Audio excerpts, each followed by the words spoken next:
proposed is that you can only recall your member of parliament before the term of parliament ends. And you know that the term of parliament ends on the 2nd August of the second year in the 5th year. So the idea that you must wait for 10 days or for 20 days or for 30 days is alien to the constitution. It was a creation of parliament because Article 2 says parliament shall enact legislation to provide for grounds on which a member may be recalled and the procedure to be followed. It does not say parliament will set timelines. It's the grounds and the procedure. The timeline is in the constitution that at any stage before the term ends, you can recall your member of parliament. So you can recall a member of parliament the day you elect him. If you found that you have elected a fraud, you can recall that fraud on the same day you elected him. It doesn't say that you allow somebody to have half the term. Those who are done constitutional impositions or in the law, Parliament cannot limit the time the Constitution has set. So there's no provision for time limitation on when you can recall the Parliament, except that the term of that Parliament has not expired. I don't know if that has come out clear. 100%. Hello? Afro. Yeah, so that's the position of the two questions. And so I think for us is just let us implement this constitution and the solutions, because these struggles you have are struggles that have been with Kenyans from the 19th century. And all through people have been able to ventilate them. And so in the Constitution of Kenya 2010, entire country spoke. And it spoke for a long period of time before we go to 2010. And we arrived at this ceasefire document, and it was passed by the population and became law. So let us implement it. The laws that are messing up this constitution, like the one on the recall of MPs, should be kicked out.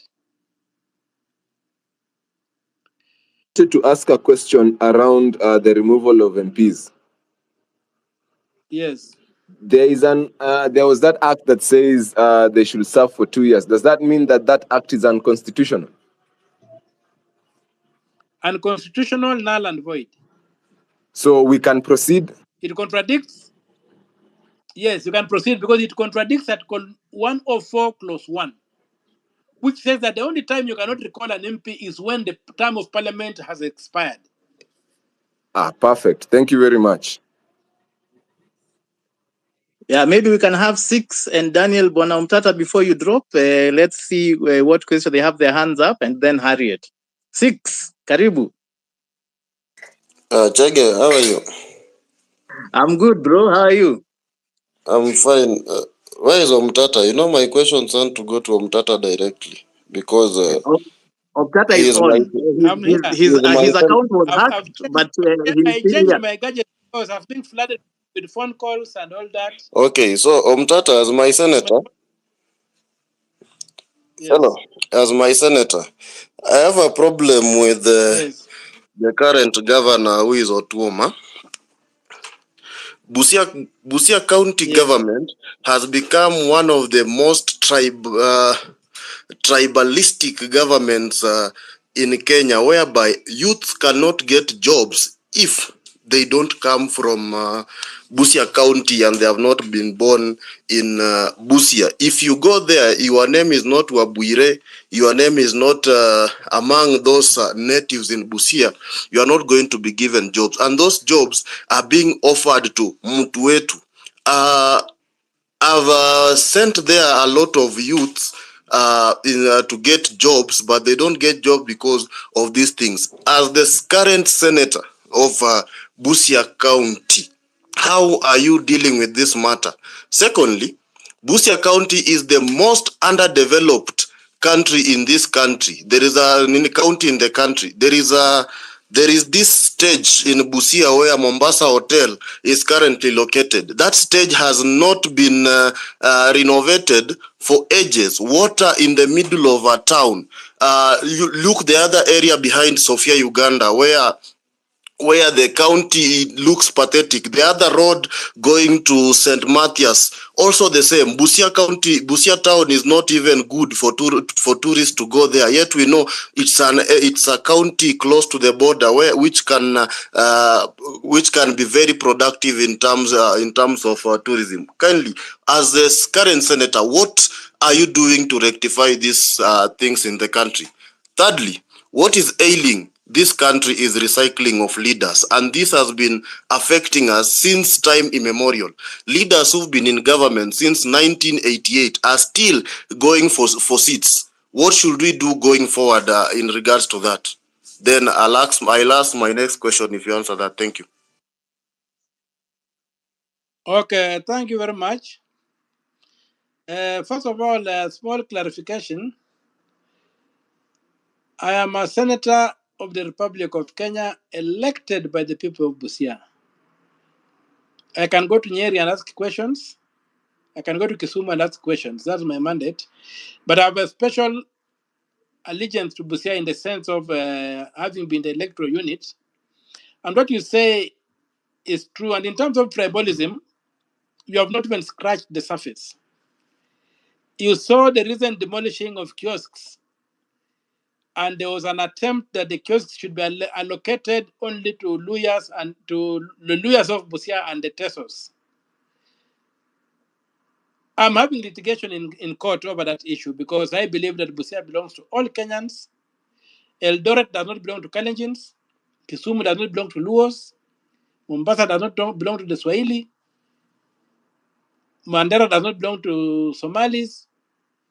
All these places belong to Kenyans.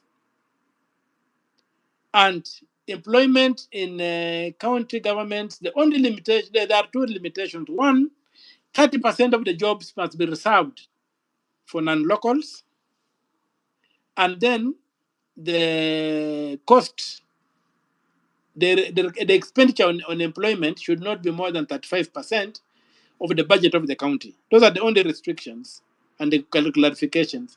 So it is totally wrong in terms of employment coming from only from indigenous and whatever. Now, as regards those things, there are questions I raised with the governor,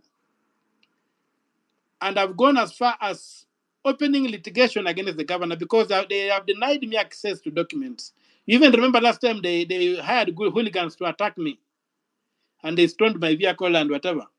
So I went to court to demand that we have open government in Busia. Documents must be disclosed as the law requires. The matter went to court, and the judge in Busia certified the matter as raising fundamental questions of law or substantive questions of law that is required to be determined by a bench of 3 or more judges. So the file was sent to the Chief Justice. We have a bench of judges so that we can then litigate the questions we are raising: the tribalism, the denial of documents, the denial of business space to Kikuyus, to Somalis, to Lus, to other tribes, within itself, clanism, and things that are important and are going to be dealt with. So the only thing I'm doing is litigation. The other day, last week, I even had to file another case again against the governor and his team, and I've stopped the grabbing of the polytechnic land, the grabbing of the ATC land, and a very dubious mechanism, the eviction of traders from Sokoposta, the eviction of traders from Malaba, and all those kind of things. And all these things are being done to fill the tribal agenda of the need that our people, that the locals have no chance in, do not control these businesses. Me, I believe that we are Kenyans, and we are nothing else but Kenyans. And every space of this country belongs to every country. Like after the Gen Z demos, you saw somebody mobilize. I saw somebody talk of Jeshi la Kienyeji in Eldoret, marching and talking about their own county. That thing is wrong. Eldoret does not belong to Kalenjins. No space of this country belongs to any tribe. The Eldoret belongs to Kenya. It's a part of the territory of Kenya. And if you look at Article 4, 3, and 4, you will find that the Constitution says that if you want to change the territory of Kenya, you must do a referendum. We need to make a referendum. If the governor of Busia thinks that Busia should not serve all Kenyans, we need a referendum to allow him to do that. If the people in Eldoret think that Eldoret does not belong to all Kenyans, we need a referendum to do that, or any part of this country. So, it is not correct what is happening in Busia, and that must be fought. Number two, the questions of infrastructure.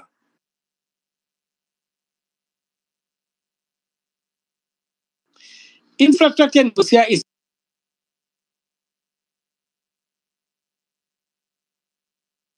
dilapidated and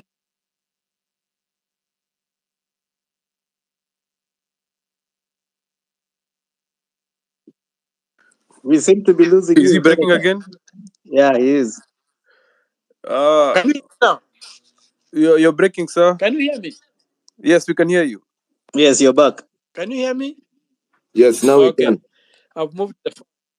So what I'm saying, the infrastructure in Busia is in a bad state. A lot of the public spaces have been grabbed that are in private hands. Even that bus stage you are talking of is owned by some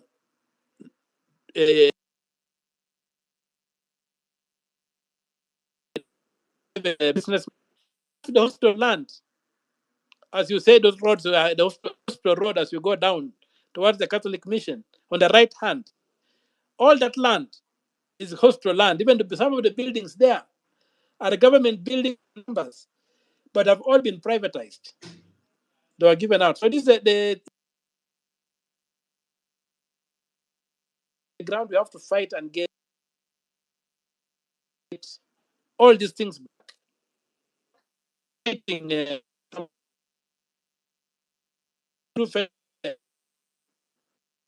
Sir, you're really having bad interruption. We can't. You're not even completing sentences. So, now, Guys, can you can hear you him? hear Check me? it. You can hear him. Ndio, Wamemfikia on the other line. ni kama Wamemfikia. wamekufikia Okiya, I just think mute yourself for now. Maybe let us hear you Okay. two should more remove questions. Ngoja apate network. you should remove his other Because I can account. also hardly hear you. Okay, let me. Don't remove him quite yet. Afro kama Omtatah ako Busia, internet ya Busia inakuanga whack. Pale ukienda hata huwezi fanya kazi. In fact, Busia doesn't have Wi-Fi or nothing. It is among the worst places you can wish to go and live. I've lived in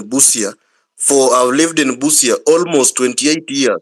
And Busia honestly disappoint me as a person who was born and raised there. I'm disappointed even to say I come from that county.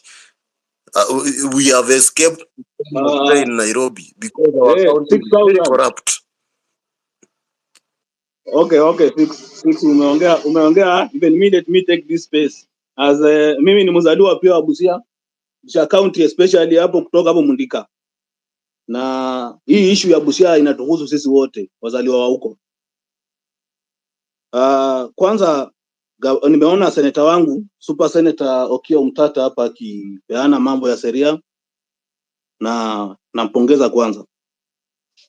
Mimi mwenyewe nilikuwa mpiga kura mwenye nimpigia kura nikiamini kazi yenye angetufanyia na kisheria amefanya vizuri. Na sasa challenge yangu kwa Okiya Omtatah kama mzaliwa wa Mundika. Mundika anajua vizuri sana.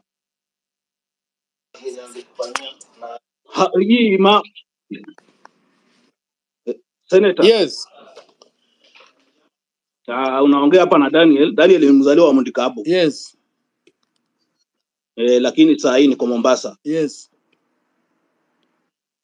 Na mambo kwanza nilikuwa na swali tatu. Swali la kwanza lilikuwa linahusiana na mambo ya kisheria kidogo na ambayo ilikuwa inahusiana na ilikuwa High Court ruling about police using excess force on peaceful protesters about pia use of tear gas na water cannon like bullet, rubber bullet.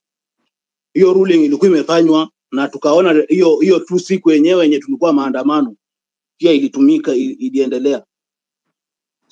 Sasa kama nyinyi wenye mmekuwa katika hii sheria, step gani yenye mtachukua kuhakikisha kwamba hii ruling haiendi tu in vain?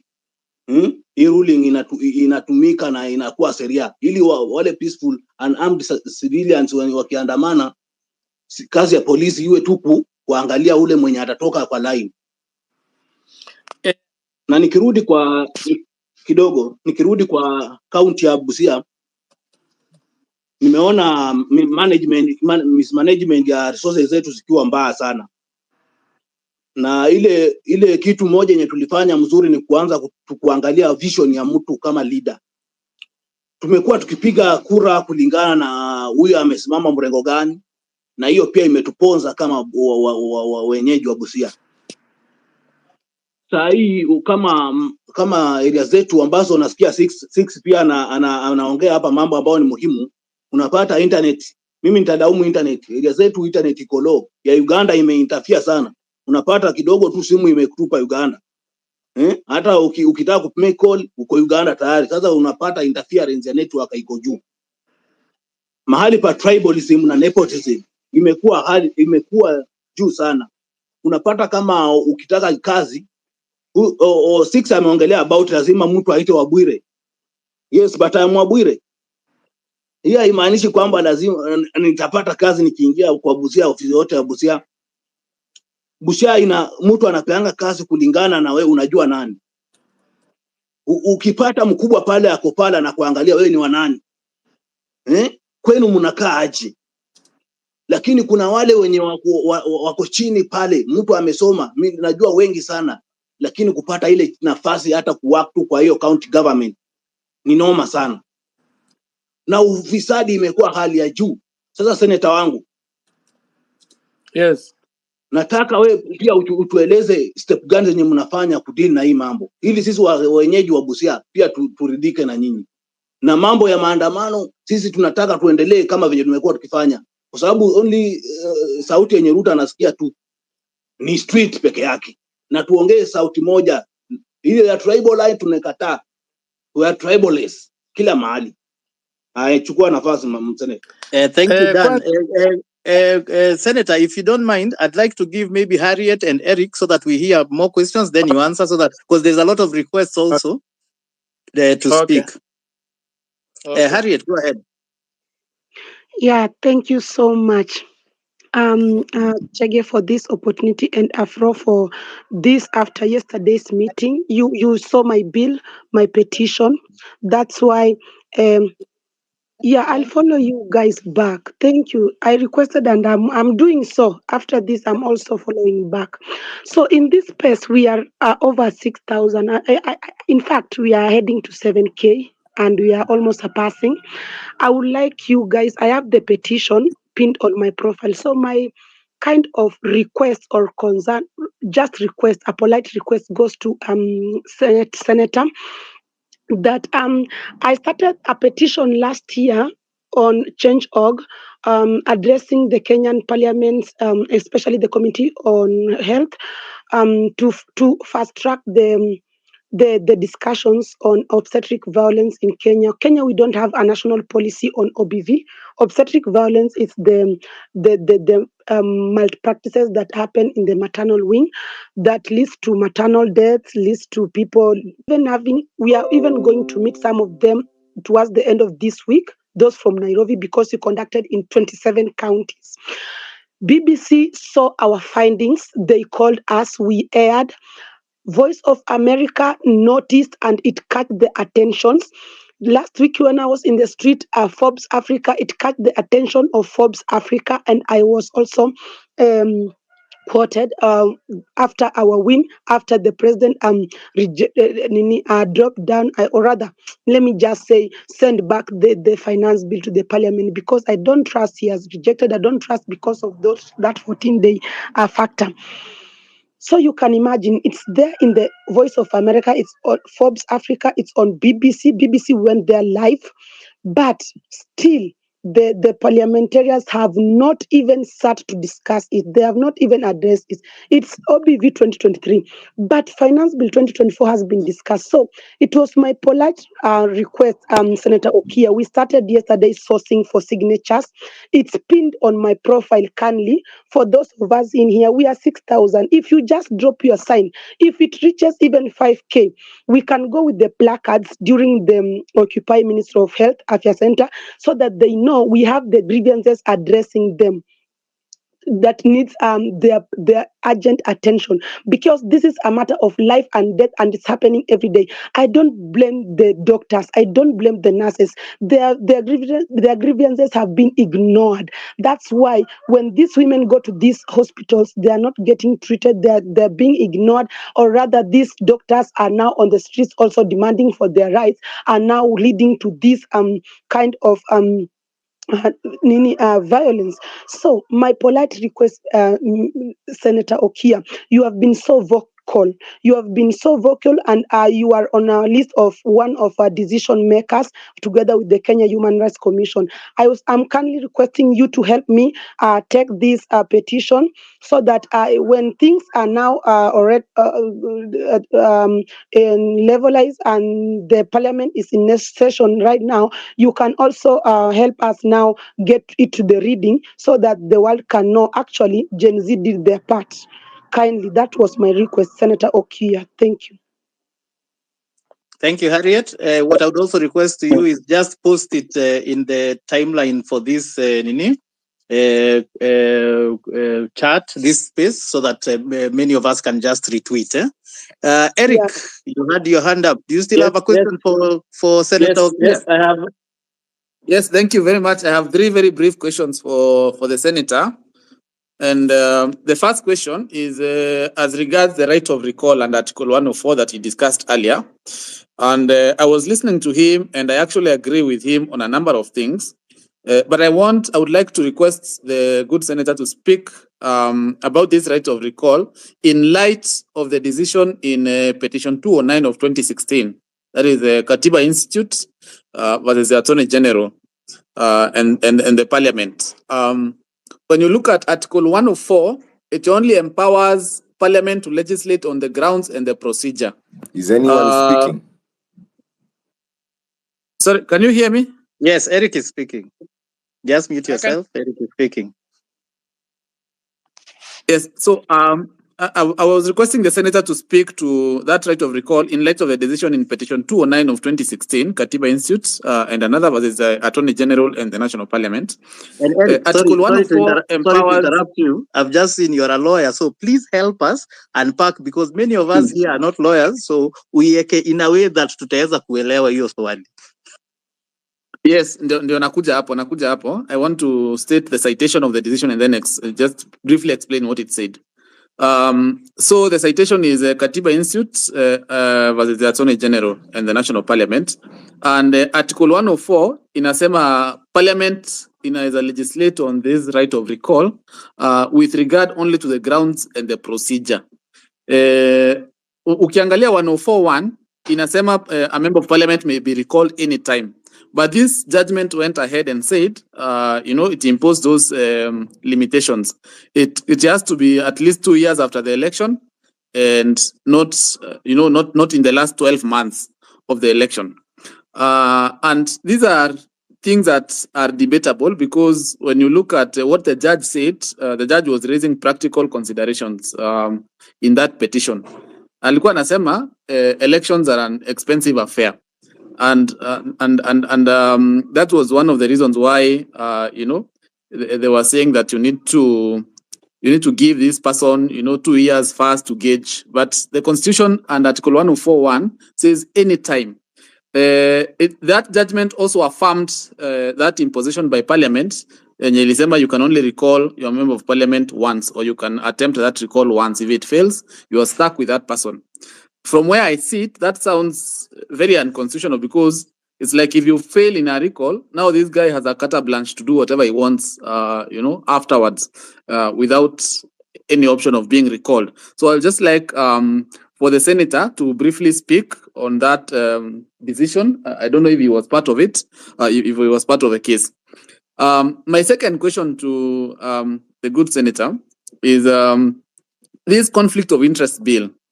There is so much going on about it, and there is so much noise and heat from all corners. A lot of blame game, especially between the EACC and your colleague Senator Ledama Olekina. What happened? Was the bill mutilated at the Senate? And if that happened, who mutilated the bill? And my final question to Super Senator Okiya Omtatah. As one of the few leaders trusted by the people of my generation, you have had calls. People are asking for you to run for the highest office.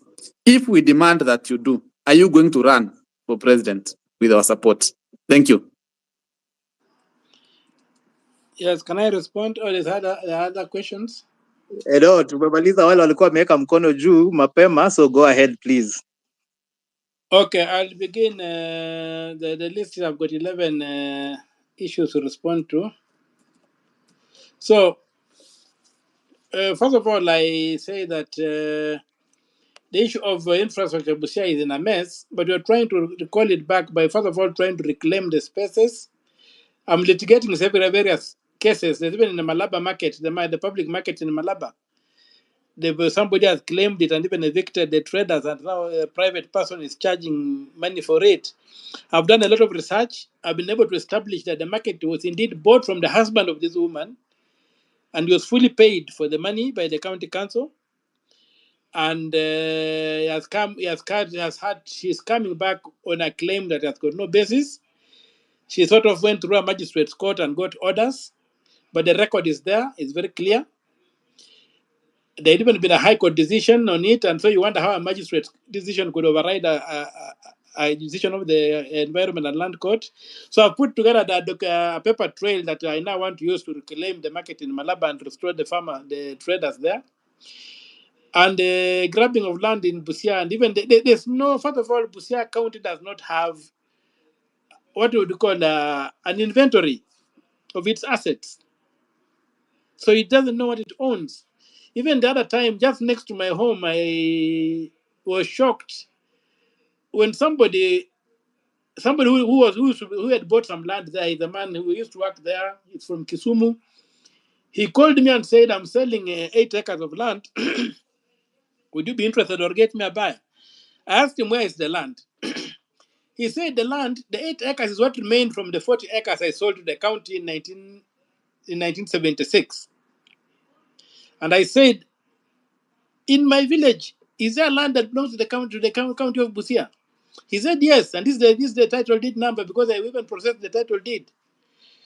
I went to the registry of lands to check, and I was shocked to find the title deed is there for 41 acres of land that was just about a kilometer away from my home, that belongs to the county government of Busia. But if somebody else is using it for farming sugarcane, just say, the only lucky thing that the local people in Busia don't know how to steal land. So the documents have not been interfered with, but it had been occupied by somebody else. I went and gave the documents to the governor. He's taken action, and they've fenced off the land. I've evicted whoever was occupying it. So there's a lot of confusion in that county. So if land that belongs to the county, 40 acres, not 10 acres or 1 acre or whatever, is just a kilometer from my home. I'm the Senate and I don't know. What are we dealing with? The mess in Busia is too big. So away from that, we need to recover these lands. I'm litigating the airstrip. That's 30 acres in the heart of Busia, grabbed by people.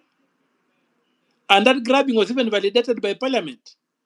I've had to go and look for the history of this land from 1952, looking at the old people used to keep documents. They never had tweets. So they used to write down in black books.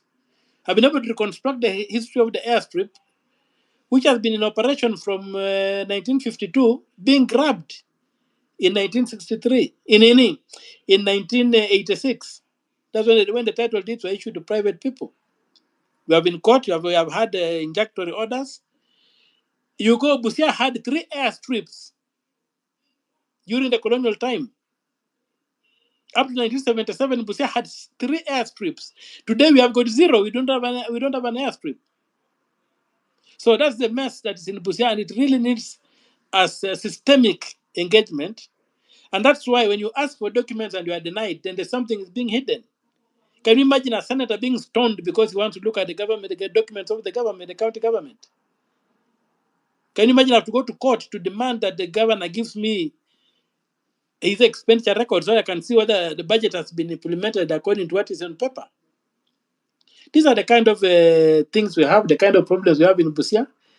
And it's a complete mess. But I think the first thing for me as a senator for Busia is not to have a knee-jerk reaction to this, is to investigate and establish, go back to the ground and see what it is. When I was doing my research for the case on the airstrip, the maps in Kakamega do not show an airstrip in Busia town. I had to go to Survey of Kenya to get the original maps to be able to demonstrate to court that there was an airstrip in Busia which covered 30 acres. But if you go to Kakamega, the maps don't show there was the Busia town ever had an airstrip. So that's how deep the mess is. But everything, I think, once we deal with that, it will be the only unfortunate thing that we have got a county government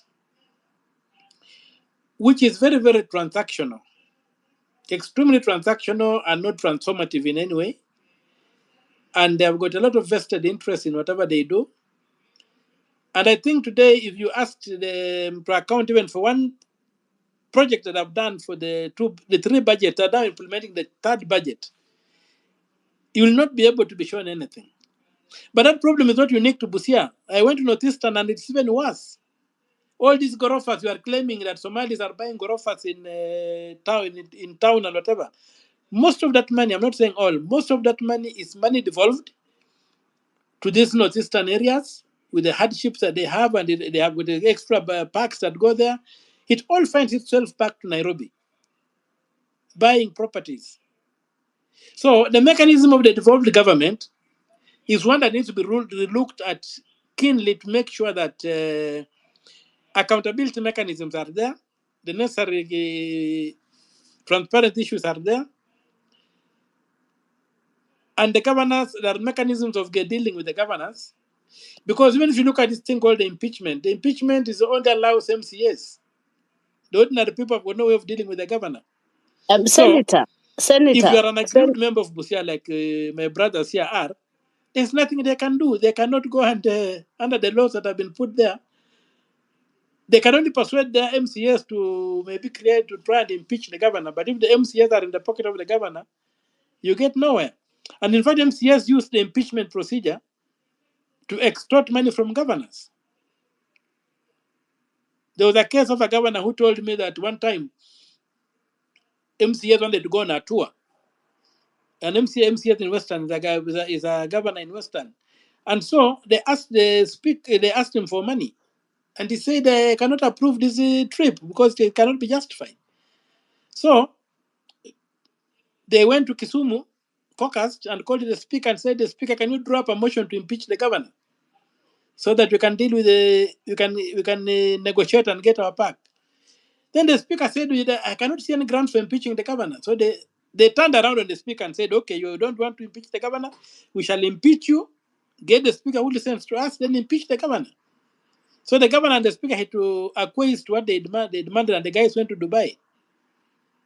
So with this kind of mechanisms, we really need to look at the architecture, the design of the county government to see that it is accountable and it serves purpose. But that does not mean that devolution has failed. Devolution is the only way you could create a ceasefire in this country to stop domination and exploitation by those people who capture the state and then hide behind their tribes and claim that they're acting in the name of their tribes. At least 15% of the resources of the government automatically go to the ground, then they will assuage that pressure, and that one helps. So let us support the devolution, but let us engage with the policy and legal framework to ensure that we come up with something that can ensure that the devolution delivers for the local people and for the republic. Number two, the question of recycling leaders. Recycling leaders, we have to go back to the question of the architecture of our elections, beginning with the political party. Right now, political parties are personality cults run by dominant individuals. If you took the requirements for forming a party in Britain, the United Kingdom, and the requirements for forming a party in Kenya, you won't believe it. The same MPs passed a law that totally blocks people, and it was validated by the High Court in the name of having a national character. So you require to have 1,000 people in at least 24 counties. You require to have functional offices in at least 24 counties. So you need 1,000 people. It means then you have to do some magic. You have to play around. You have to do whatever to run 24 offices. Even if you put each officer 10,000 shillings a month, say 3,000 paying for a door, a shop, and then there may be another 7,000 having a security guard and a receptionist. So 10,000 times 24 is 240,000 shillings. How many ordinary Kenyans can afford that monthly? Nobody. It's not people who can have access to money and mostly less money who can form political parties. When I was constrained to form the National Reconstruction Alliance Party, I had to do trickster deals. I had to go to the student body. I got students to be members. I got students to be officials. I got students to register their homes as party officers. Otherwise, you can't. So that architecture whereby only the rich can form political parties and therefore create personality cults is at the root of our problems. Then you come from there, you move to the voting itself, the way the parties then are owned by people. Therefore, you must be subservient to these owners. They are not institutions so that can just be that can midwife the democratic process. And so the leaders who get replaced and who get appointed, the only thing you need is loyalty to the owner of the party, and then you can get the ticket of the party. And then you can be elected to parliament. So the people don't have an opportunity to replace their leaders. So the architecture whereby legislators do not have a time limit then becomes abused to the extent that the owners of these parties can keep on recycling this and that and that. You have got people who have been nominated 3 times to parliament, the women and what have you. So yet the nomination was supposed to provide a platform for somebody to be exposed within that constituency so that they can be able to go out and maybe look for votes and stuff. So we really need to look at the question of the architecture, the policy framework, the legal framework for political parties. Then we might now end up with a situation whereby once we democratize political parties, by making it easy for very few people to form a political party and run, then a question of leaders staying on in perpetuity will not arise. So we'll be able to replace leaders based on their performance. The police ruling is clearly the judgment on the police that they cannot, it was a ruling that they cannot use various tools against unarmed demonstrators, epitomizes the problem we have with the rule of law in this country. There's no way you can enforce the law by breaking the law. And the Inspector General of Police, who has command responsibility over the police, should personally be held accountable for the violation of this law. So they need to have him in contempt, and I think from listening to the group, when I get back to the Senate, although we are still busy with addressing the motion on the state of the nation, after that I'll be constrained to move a motion to have the inspector of the police cited and declared incompetent to hold office for both for that violation of the law and also for the command responsibility for the killings and the violence we saw on the streets. The people cannot just go scot-free. We also need to have a judicial a commission of inquiry into those killings, into that violence that was visited on kids who are virtually walking. I hope you don't mind me calling you kids because you're the age of my kids, who are virtually walking on the streets with smartphones and making legitimate demands. They were in no way subverting the nation. Even the president who called them prisoners, he had no reason. And if you look at the fires, I was in parliament. I saw what happened. I saw the people coming. They were peaceful. And even the rushing of the parliamentary structures was a reaction to the snipers who are shooting. That's when I saw people surge forward. And why don't we have any pictures of anybody touching anything? Why didn't the demonstrators burn parliament, which was easier to burn than setting fire on the officers of the police? Who started the fires? Why don't we have pictures of people breaking the furniture in parliament? Why is furniture broken even in the upper floors of parliament? That's the areas that are damaged. Which demonstrator got there to damage those parts? Who damaged parliament? It was not the demonstrators. Who banned these things? It was not demonstrators. Nobody had any. I didn't see anybody with a bottle of cocktail. Neither has anybody pointed a cocktail, a bottle of cocktail. So we must get down and hold the police and the commanders up to the president who gave orders to shoot and kill, accountable for what happened. And these are crimes against humanity. Article 143 of the Constitution does not protect the president from prosecution for crimes against humanity, and I hope the Law Society will take it up and prosecute the president of Kenya for crimes against humanity. You don't cut down peaceful protesters with bullets. So people with command responsibility are known. The individual executors on the ground may not be known, but people with command responsibility are known. And by holding them accountable and by squeezing them, we can wring out the perpetrators who pulled the triggers. The kind of tear gas we are using now is not the tear gas we saw. I was personally arrested 28 times in demos and prosecuted, although I was acquitted in all. 28 times. There's no police station in Nairobi that I've never slept on the floor. And I've always slept on the floor and cleaned the toilets. And when I leave, the toilets are cleaner than when I went there. But never did I see tear gas that explodes. I've never seen that. What kind of weapons are these? Where did they come from? Do we have legislation approving or setting out the kind of weapons that can be used on the public? We have no registration on that water cannon, so that water is colored. What chemicals are there? Are they carcinogenic? And given the pressure with which they hit somebody, do they poison that person? So there's a lot to be done in legislation, and what has happened really opens our eyes. And me, when I get back to the Senate, I want to do quite a bit of legislation to achieve that. And because I'm talking legislation, allow me to answer the question on obstetric violence and what have you. It is true that our maternity wards are in a mess. Pregnancy in Kenya has become a disease. It's not a natural phenomenon anymore. Women are dying from deliveries.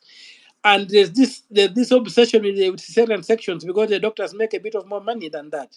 Women are being chopped up like some pieces of mutton or whatever. I don't know, like sliced up like bread. So there's a lot that needs to be done in the area of maternal health care, maternal and childhood health care. And I'm happy that there's a bill in Senate by Senator Ogola, nominated senator from Beatrice Ogola from Homa Bay. She has brought a very, very good bill, which has gone through the second reading. And now it is waiting for the third reading where you can make some amendments and stuff. And I would request that petition be brought to the Senate, can even be brought to me, and maybe the fellows behind this petition come up and look at this bill and introduce whatever amendments they would like to see in that bill so that they cater for the issues we are discussing. This bill is even addressing the questions of infertility and all those kind of things. So it's a very good bill, but can be improved on, and the stage for improving on is now. I would like to tell people a bit something I've discovered when I go to the legislature. Article 109 of the Constitution, Clause 1, states very clearly that Parliament, I'm paraphrasing it, that Parliament exercises its legislative authority through bills introduced in Parliament, approved by Parliament, and assented to by the President. Nothing else. Parliament doesn't have any other tool. So when you bring a petition, when you bring a statement, when you bring a motion and all these things, there are no mechanisms of enforcing the resolutions of Parliament. At the very best, maybe there are just opportunities for parliamentarians to earn some sitting allowances, because we earn allowances when we sit on these things. But I don't see where they go, even where Parliament comes up with a very good resolution in a motion, where it comes out with a very good resolution in a petition, where it comes up with a very good resolution in a statement. They end up there. They go nowhere. There are no mechanisms for enforcing these resolutions. So I only see that the only thing that eventually that has teeth in Parliament is legislation. And even the Constitution states that legislative authority is exercised through bills approved by Parliament and assented to by the President. So bring that petition and let us subsume it into the bill that's on the floor of the Senate. There's room to amend it after what is going on. That then the issues you come can be carried forward and be made law. And once they are made law, then you can go to court and enforce them. You cannot go to court to enforce a resolution, a statement, a motion from Parliament. So let us know these things for what they are. At the very best, they help give parliamentarians information on what is happening. Like we had a petition on Drumville from Mukambani, Drumville Sacco, which was brought by Senator Kavindu. And that one has informed us to amend the Cooperative Societies Act, because we realized that there was thuggery in the cooperative movement, whereby they just had the ministry mandarins taking over these societies, dissolving them, stealing their properties and whatever. So we are now working out on something to put this thing in a proper perspective. So let us focus on legislation. Let us focus on the bills that come into Parliament, the way you focus on the finance bill. That is the only way Parliament acts and has force of law. But with petitions and others, at the very best, can inform the legislature of what things people are going through. But the findings and the resolutions and the petitions of themselves go nowhere. So that petition, please, bring it to the Senate. You can send it to me. You can send it to the clerk. In fact, the petition moves faster when the petitioner directly moves it to the clerk than when the petitioner moves it through a member. So go and file your petition with the clerk of the Senate, and also let us sit down with the Senator Gola and others in the health committee and get your ideas, and let the data you have, let it inform that process of the maternal health and early childhood budget bill that's on the floor of Parliament. Then we get a law that gives you and answers the issues you are raising in your petition. So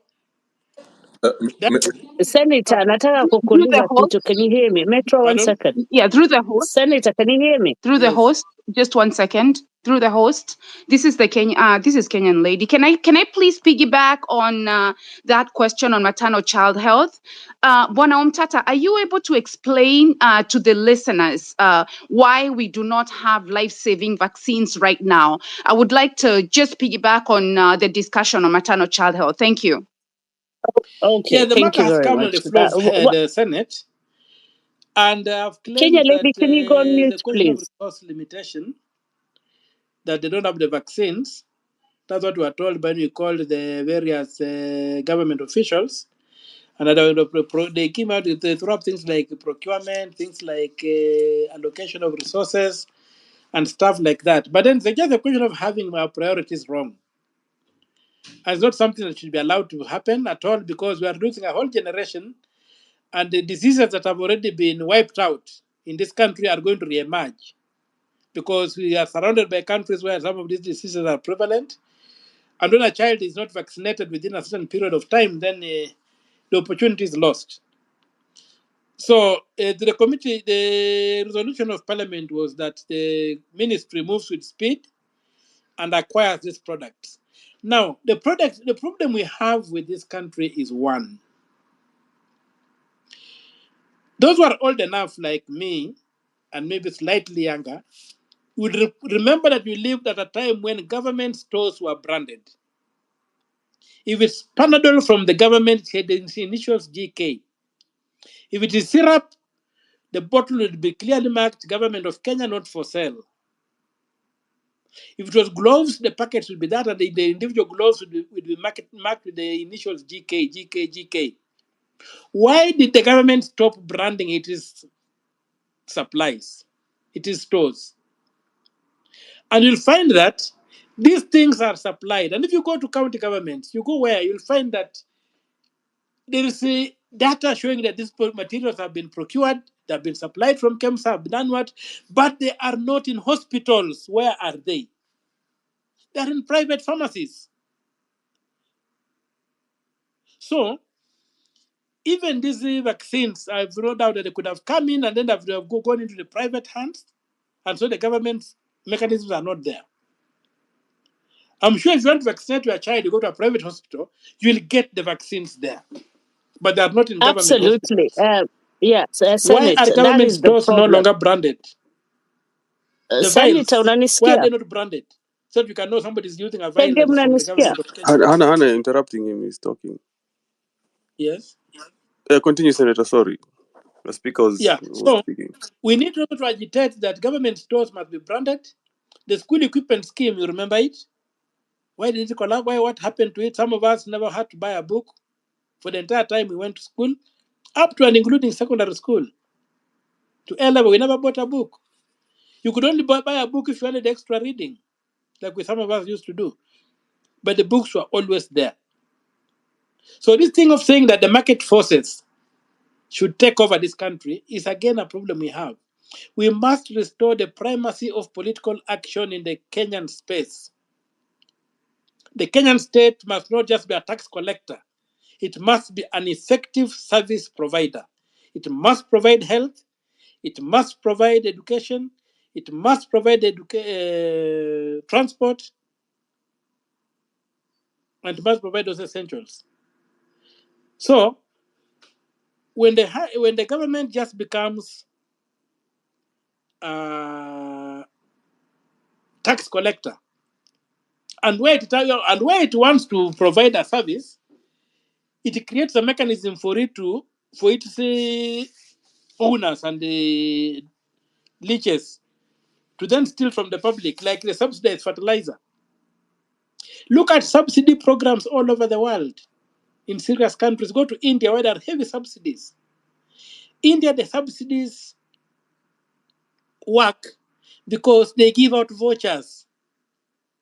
You don't have to begin importing fertilizer as the government of Kenya and storing it. You simply intervene on the market by having a database of farmers, knowing the needs of each farmer, and giving the farmer vouchers equivalent to their needs. Then the farmer goes to the ordinary store. If the fertilizer is 7,000, and you have subsidizing it to go for 2,000, you have a voucher of the remaining 5,000. You give the person a voucher of 5,000, you take your fertilizer, you pay the 2,000. The shopkeeper will go to the government and redeem his voucher. He's paid the 5,000.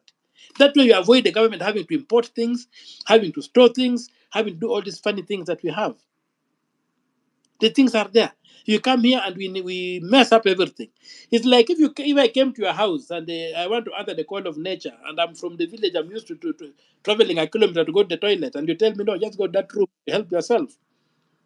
Then I help myself, and I come back, I say, wow, this is a miracle. Today I've been able to answer the call of nature within a house. Then when I go home, I want also to build a house that is self-contained. Then I go home, yes, and I build a self-contained house, but I choose to locate the toilet in the living room. What am I doing? It will not be functional. I've gotten the design completely wrong. So one of the big problems again we have in this country is a design problems. It's a design problem. We take noble ideas and fail them by designing the implementation in a wrong way. So they fail. We allow these interlopers. We allow these cartels and what have you. So on the question of vaccines, I think that's a question of that failure to brand government stores. Vaccines are bought and they disappear into private hands. The vaccines are available in the private sector. They are not available in the public sector. The private sector is a market sector making profit out of our misery and what have you. And very few of us can afford it. And so what happens? The majority of the people go without essential services. Article 26 on the right to life is meaningless if a child cannot be vaccinated at birth. It's a total violation of the rights of that child. The rights of children in the constitution are also violated. So it's a very, very painful area. And I think maybe that you raise it, maybe within this act that's being made, we may need to make it a criminal offense for a child, for a facility that provides maternity services not to have these vaccines. So that's how they answer that. If I can go to the next question, I would look at Yes, the other question Senator. I could want to look at is the question of the right to recall, the Katiba Institute case. I was not a party to the case, but I followed it keenly. And again, we have got this problem of our judges trying to be managers and doing a bad job of it because they look at the law through the keyhole and not through, they don't go to the balcony and look at the law as a whole.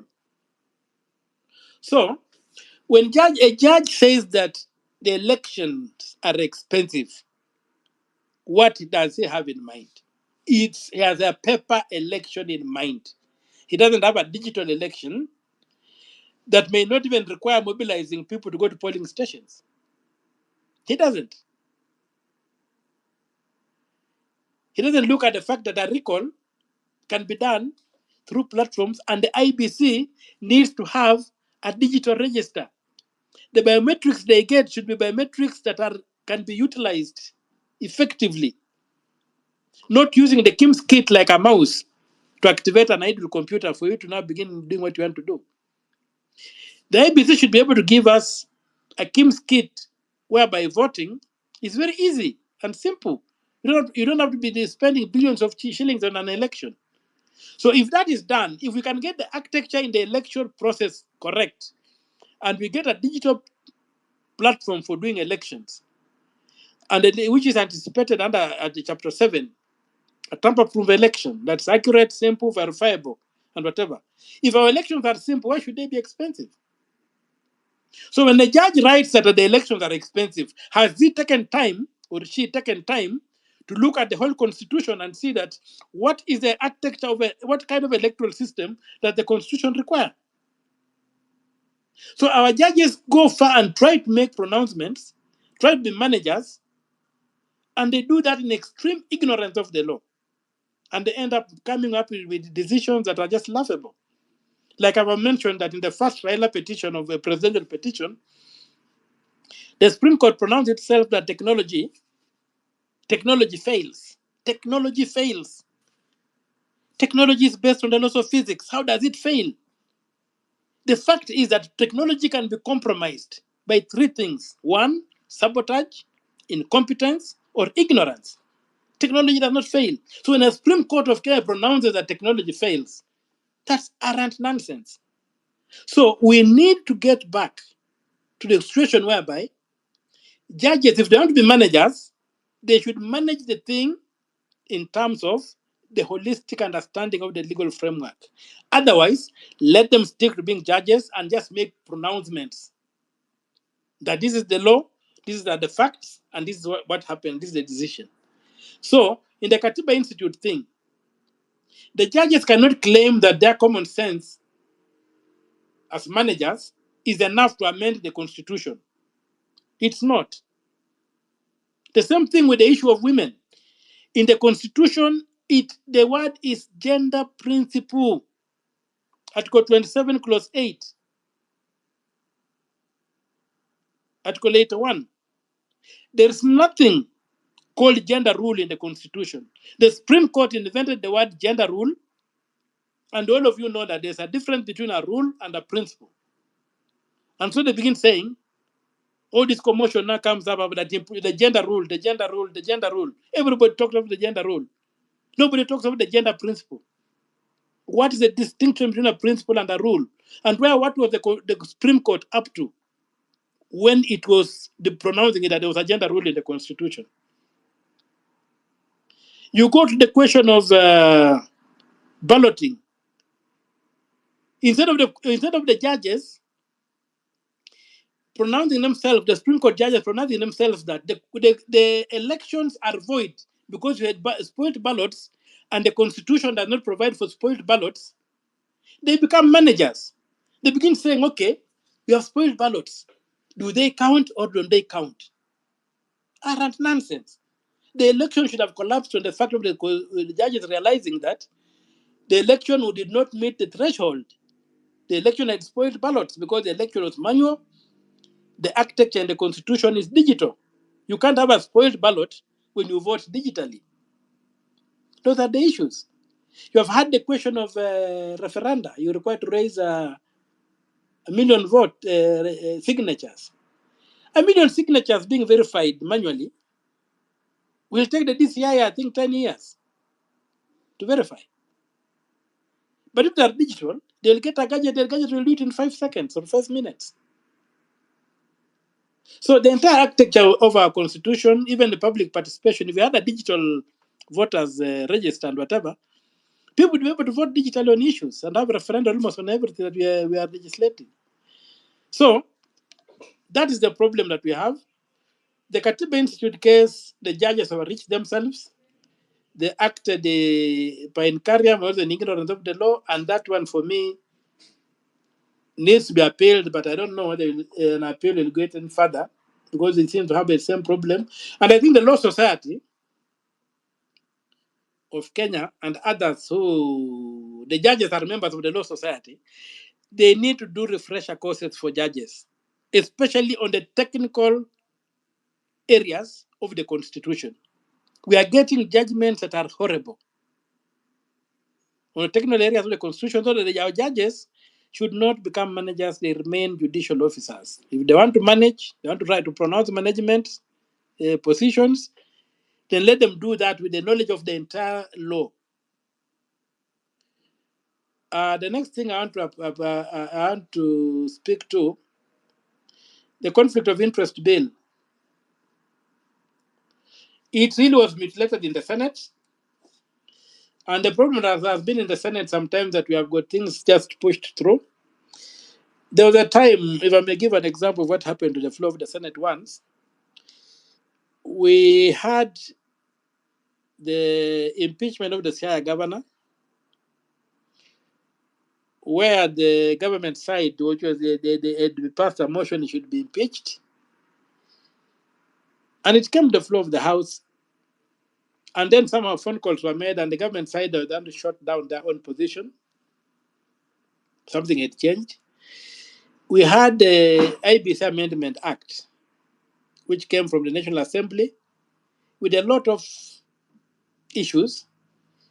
And the Senate arrested those issues, and people put their foot down, made proper amendments, captured a lot of the things that ended up with the demonstration that killed the people in parts of this country, saying no IBC, no reform, no IBC. We had put all those things, rejecting what had come from the National Assembly. Our chairman, I'm a member of the JLAC, the chairman went and read the document, our report on the floor of the House. No, we submitted the report on the floor to the Speaker. We had a special sitting. It was during December. We had a special sitting. The Senate was on recess. We were recalled for a special sitting to pass the IBC bill. When we got there, we noticed, some of us noticed things were not going according to plan, because on the order paper, in the morning session, they'd put things that we had not been notified about, some which were not in the Gazette, which was also wrong. They said now the bill will be read, the paper will be tabled in the morning, but then it will be debated in the afternoon, the report of the committee. So we weren't prepared, ready to debate this motion and to justify why we felt that what had come from the National Assembly, it was not up to scratch, and we needed to deal with the question of how the IBC should be constituted. Having done case studies in the US, case studies in the UK, in most of the European countries, in Japan, in Australia, and whatever, to inform what kind of bill we need to be able to do a proper electoral body. Having looked at even our own history, IPPG, having looked at Brazil, having looked at South Africa, and especially the countries that have a presidential system like us. There are only four. I think it is the US, Nigeria, Kenya, South Korea, sometimes the Philippines. So we were able to be, our secretariat had done a very good job.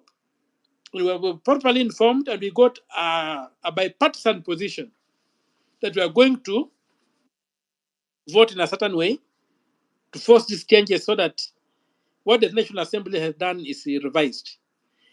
When the afternoon came and we thought the quorum was confirmed, before you could speak, the speaker called on our chairman to address the House. What the chairman is supposed to do at that stage is to move, is to read the report so that there can be a motion on whether we adopt it or reject it. But wonders, our chair simply stood up and said, we are withdrawing the report. First of all, you can't withdraw a report from the Senate. Once you table it, it's a property of the Senate. It cannot be voted, it cannot be rejected by a vote, or it's accepted by a vote. So it was withdrawn. Our attempts to protest were killed. The speaker said the paper is withdrawn. The law is passed as it came from the Senate, and there with no amendments. So it went, it was signed into law, and you saw the violence that came from the Azimio side, the demos and all that damage. And you wonder how a chair, now when you ask the chair, he confides in you that, well, he was called and prevailed upon to do that. He also believes it was wrong to do that. So these are the situations that you find yourself when a parliament has been captured and is totally transactional. These kinds of things happen. So the conflict of interest bill suffered a similar fate. But after what you guys did, when parliament was independent, people have sobered up. If you have been listening to the debate in the Senate, the leader of majority apologized for having done some of these machinations. So we want to do, going forward, we want to know which bills suffered this fate and how they can be recalled to the Senate. Or if they have become law, how they can be amended. So thank you for that. You liberated the Senate in that sense. Now, if you look at the debate in the Senate today, it's different from the debate in the Senate before July, before 25th June. And that's what happened. So the conflict of interest bill has got issues, I agree, but there's a general agreement that the bill has to be recalled and to be fixed. It was manipulated in the Senate. So the other thing, we have the question of the internet in Busia. Yes, somehow the Ugandan systems seem to be stronger than the Kenyan systems in whatever. And so, and that I used to have it in my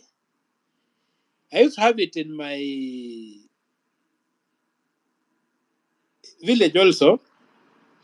So one time, my village is fairly remote from anywhere else, called Kwangamoro village. It's totally remote from civilization. So we used to have a lot of interference and overlapping from the Ugandan networks. So one time I ran into Bob Colimo, and after when the TV station had been banned and what have you, I ran into Bob Colimo. He was quite a gentleman, so we chatted. So when he asked me for my number, I gave him my Airtel number. And he said, for heaven's sake, how can you give me the CEO of Safaricom? How do you give me an Airtel number? You don't have a Safaricom number. I told him, yes, I have a Safaricom number, but I can't use it when I'm at home because it's overridden by the Ugandan systems, hardly audible, and sometimes by whatever. So he asked me, where is your village? So I told him my village, where it was. And within 2-3 weeks, people on the ground surveying, and they erected a mast for Safaricom. And our networks improved, and that was not enough. When Celtel saw that, they also came in my village and they erected another mast of Airtel. So my village has got 2 powerful masts.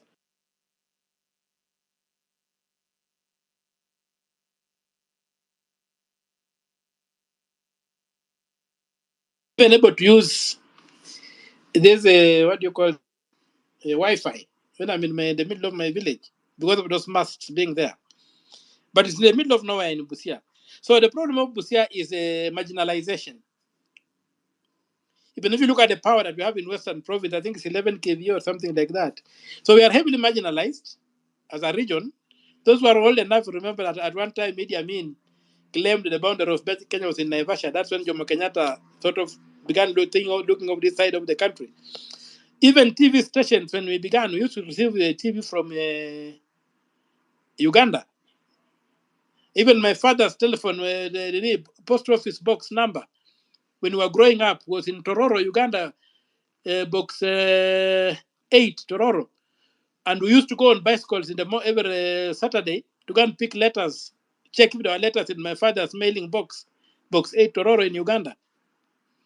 So you'll find that there's marginalization, and the Kenyan state in Busia is very, very thin. If you go to the waters of Lake Victoria, the Kenyan state is hardly visible, with Ugandan fellows coming and terrorizing our fishermen, fisher folk, and what have you. So the absence of the Kenyan state in the border areas is a thing for concern. Even the boundary of Kenya was varied somewhere in Busia by Idi Amin when there was a complaint and he built a road, and the boundary shifted by about 20 meters or something into Kenya. It is now there. It's become a de facto boundary. So these things are there. The Kenyan state is largely absent. But the irony of it is that I think Busia, Nairobi, and Mombasa are the only counties that have the entire establishment of the Kenyan government. All ministries are there. If you go to Minyeri, you might not get some ministries. But come to Busia, all the ministries in Nairobi are in Busia, all the ministries that are. So you wonder why Busia, strategic as it is, important as it is so marginalized, but has a lot of money. Go to any bank in the morning in Busia and see the bundles of money being banked. You don't know where this money comes from. But when you look at the economy of the area, it's totally deprived, totally desolate. So there are issues that need to be done, some at the national level, some at the county level. But at the county level, we are beginning to deal with these issues. And we hope that along the line, the governor will stop fighting me and we cooperate and see how we can help each other to achieve this. We have got Samia and Bunyala. These are hardship areas. I had never gone there, but when I go to a place, those who know, the place like Namuduru in Samia, when I got there the first time when I was campaigning for the first time, I was shocked by the kind of water the people were drinking on the shores of Lake Victoria. They were drinking surface runoff. The kind of waters my cows in the other part of Busia cannot drink. But these are people drinking it. So I've also had to pursue that thing. And right now, if you check the map of arid and semi-arid areas, you will find counties in Busia, sub-counties in Busia, that's Funyula and Bunyala, are now clearly marked as arid and semi-arid. I'm now pushing for the same benefits that go to Northeastern for semi-arid and arid areas to come to these areas of Busia. Take the question of flooding in Bunyala. It has become a shop for some people. Yet the permanent solutions can be found. The lake is overflowing. There's a lot of backflow right now. We know that the Ugandans constructed the Bujagali a power station on Bujagali Falls. We need to know whether this is the same thing that happened in the early 60s, after the Owen Falls were set up. The lake suffered a similar backflow until diversions were created to allow water to flow into Egypt. I don't know whether the Bujagali Falls is responsible for what is happening today. A lot of people have been displaced by the lake. And many people don't know that Busia has got a big chunk of Lake Victoria. So Lake Victoria is overflowing and it's flowing backwards into the homes of people. So that could be an international problem that needs the intervention of the national government, with the Ugandan government, to find out with scientific study, why is the lake flowing back? Why is the lake not flowing into Egypt? Is the Bujagali Falls the reason, just like the Owen Falls were some time back? So the issues of Busia should be understood in that case. And I think some of them I'm able to tackle and I'm trying to tackle. Others are escalating to the national government and they should be tackled at that level. Although sometimes the problem is you go to these offices and they tell you now you need to support the president.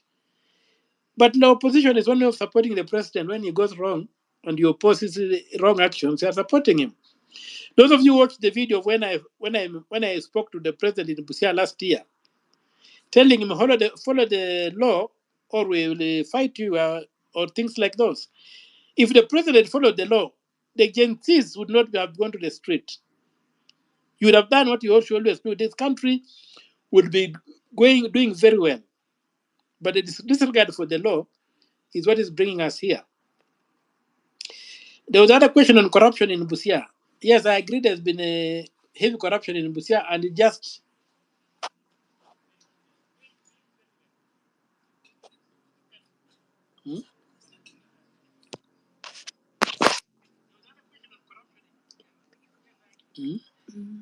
Corruption in Busia is interfering with you, Senator. Afro, how do you want to take this further?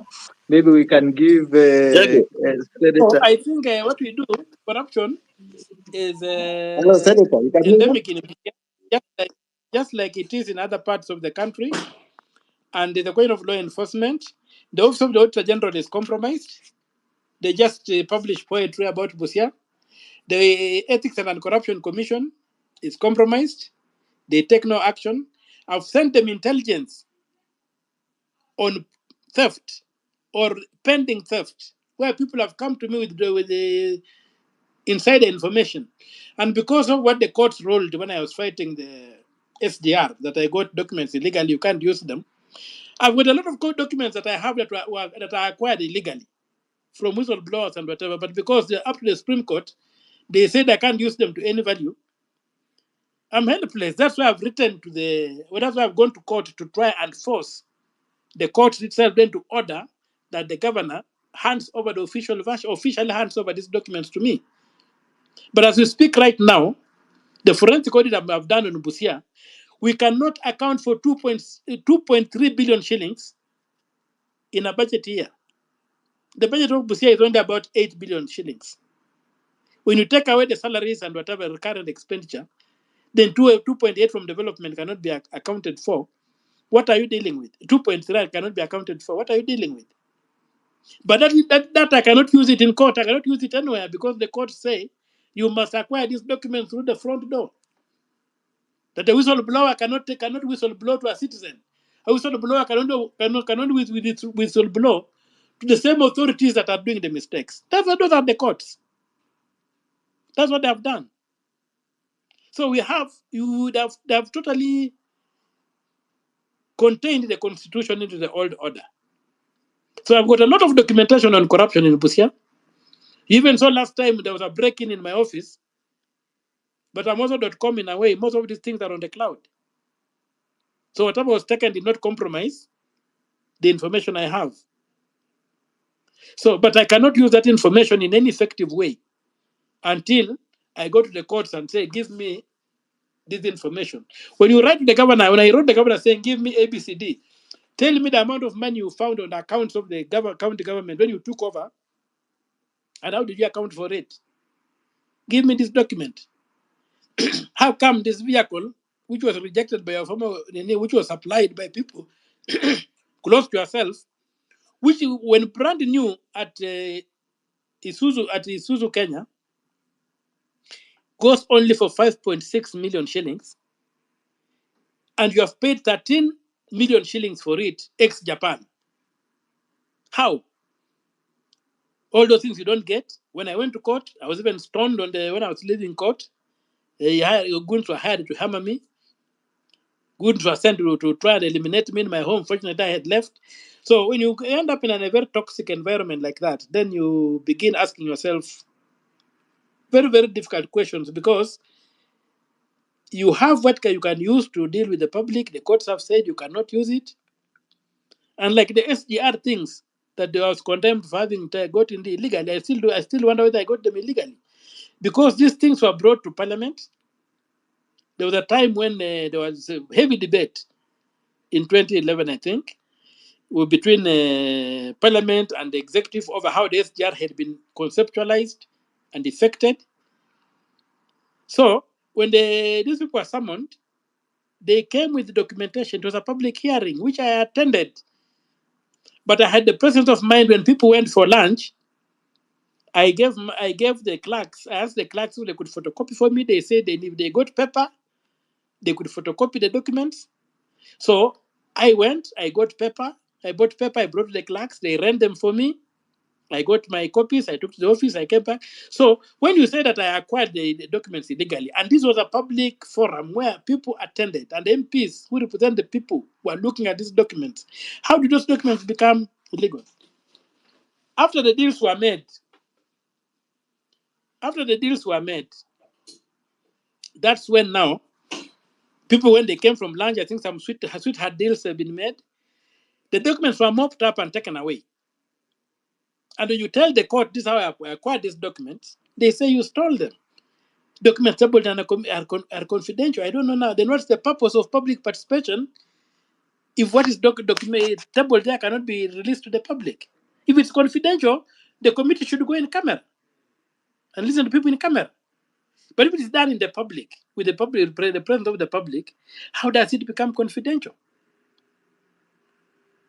And then you realize the last time the Supreme Court made a ruling, just before they banned Ahmed Nasir from appearing there, senior counsel, they made a ruling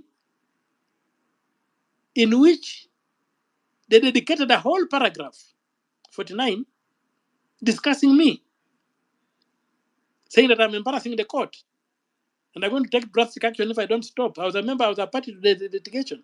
That issue was not before the court. The court never told which video it is they had seen on social media of me condemning the court. The only thing the court that I mentioned on social media is when the Justice Lanaola attacked him, that he had seen Cyprian Nyakundi claiming that I had said I don't know ABCD. But I've never known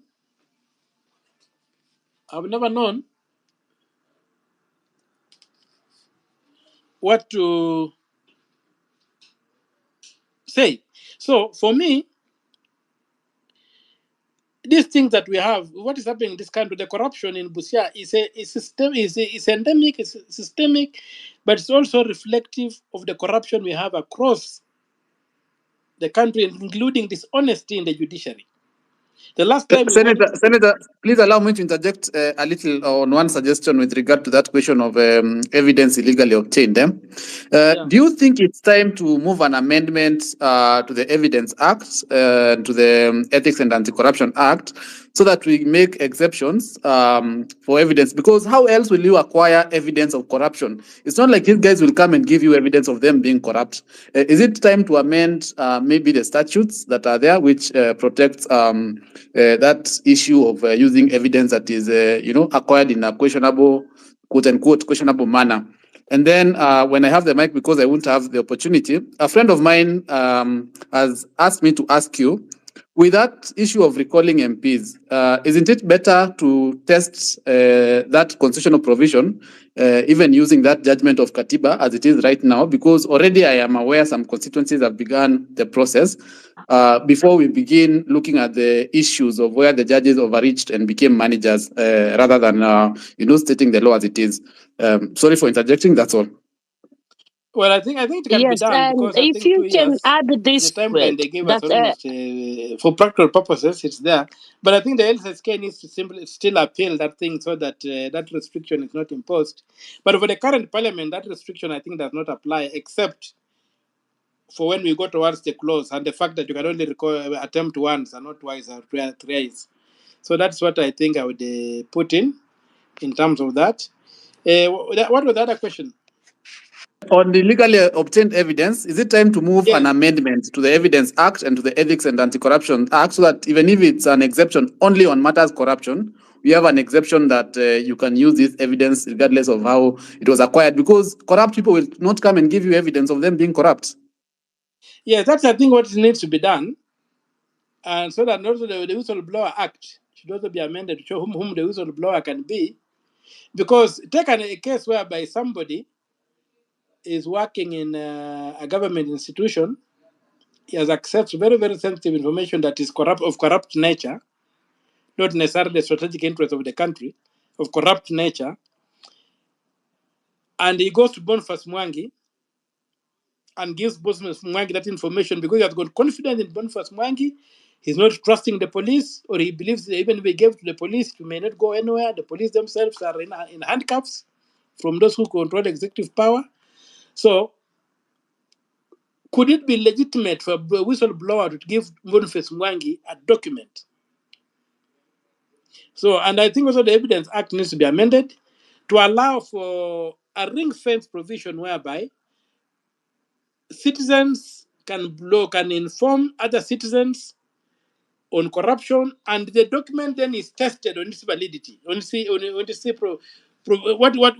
own veracity, because these are documents saying ABC has happened. It should be able to be adjudicated. We do not have just like the Article 40 Clause 6 says that you don't have a right to stolen property. People should not use this to have a right to stolen property by making it impossible to have evidence produced adduced against them. So the Evidence Act need to be looked at. And that's why I was saying that maybe people are more better endowed than myself. People have gone to law school, people have studied these things, need to look at the laws of Kenya and align them to the Constitution of Kenya. And also, we need also to demarcate constitutional proceedings away from the ordinary civil proceedings and criminal proceedings.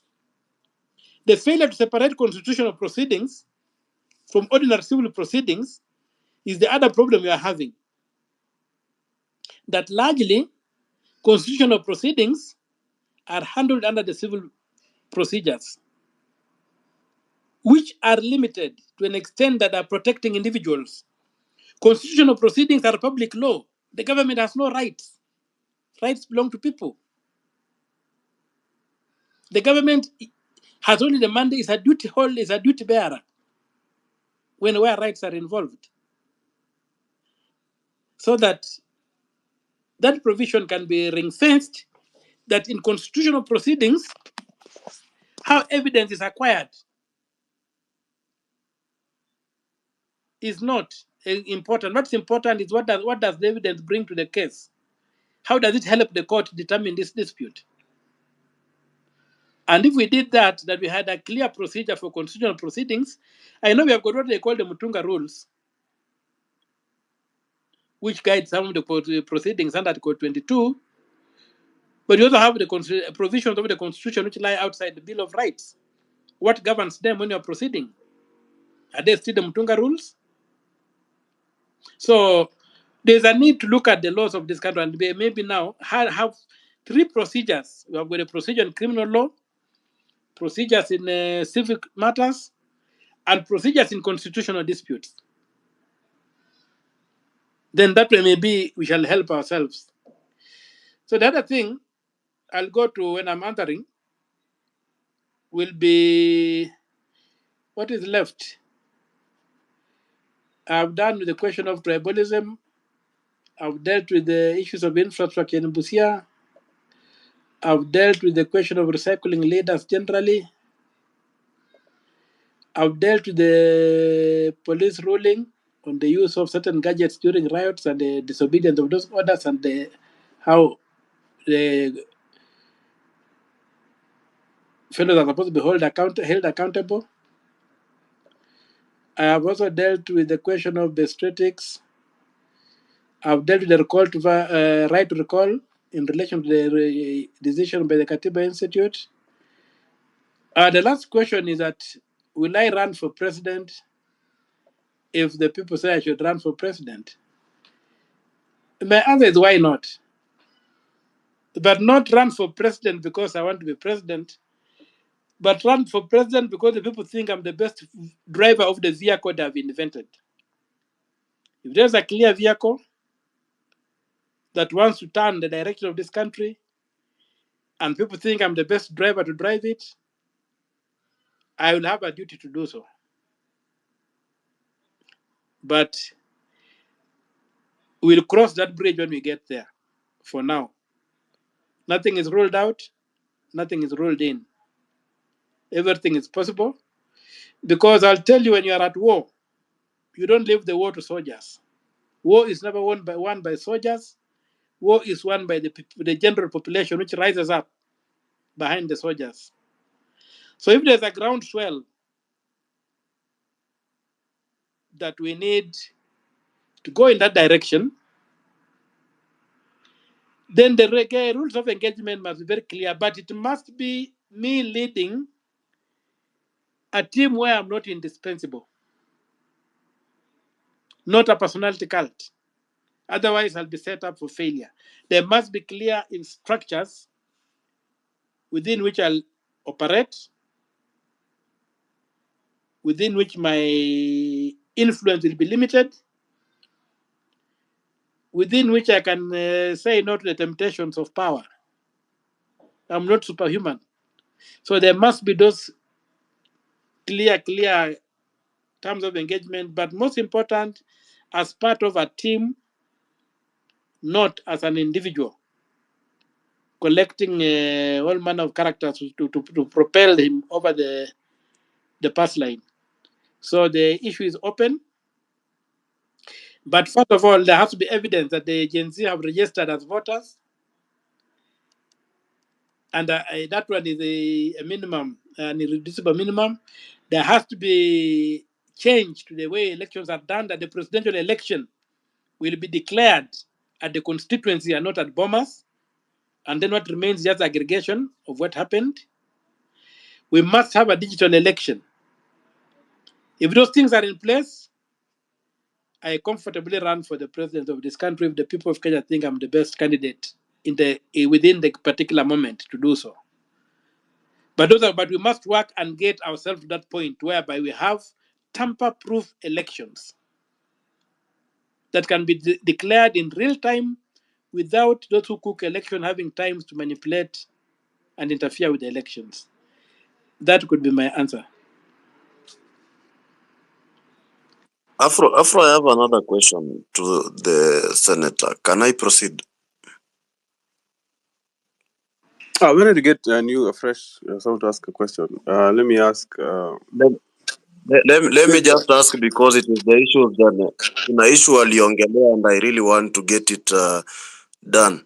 So can I proceed? Okay, please ask one last question.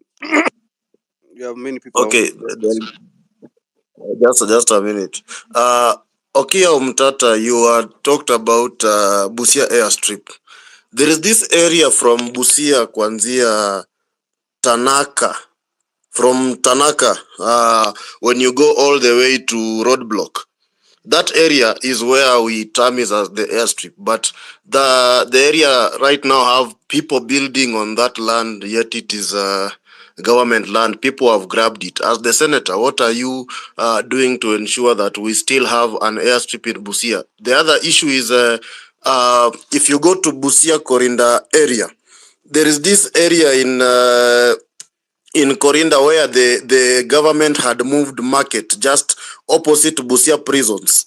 That market since then has never been functional because there are people who wanted to get rent from those people that were buying shops. I tried to purchase a shop there I tried to purchase a shop there in 2022, but 2021, 2022, but I was not successful because I was told, bring money so that we can give you a shop.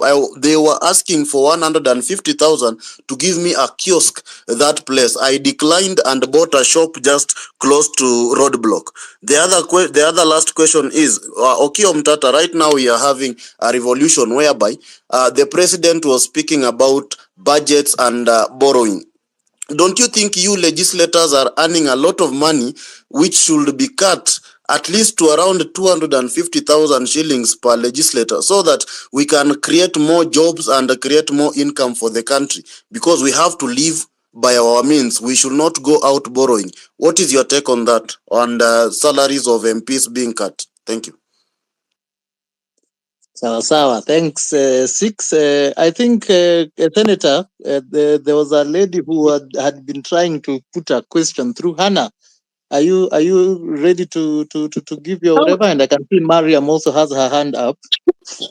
Yes, thank you, Afrocentric and Chege. I think you couldn't hear me, so I had to drop out and come back. Thank you, Afro. Senator, thank you for a very informative and lengthy description and discussion on matters that you were asked. But in regards to the last question, if I may start there, but I wanted to talk about something else. There is no safeguarding the evidence. I don't think would do anything much if we are not giving any incentives to the whistleblowers. That's number one. Number two, whistleblower protection.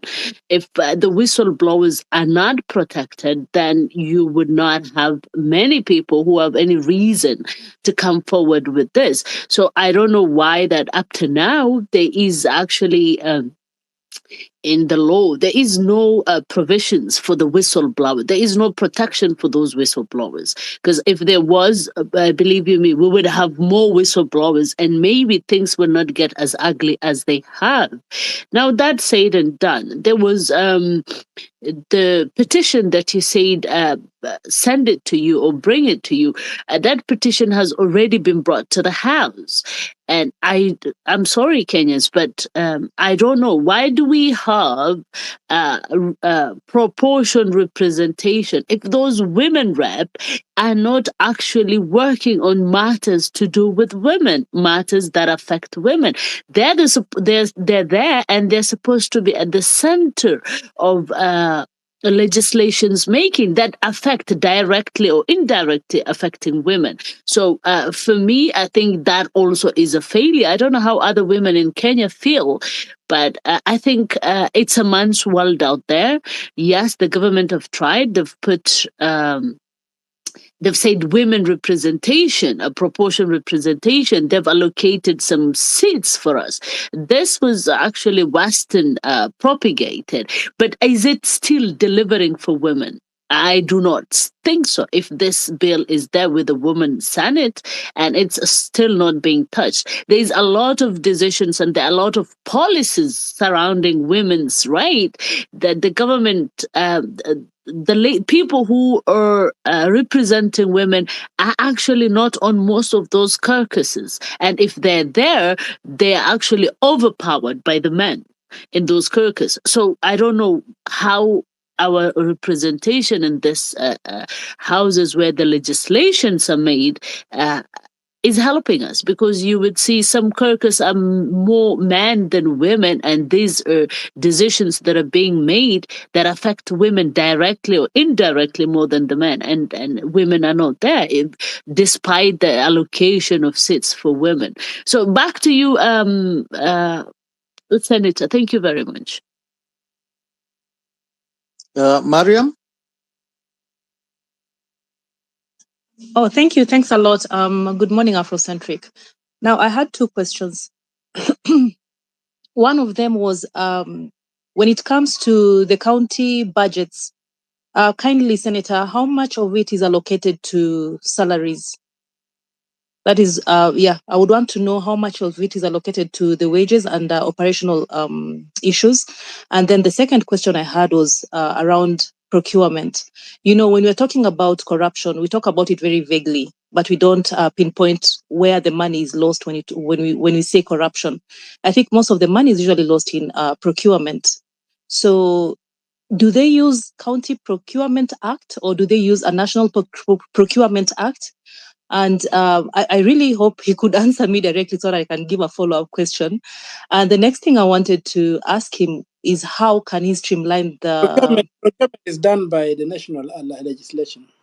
There's no county legislation for procurement. Or the act itself. Yeah. So is it possible for us to have it on a county level? Because, for example, when I'm looking at your portal right now, I'm not able to access your tender documents because they're restricted. And we know that the counties lose a lot of money in, of course, wages and in the procurement. And how they lose it in the procurement is in the inflated bills because of the kickbacks and all that. And we know why people do kickbacks. So is it possible to streamline the Procurement Act on the county level? And number two, is it possible to have your budget uploaded on a portal that is open to everyone, and then all the tenders that are won to be put on the portal? Actually, the 3 top tenders, so that they can be open to public scrutiny, so that if there's anything that has been inflated, people can actually challenge it and they can be withdrawn from that tender process. Is it possible to do that? I think that's really one way of streamlining the corruption issue on a county level. So my first question to you was, what percentage of your budget goes to the wage? Can you answer me now, please, so that I can ask a follow-up question? On the wage bill should not be more than 35% of the entire budget. And development expenditure. I'm sorry. No, I've asked you a very specific question because I know that only 11 counties are able to adhere to the 35% threshold that has been recommended, and your county is not among them. So what percentage of your... Just wait for him to finish. No, he already said it was supposed to be, Chege. He said it was supposed to be, but I've asked him how much is it. Yeah, he said it's supposed to be 35%. Allow him to finish. Yeah, no, I think I've gotten her question. My account is not among them. I think my account is in the 40s, about 48%, but you don't have the latest audit because the audits that you have sent from the control of budget is a 2021 audit. That's the one I've been able to scrutinize. I'm currently scrutinizing the budgets from 2022, the 2022, 2023, 2023, 2024 budgets, because even the reports from the county, from the Auditor General, are not so clear. So I've had to retain the services of a private firm, which I've paid 2 million shillings from my various allowances to be able to do a forensic audit on those books of what you have been able to get, including what you have been able to get illegally under the table from the treasury and from wherever. Even from the county, some officials have given us some documents. So we are subjecting them to a public audit. And that's why I was telling you that in that public audit, we are having a problem with about 2.3 billion, where it had gone. And right now, we have not reached to audit the current state of affairs in the county assembly, because when the employment, the county board is also opaque. You don't know who is employed, you don't know who is not employed. It's very difficult to know what has happened there. So among the documents we require to be given to us are also documents from the county, the board, the county public board. And so I think it's a question I might not be able to pinpoint, but the fact is that the Busia County is established. But also there's another problem that the counties are facing, that where people are looking at counties as employment bureaus. And I'll play the advocate devil and say that most governors are terribly under fire for employment. And these are politicians who go and look for votes and make all these funny promissory things. And I think that was a mistake, because when you remember, what could cure that? Could be to centralize some of these employment opportunities so that they are done by the Public Service Commission. I don't know. Could be a wrong proposal, but there's a problem in employment across the country. And given the failure to have industries to industrialize this country, then government remains as the single largest source of jobs. So everybody's looking at the jobs. Counties are not proactive in creating an environment for investors to come and invest and create jobs. There are very, very many opportunities, even in Busia, for this kind of things. But you'll find that they are not tapped. And so what remains is that the county governments have to employ. Another thing with the percentages, if I look at in real terms, I think Busia in real terms is performing under 35% of the revenue, because a lot of revenue is being lost. On source revenue is being lost. There's no way that Busia County Council, before the constitution came in, was aggregating something up to 800 million shillings annually in collections. The county government came in, the figure continued diminishing. We are now doing about 100 million a year, 100 to 200 million a year. If you compare to the Kenya Revenue Authority, which was almost at par with the county council, is doing about 1.5 B in terms of revenues. So it's not acceptable that the money raised from the ground is being stolen on the revenue side, not necessarily on the expenditure side. So we lose the fight against the so-called theft of public resources, which we mischaracterize as corruption, when we only look at the expenditure side of things. On the revenue side of things, a lot of money is stolen. Money is collected, it never gets to the county coffers.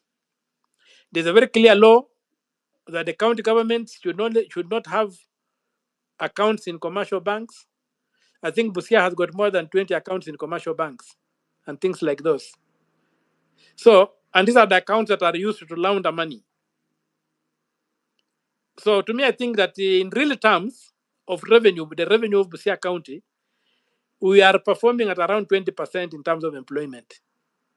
Because if you look at the figures of the county government, the county council, the local authorities, compared to the figures of the devolved county governments, it's not acceptable that the county government should be collecting less than those local authorities, which had less business, the tickets were cheaper, the opportunities were less. If you look at even the growth of the towns, it should be collecting over 1 billion shillings.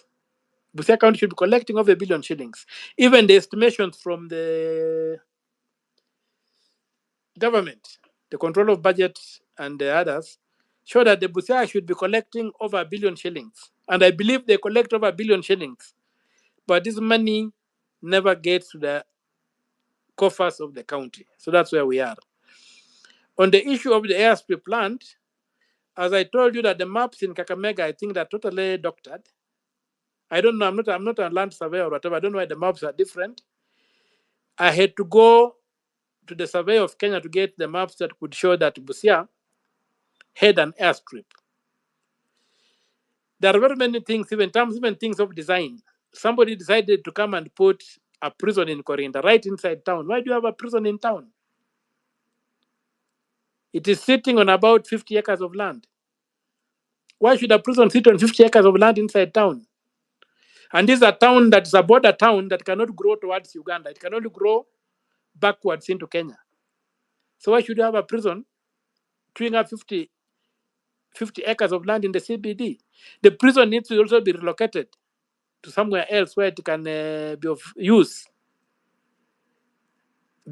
And then the land be released to enterprise.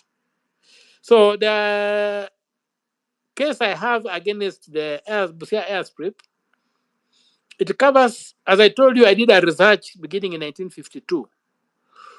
The question was that Parliament had validated the ownership of the airstrip land by the grabbers, and had even started a process of compensating them for the same land. If the Kenya government wanted to use the land as an airstrip, they should compensate these people. There's a report of parliament, there's a committee of parliament that sat and made that resolution. So to overcome that, and these things were brought to parliament, to court, to show that this was it, I had to go back and look at the records outside government records. And I was able to reconstruct a very, very clear narrative that showed that Busia did not just have one airstrip in Busia town, it had an airstrip in Funyula, it had an airstrip in Atamukura in Teso, which have all been grabbed.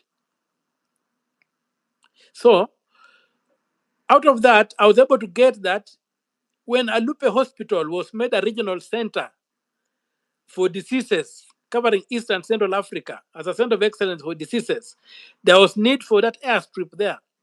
And the local people donated the land. They were not even paid for the land. It was not a compulsory acquired. They donated the land. They were only paid for cassava. What they were paying 1 cent per cassava stem.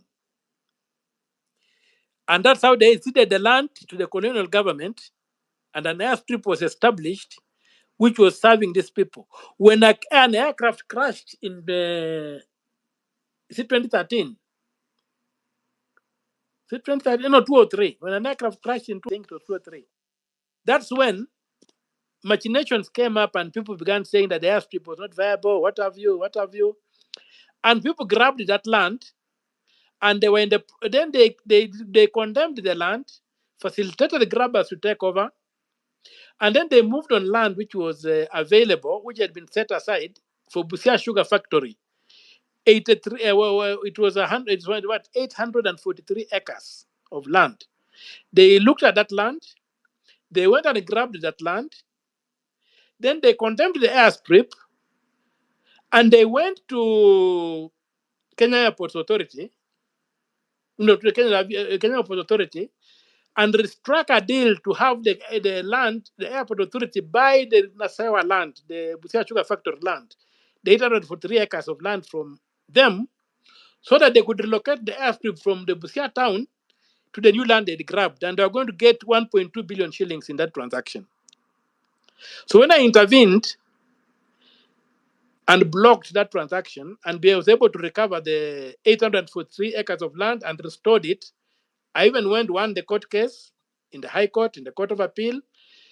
I went and processed the title deed, and I called the county commissioner and handed over the title deed for that land in the name of the PS Finance.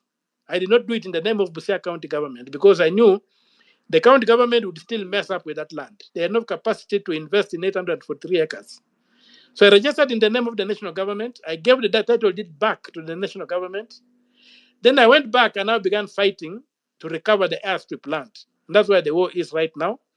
And I've been able to establish the acreage of the airstrip from the maps I got from the survey of Kenya. And now all those title deeds are lined up for being quashed. Initially, the Attorney General did not support the case, but now the Attorney General has filed a case, has filed an affidavit in that case that is even beyond what I had filed, showing how that land is public land. With the treaties between the Kenya government, between the colonial government and the local chiefs and what have you around there. I didn't have that documentation, because the documentation I had was from the ordinary narrative. So the AG has done an excellent job.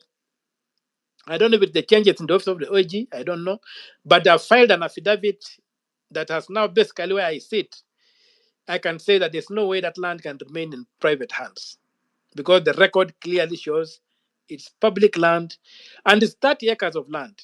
Now the question is, can that land still be used for an airstrip? And my position is that it may not be viable for an airstrip because around it, because it was neglected, private developers with legitimate lands have since put up buildings, story buildings. Also, it is right on the border. The aircraft has to overfly Ugandan airspace sometimes before it can get to the height it needs to fly. Also, it has to go to Ugandan airspace when it wants to land. before it can land. So we may need to look for alternative land in Busia, and the Busia has a lot of land where the airport can, and I think Busia needs an airport, not an airstrip, because it can cover eastern Uganda, it can cover Uganda, eastern Congo, and the Sudan. You can have an international airport there, which will bring in a lot of revenues from these countries. Instead of talking about an airstrip, you have an airport, and this land is available.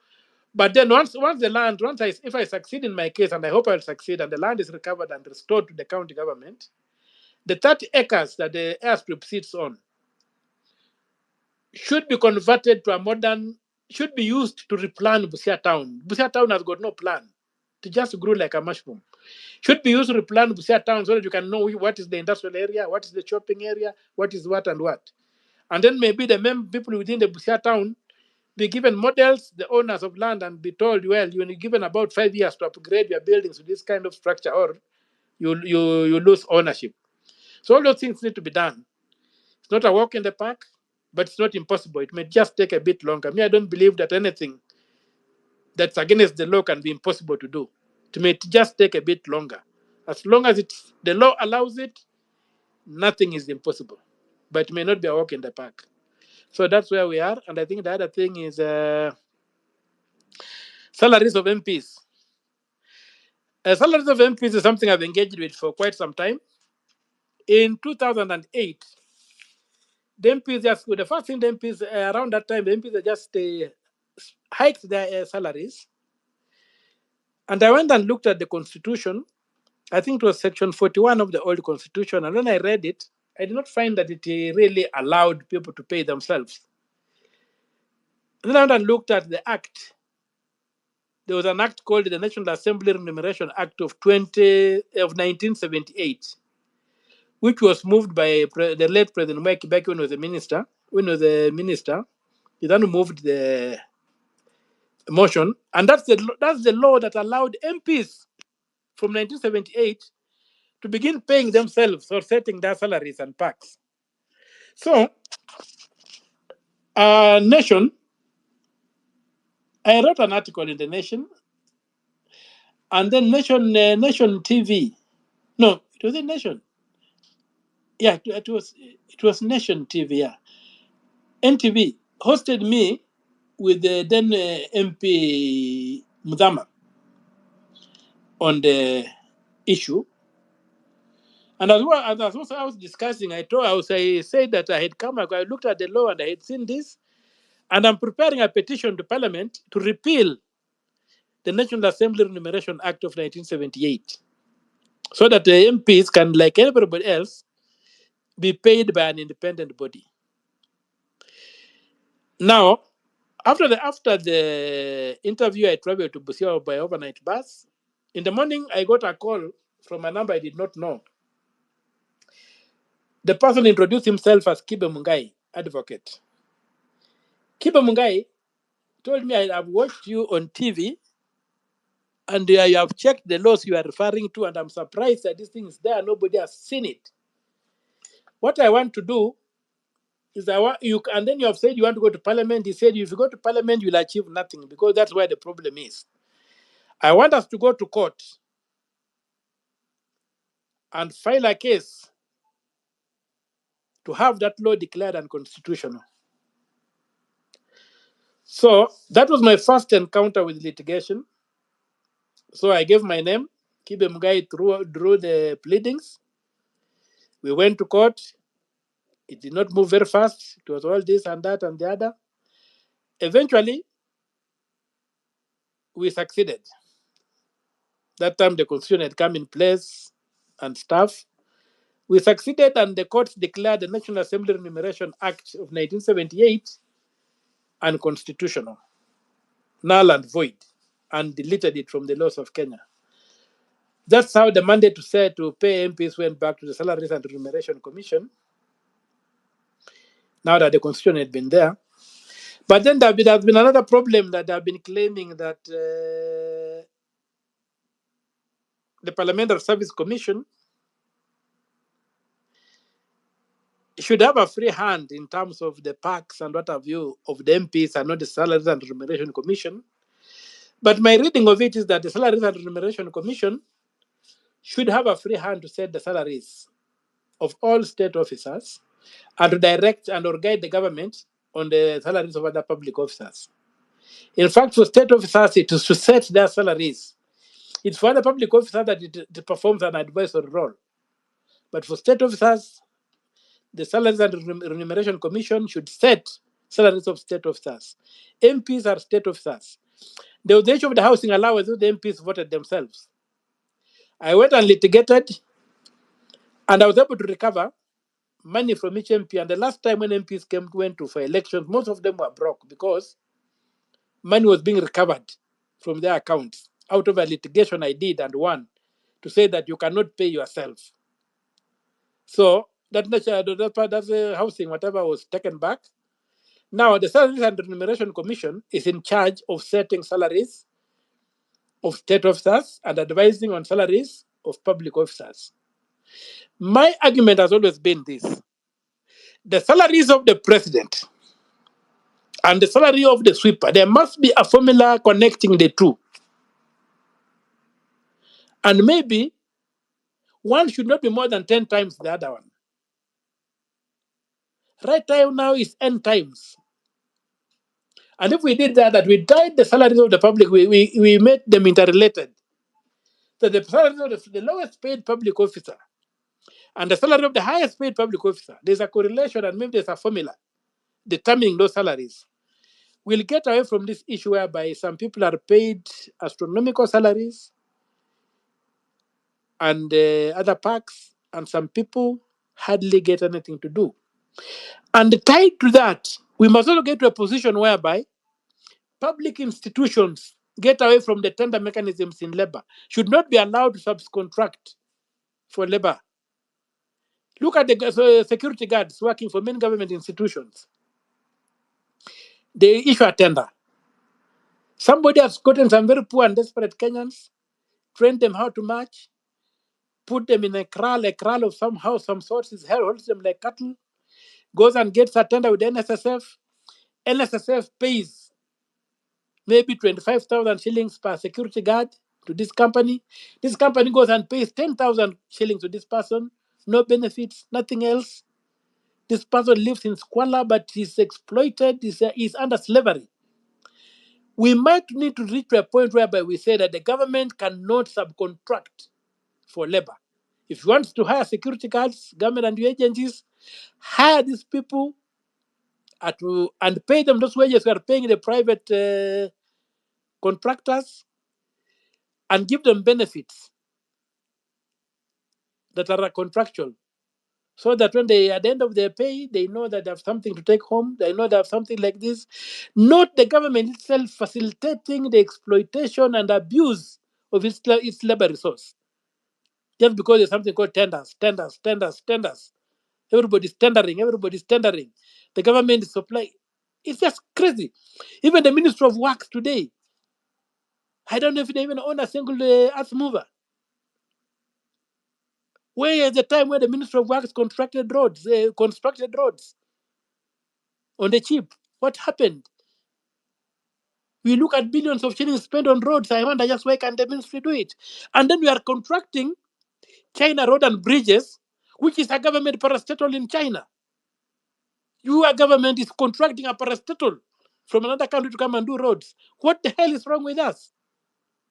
Today, if a disaster happened and a building collapsed in Nairobi, the only Republican institution we have left is the military. It's the only one that might come with heavy equipment. Otherwise, all the equipment that will come on site will be hired from the private sector. Is that how we're going to run a country? We cannot surrender the country to market forces. That's where the problem is. So the salaries of the MPs can also not be surrendered to market forces. If you want to become an MP, you must know you are going to serve. It's a republic. It's the Republic of Kenya. The name Republic of Kenya is not decorative. It's not a decorative part of the name of this country. It means we are a government of law. We are a space governed by law. And people have rights under the law. So if you are going to be public officials, the Salaries and Remuneration Commission should do the honorable thing of showing us the correlation between salaries of people. Right now, you look at the salary of the president and the salary of a clerk and the PACs. There's no correlation. Absolutely none. So those are the kind of things we need to look at. As for the parliament, as for the question of whether or not the Parliamentary Service Commission can override the Salaries and Remuneration Commission in terms of allowances and other parts of MPs. We fought in the High Court. I succeeded. We are now in the Court of Appeal. Me and the Salaries and Remuneration Commission on one side, the Parliamentary Service Commission, and I think the AG and others on the other side, with the Parliament and the Senate on the other side. When the matter came up before the bench in the Court of Appeal, one of the judges asked me a very direct question. Omtatah, when you came to this court, you are not a senator. You are not an MP. Today you are an MP. Has your position changed? And I told the judge it has not changed. My position remains the same, that under no circumstances should any group of individuals be able to determine their salaries and allowances. That's the position. The matter is in the Court of Appeal. We are slugging it out. I hope we succeed, and maybe we escalate to the Supreme Court, because we are interpreting, I think it's Article 172. No, 127 or 172. I'm a bit confused on the Parliamentary Service Commission. But so be it. So I think that one, there's no justification for the kind of salaries we're getting compared to what everybody else is getting from the public service. We must create a relationship. Going to public office, you must not go. You don't go to public office to get rich. You should go to public office to serve. And maybe if we do that, we shall restore the honor of the Parliament of Kenya to what it was when the likes of Tom Mboya, Masinda Muliro, Martin Shikuku, Ronald Ngala, J.M. Karaoke, Seronei, and many others, Chelagat, and many, many others were elected to represent people. And they were not Weshimiwas, but they were Wajumbe. They used to be called Wajumbe. I don't know where the word Weshimiwa came from. When I was growing up, MPs were called Wajumbe. Mujumbe wa Busia, North. Mine was called Mujumbe wa Amagoro constituency. Initially it was Busia, North, then became Amagoro.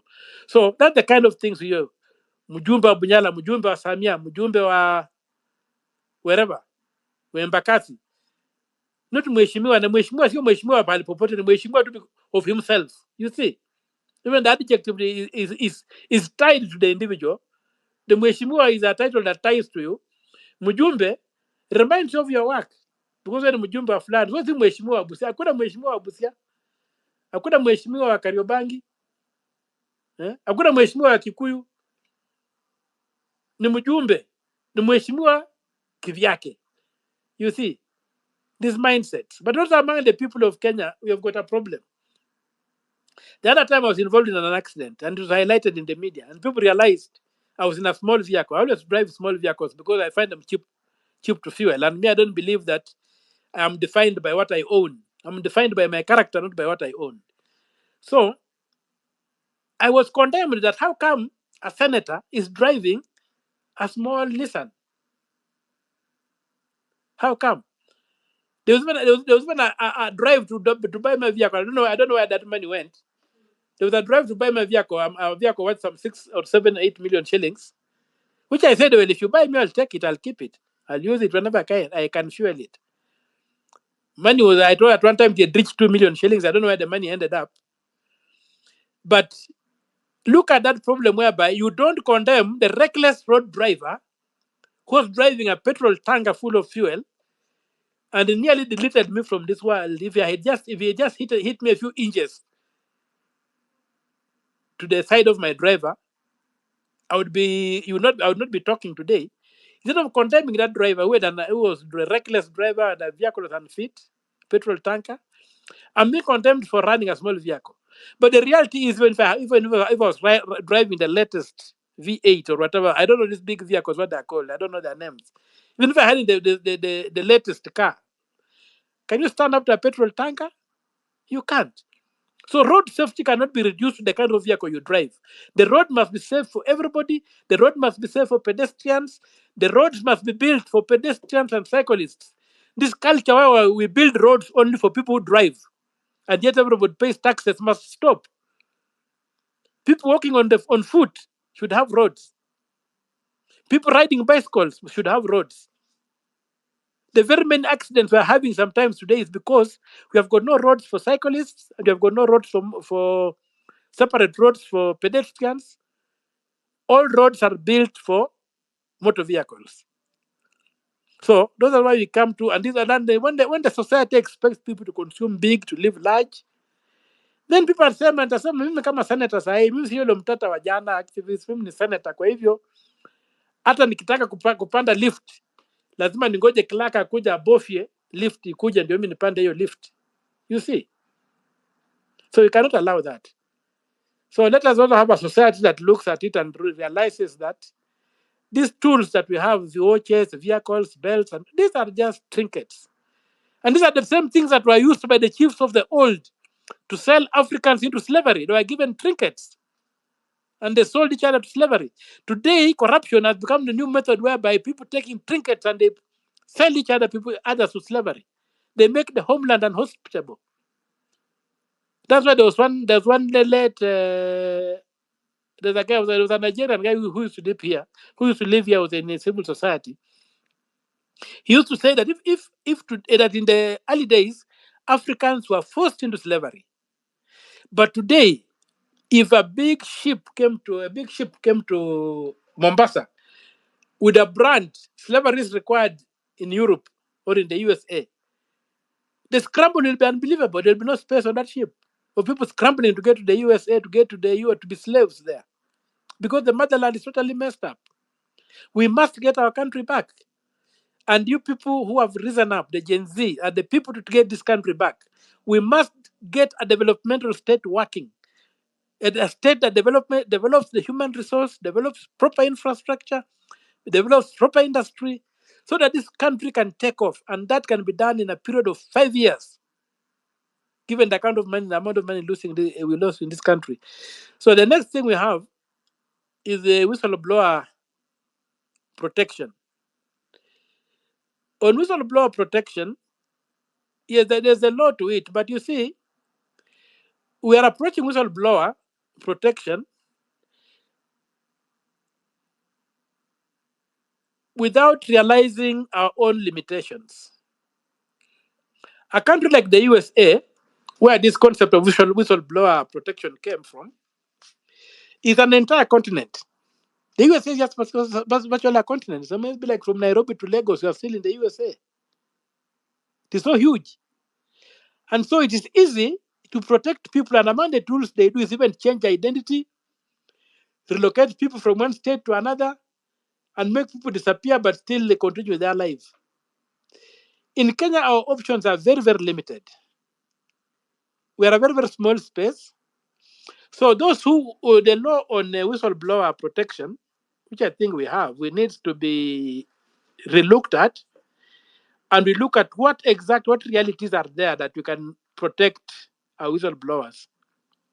And maybe some levels of whistleblowing might require removing somebody from this municipality to a different country, from this jurisdiction to another jurisdiction, and changing their identity so that they can have a new life there. So all those kind of things need to be considered. Otherwise, the idea of saying safe houses, what have you, to me is just arrant nonsense. If the thugs want to get you, they will even get you in that safe house. So they need a slightly more elaborate legal and policy framework to protect whistleblowers. But I also think that the whistleblower should be so considered where people release information to private individuals and tell them, hey, do you know that the last elections, the last recruitment, like just the other day, somebody came to me. I was in Kisumu, and somebody says, I've been wondering how to get you. And he walks to me with a pile of paper, and he tells me, look, if you go to this called the Kenya Investment Authority, they have cancelled recruitment of the CEO 4 times. This is the 5th time they are going to recruitment. But now they've bitten the bullet by they've decided to bite the bullet and say now they've lowered the qualifications that are required to make you the CEO of the Kenya Investment Authority.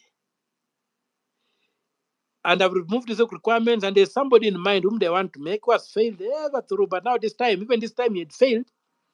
And they've had to they've had to recall the shortlist, remove people who are qualified in the shortlist, and put these people on the shortlist.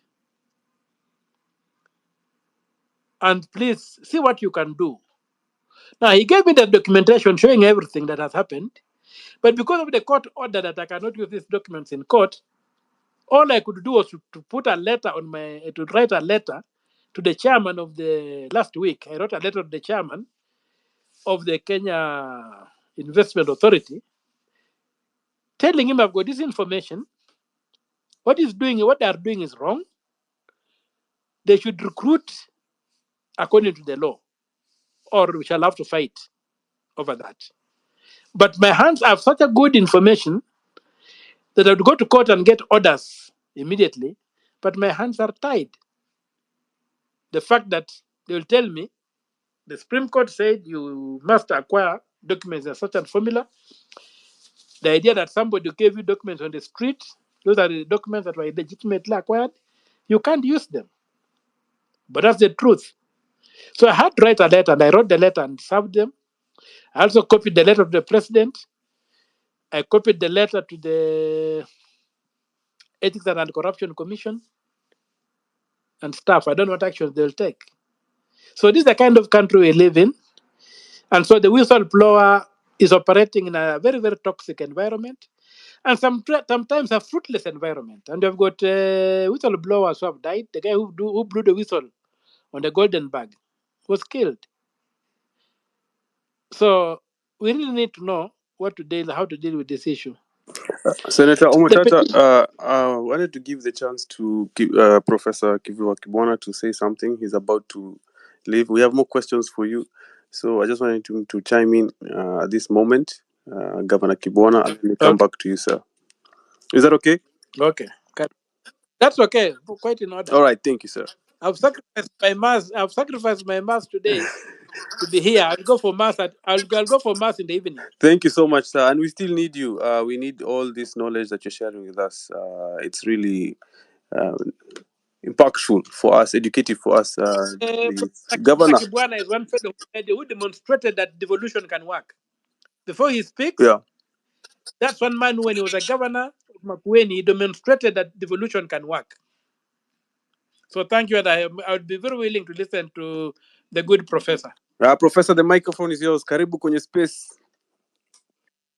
Asante sana, Afrocentric. I have really also postponed my going to Mass, but I am going soon to listen to this very critical conversation, and particularly about these reflections on SABA SABA Day. And let me first of all congratulate you for this space because we are learning a lot, we are dialoguing, and Gen Zs are really showing us the way forward in terms of how our country can be reformed, reimagined for the immediate future. And I want to really say, listening to all of you and Omtatah, in terms of the knowledge that he has of law, of how he gets information, data, so that even when it's not always easy, so that he can get certain things done. It's extremely commendable. And at Senate, Omtatah, Sifuna, they really encourage us in terms of how parliamentary business can be done.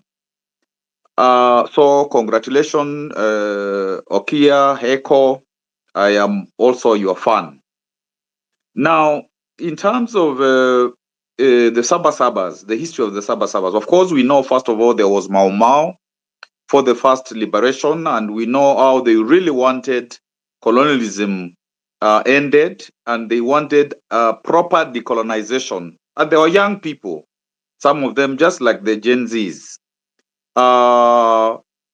Because even Kimathi was not 40 by the time the British people hanged him and so on.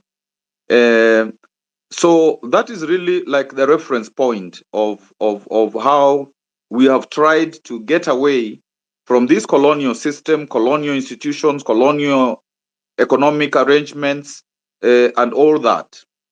Then we had the first Saba Saba 1990, when Jaramogi, Matiba, Rubia, and others, including the Young Turks, initially, were pushing for the dissolution of the 21 years of one-partyism from 1969, when KPU was annulled.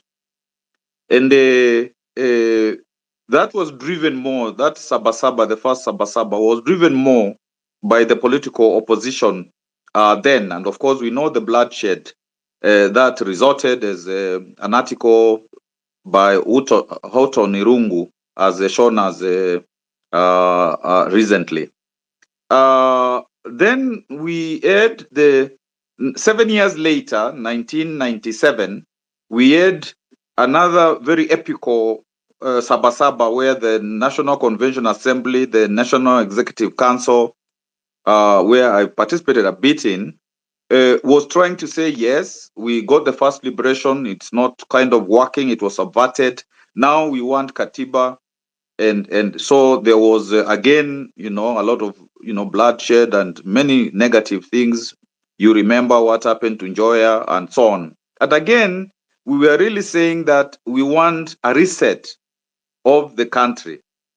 And that is why I'm very excited about now the life and times of the Gen Z movement, because they are ushering in the third Saba Saba of 2024,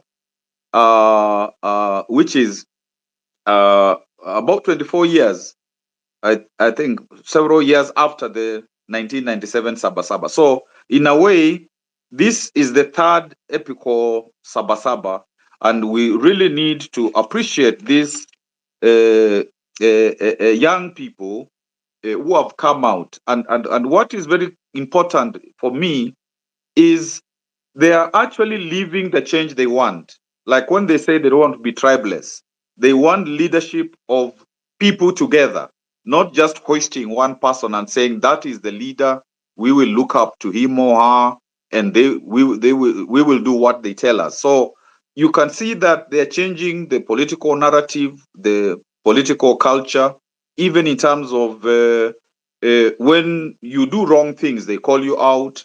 And so that is exciting, because they are, like Mahatma Gandhi said, they're actually living the change they want. And I hope that continues, and I hope that changes even the character in a deep way of these young people who want to see different in Kenya and in Africa. I think we need to tell them that as they continue the civic education, as they broaden this through technology, through online forms like what Afrocentric is doing, we need to warn them that, like in Mau Mau was overtaken by politicians. Even NCC was overtaken by politicians during IPPG. So I think the Gen Zs need to know that even when some of the, not Omtatah, but some of the opposition are beginning to say, yeah, these young people are doing very well, and going to some of the funerals and so on, they have to know that they have to be very protective of this new thing that they are creating. And I think for me, that will be very, very important, because it's easy to capture a movement that wants reimagining Kenya, looking at these institutions, looking at the laws, the policies, the all works, so that we have something that can take us, forward in a real way. Let me very quickly just say one point about the recall of both MPs as well as MCS, because the law is more or less the same. I think the case, the Katiba case, that was referred to by both Omtatah and also a colleague in the space. There are some important things it did, because before a recall, the parliamentarians had made sure that there was to be a judgment of the High Court, which said that you can be recalled, that the reasons for recall, according to the Constitution, and also some that they put in the election law itself, could exist. And the Kanyik, Kimondo, and other courts and other judges, they said that it was not necessary to have that judgment of the court to validate a recall. They also said that even if you were in an election, you can still petition for a recall, because before the law had said that if you were a contestant, you couldn't do so. And there was even another onerous thing of 50% of the total number of voters to be able to support the recall, even before the election itself. And that was struck down. But of course, the 2-year thing and the 12 months before the elections, I think since, and I think this has been said in this forum, since now 2 months are going to end in August, I think those who are preparing for recalls don't have that impediment, so to speak. And I think that is something that must be clarified, so that people who want to do impeachments because some of the MPs are not behaving properly, will know that they can do that within the ambit of the law. Of course, if we had moved to say that because of not passing the gender principle or gender rule, Omtatah calls it gender principle, because of not passing that, Parliament can stand, the National Assembly can stand dissolved. Actually, Parliament can stand dissolved. That is still something that people can work on, because it's still a live issue, because up to now, Parliament has not passed, this gender principle, so that within the Constitution, as we go to any elections, it is something that now works. So that is also another issue that can be used to actually tell Parliament that now, because you have not passed this, we want to ask that you go home. And I think that's important, because this less than one third, so that there's 2/3. Nobody can have 2/3. No gender can have 2/3 in the Parliament, in the county assemblies, and so on. The county assemblies are okay. I think that's an important thing to do. I think when we come to the emoluments, and Omtatah has described that very well. You see, the salary itself, if it's 1 million for MP or slightly less, you have to look at the sitting allowances. You have to look at the travel allowances when people are going for benchmarking and all that. And you might discover in certain instances, people get even more through those allowances and so on. And therefore, that is why it is really important to go to both the CRC as well as the Parliamentary Commission and say that these salaries, like that formula Omtatah was saying, must be realistic, and the salaries of all public servants must be realistic. And all these allowances, like people going to Tanzania when they are from just a nearby county, because per diem rate is high, and even those per diem rates to be reviewed. I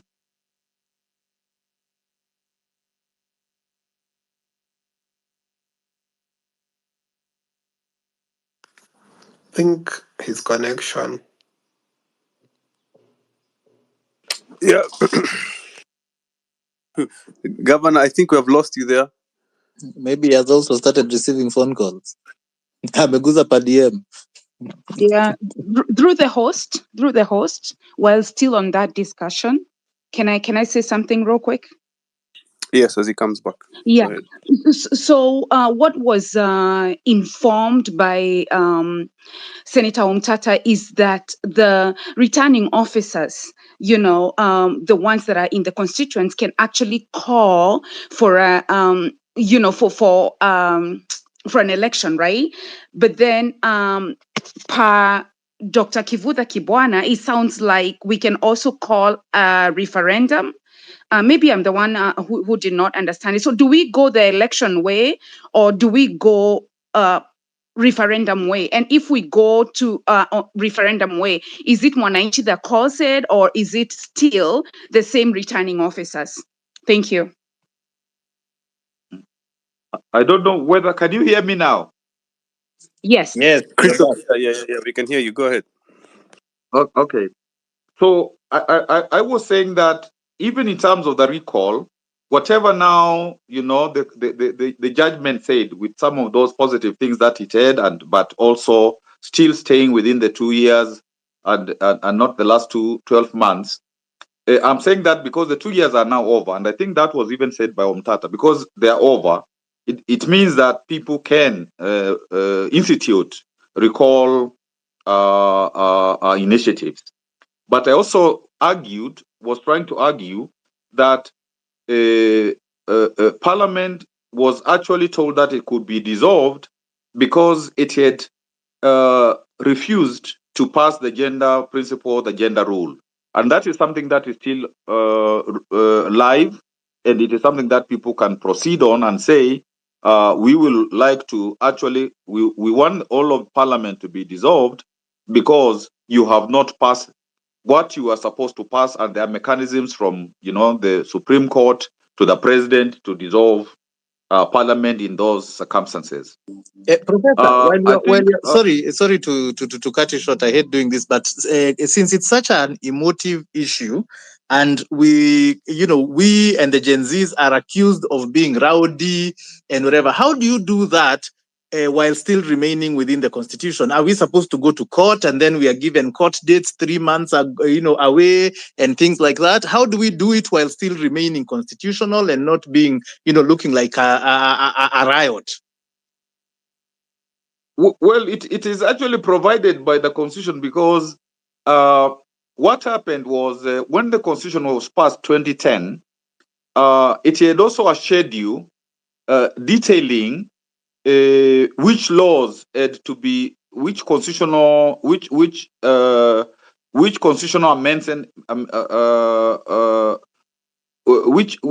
what had to happen according to the Constitution, whether there are some actions required, some laws required. And it said that referring to the schedule where it had dates and yes, in the schedule. Yes, okay. Yes, precisely. And if you don't do what you are requested to do by the specific time, then you can be censured. And actually, there have been even attempts to get Parliament to pass the gender rule, or Parliament is dissolved.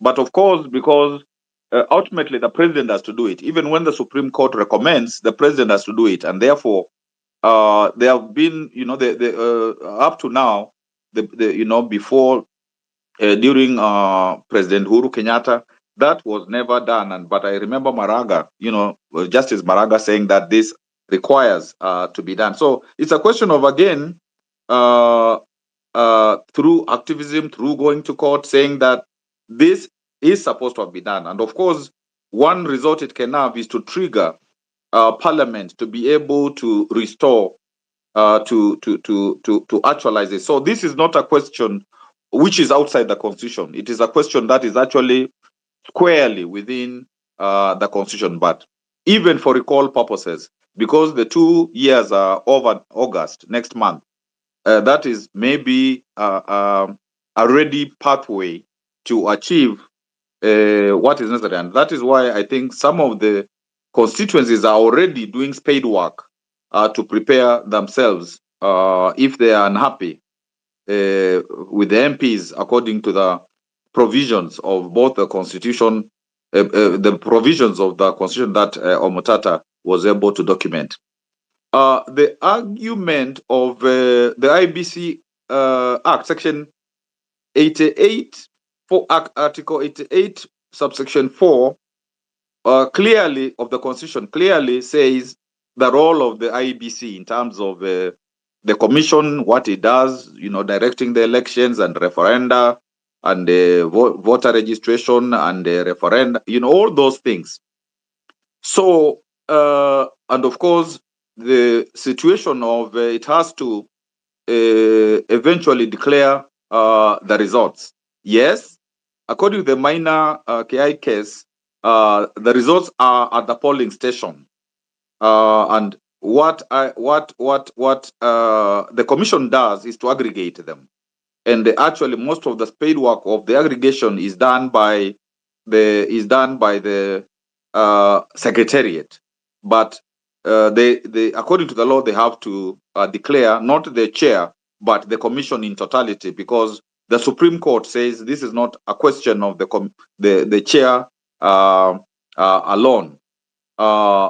So it may be difficult for the secretariat to act as if it is both the secretariat and the rest of the commissioners, and that is why, following Omtatah's argument of the creation, and I think this is also Muguna's argument of the creation of a transitional authority, if there is a vacuum, I think one would have to think through carefully how do you constitute that transitional authority, presumably through Article 1 of the Constitution, and how does that traditional authority create the IBC if the IBC would not have been created. So I think those are areas where there has to be, more thought and more clarity in my view.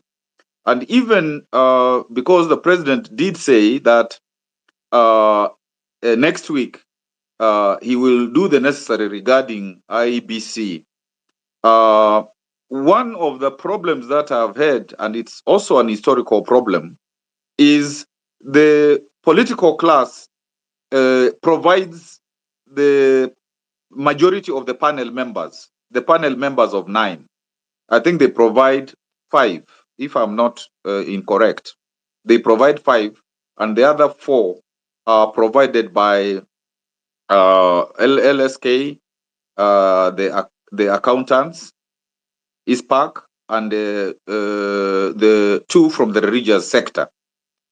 So you see, these are contestants in the elections, and they want to influence how the referees will be determined. So I think that's one area, although the process as of now has gone very far, but that is one area of contestation, because so long as the political class determines who becomes the commissioners, we will continue to have problems. And that's why we had like some commissioners appearing to be in the last elections, to be for one section of the politicians and another section. So that is also something that we require to think through.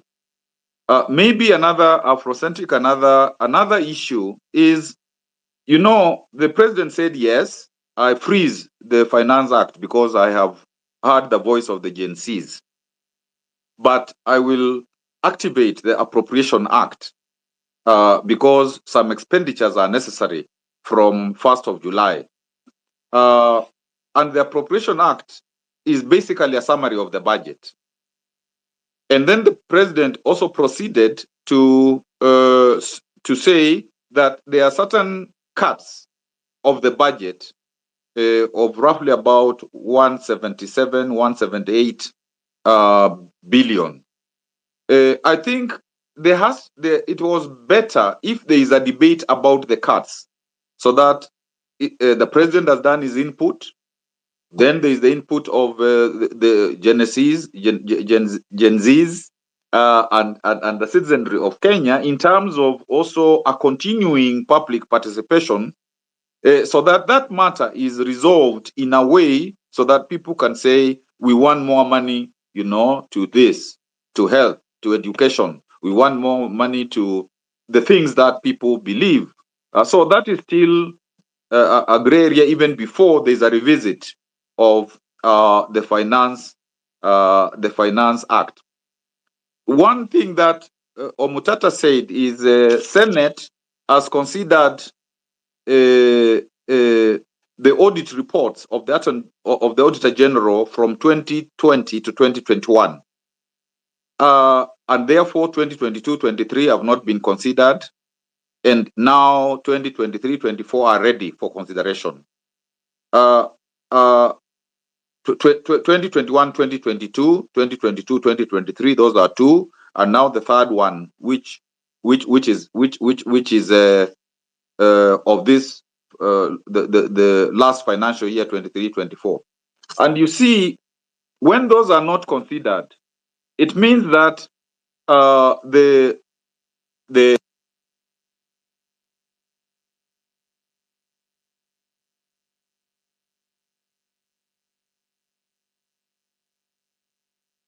Wait, I think Governor, we've I lost you think again. we've lost him again. Yeah, Professor I think akiguza tu pesa. Oh, okay. And now yeah, we can hear you. we can, okay.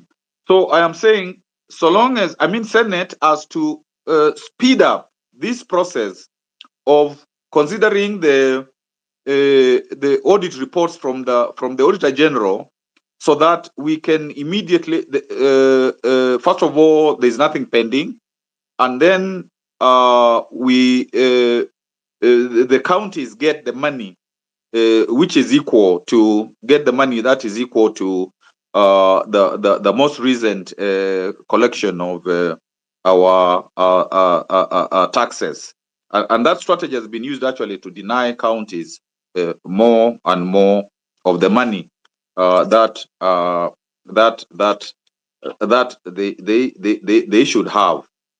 I wanted also to say that, even within the Constitution 2010, it was indicated that all laws in Kenya were going to be reviewed, so that those which are not in consonance to the Constitution are dropped. And that is something that has been overlooked.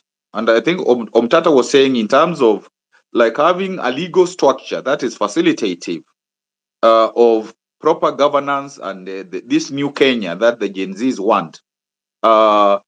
Before that is done, and it hasn't been done, and I think it is deliberate, so that we use a lot of the old law, so to speak, because even sections of the Public Order Act are still, in the law, and sometimes they are misused.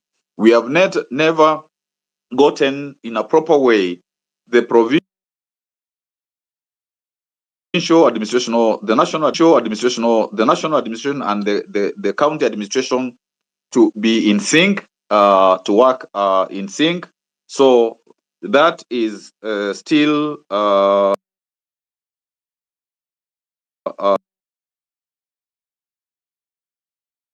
the privilege of serving in Makueni.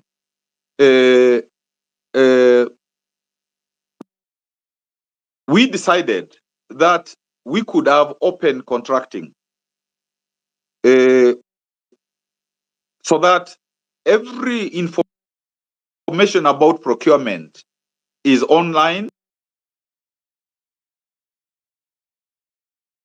It is permanent. Who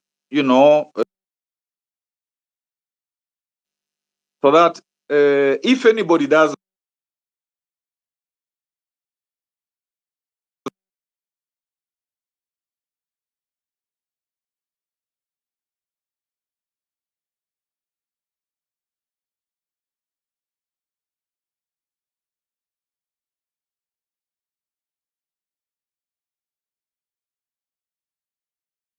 because we even now, saved monies because there was real competition. People believed that they could get tenders without bribing and all that kind of stuff. And we were able to use the money to even build things with little money until when people came to the county, they would say it isn't possible, but it was because of that. So I think that's something to consider, because even in terms of the ESCC, which is the body for making sure that there isn't, corruption and all that kind of stuff, the commissioners themselves don't do most of the work. Most of the work is done by the secretariat. Particularly the CEO is actually the engine of moving ASCC forward. And so until even the commission can have more, of course, after the CEO, as the investigations and all that kind of stuff have been done, and of course they don't have budget. They try their level best. They don't have a lot of budget. They don't have a lot of employees. They are also constrained. But I think the law there needs to be looked at, and indeed, even to have a prosecutorial role. I remember, I don't know whether this has been resolved. There was an attempt to have an East African convention on corruption, but I think Uganda and Tanzania and some other countries were saying that Kenya must ensure that its anti-corruption authority has prosecutorial powers, because if that doesn't happen, then the convention will not come into being. But I don't know whether that has been resolved. And of course, ESCC, I think, gives a lot of information about even people who shouldn't vie for positions because of their political or whatever. And the IBC did not disqualify those people. We used to do as public servants. Public servants do wealth declarations every year, and even when they do that, it is secret, and there's no reason why it should be secret. And even this idea of the lifestyle audit, this is an idea which has been mooted for a long time, and it doesn't see light of day. There are things that you do which make it harder, for people, to, like, you declare wealth, it is public, as you ask for positions, and if you can't explain, you are told you can't be, you can't be a leader, you can't continue. But otherwise, it is my wish that this remembrance will continue to really. SABA SABA is how do we fundamentally change our country so that these Gen Zs and the Alphas and the others to come find a country that works, where the Constitution is implemented. Because if actually we did implement the Constitution, a lot of things that people are saying are going south would not be doing so. But let me again, thank you very much. This remembrance is very critical, and what we will do together in our country, because even these politicians, I think we have to talk to them, so that they appreciate that it is not business as usual, and we together, change our country for the better. Thank you very much for this opportunity. Thank you so much, Governor. I think there are some panelists who want to ask you questions before you head to Mass. I will open the floor for that. Guys, let's keep it down to at least 1 or 2 questions. Atmosphere, I'll let you shoot first. Sorry, Afro, maybe before they start asking, Governor Professor Kivuva, how much time do we have with you and Senator Omtatah? Because I know we are learning a lot from you. Tunapigwa sana huku kwa DMs, tunaambiwa inakuwa monologue, but I think it was important for us to at least hear the rot that Okiya Omtatah has explained to us. And for me, I would love as much as possible to give people who have questions so that you can answer before you go. And then we really need to open the mic. Afrocentric, I think you've said this before. Hii ni sauti ya mwananchi na mwananchi anafaa kusikika. We really thank all the people who are here. I think we still have almost 5,000 people still online. Professor and Okiya.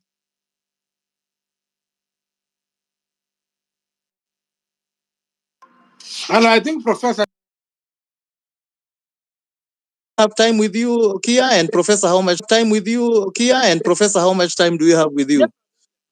available. So let us give Professor a chance. And it's very important to listen to Professor because he's been around longer than I've been. He's been an exemplary public leader, and he has been a governor. And he's also a professor of law. He's not just a professor of anything else. He's a professor of law. So when we talk about rule of law, he's the guy to guide us. Correct. Yeye ni So walimu hawa nini what are lawyers called? Mwalimu wa lawyer.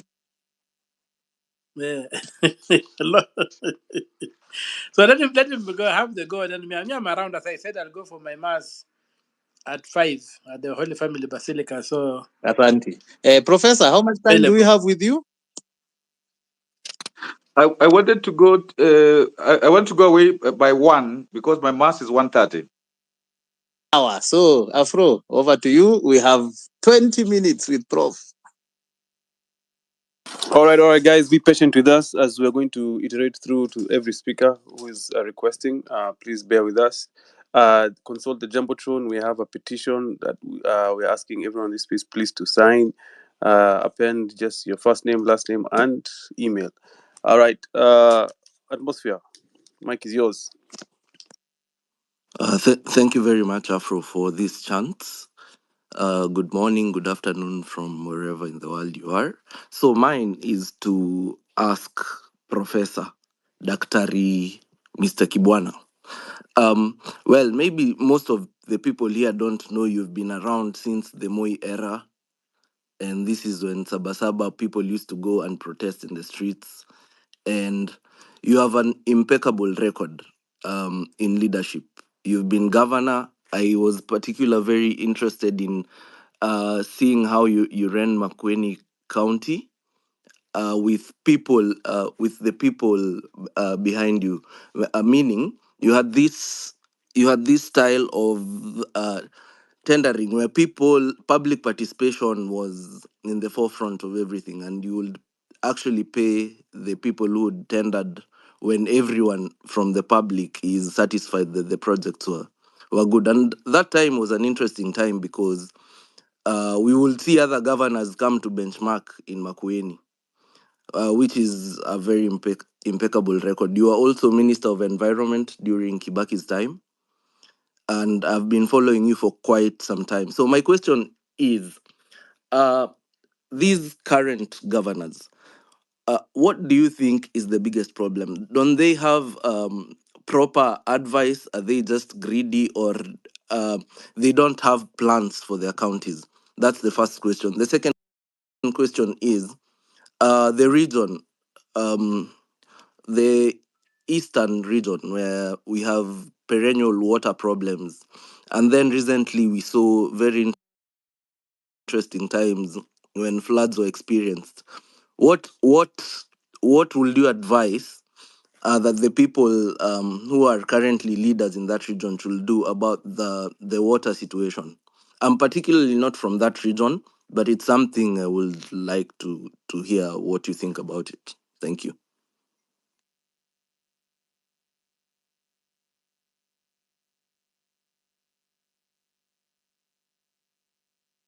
Afro, Cedric, am I supposed to answer each question or after a few? Oh, let me take a couple of more. Let's see, Hannah, are you there? Can you hear me? Yes, I can. Thank you very much, Afro. Professor, thank you for joining us. And the senator went on telling us a lot of things that actually only brought to light that this system is not working. If him as a senator cannot get documentation from a governor and he has to go to court and he still cannot get those documents to prove wrongdoings in his area, then you can imagine what a normal person, as a local citizen, and how much tight his hands are. This is further proof that this system is not working. But he's actually told us a lot of things that are not right. The public lands that are taken or are sold illegally to people, and so the place he was talking about was a border city that till the airport is no longer in the hands of the local authority. So him in that kind of position and facing all these issues, court cases, trying to go to court to obtain public information that would to correct the wrongdoings or to prove the wrongdoings. He also mentioned about public participation, that he got documents of tenders that then the court refused for him to use those as evidence. So this proves that this system is not working. It's not the people, it's the system that is allowing the looting, it's the system that is allowing the corruption, and the barriers that are put for the person who wants to prove the wrongdoings, rather than make it easier for the person who wants to prove the wrongdoings. Coming back to you, Professor, because for a reason I asked him about the whistleblowing. And without the whistleblowers, then we are none the wiser, unless you're in the same system and like Mutata, and you find out things are wrong. But if you're in a public domain, it's really difficult. So what I wanted to ask you is, because he mentioned about protecting the whistleblowers, I think that is, I think he got it mixed with witness protection. So maybe if that whistleblower goes and gives evidence in court, then he goes into witness protection. But as a whistleblower, you are a whistleblower. There has to be a law within any public facility that could give could actually encourage a good working environment, an environment where somebody could whistleblow without him being known. So could you please, in the laws that we have at the moment, and how we can improve on those whistleblowers, and those whistleblowers do not really have to give it to individuals who are within those laws, or within that working framework, they can release this information to investigative journalists when they could do their work, and this can be come to the public domain. So my question really is in regards to that. How can we improve on whistleblowers, and how can the system be fixed? Because there's so much hurdles in it. From everything that Matata has said, it's not working. It's not delivering for him. How is it going to deliver for me? Thank you, Professor. Let's get a question from Miriam. Thank you. Asante sana Kivuda for addressing the procurement issue, because I am very concerned with procurement in Kenya, mainly because I do business with government and I know that we supply at 60% above the market rate, which is unacceptable. So I had asked a question earlier, whether it's possible to have county procurement acts to streamline the procurement system. And my other concern is why are counties and also the national government, but not so much, but counties, having trouble paying within 90 days of supply.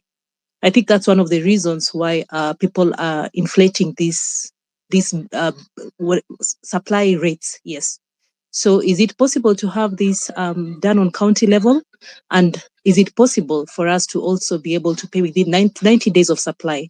I think this will also enable the youth to do the supplies business, because the youth are not able to do it, mainly because it takes up to 2 years or maybe 3 years, sometimes never, to get your payment. So I am interested in the supply area. The second thing I wanted to mention is that I do see the president's frustration when he's busy telling us that, I'm doing this development and this development, I'm working. But the challenge is that the mwananchi is not feeling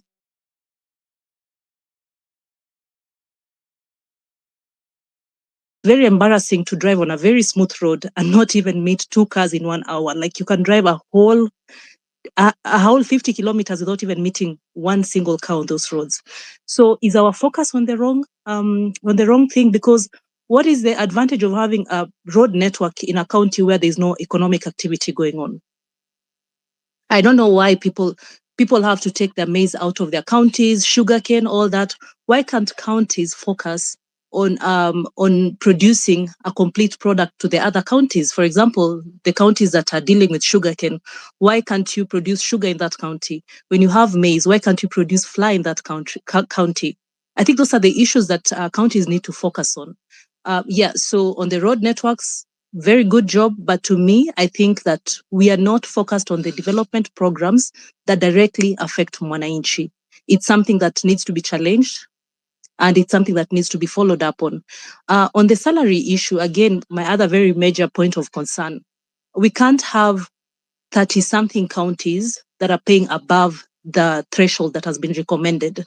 So how can we challenge that in court? Because as the senators were speaking, they seem to be very sincere when they're talking about the MPs, about the president, but the counties on their own are like a small country. You cannot be talking about the national country paying above the 35% of wage that is recommended, but on the county level, you're doing the same thing.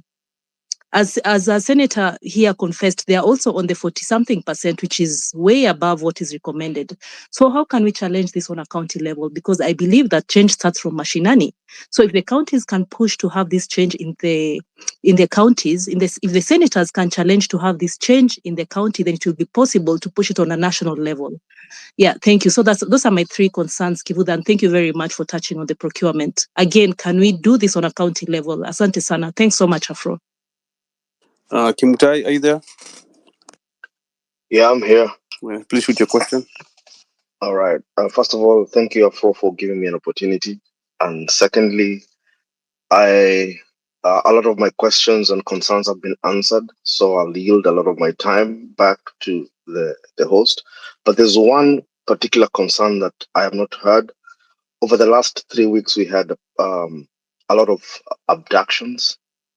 And the major concern was Safaricom was giving out the location of these individuals. So my question probably to Okiya Omtatah is how safe really are our private data, and how can we do what can be done really to protect the privacy and the data of the citizens? Thank you. Thank you, Kimutai. Nice and short. Eric, you had a question for Governor Kibwana. Eric, can you hear me? Yes. Sorry? I'm talking to Eric. I'm trying to get a question out of Eric. Eric, no. Ayo? Or maybe they can put up their hand. Okay. Guys, put up your hand. If you don't, I have to bring people up. So if you don't have a question, I'll have to drop you and bring more people. But Governor, you can go ahead and answer the next round of questions. Okay. Thank you very much. There was a whistle blow up protection bill in Parliament. I don't know whether Omtatah will be able to advise us whether it has been concluded, because there was an attempt through that bill to guarantee more protection for whistleblowers, witnesses, and so on. And really, even when such law exists, the question still goes into how do you get still protected when they are powerful people who you may be proceeding against in terms of revealing their corruption, revealing, criminality or stuff like that.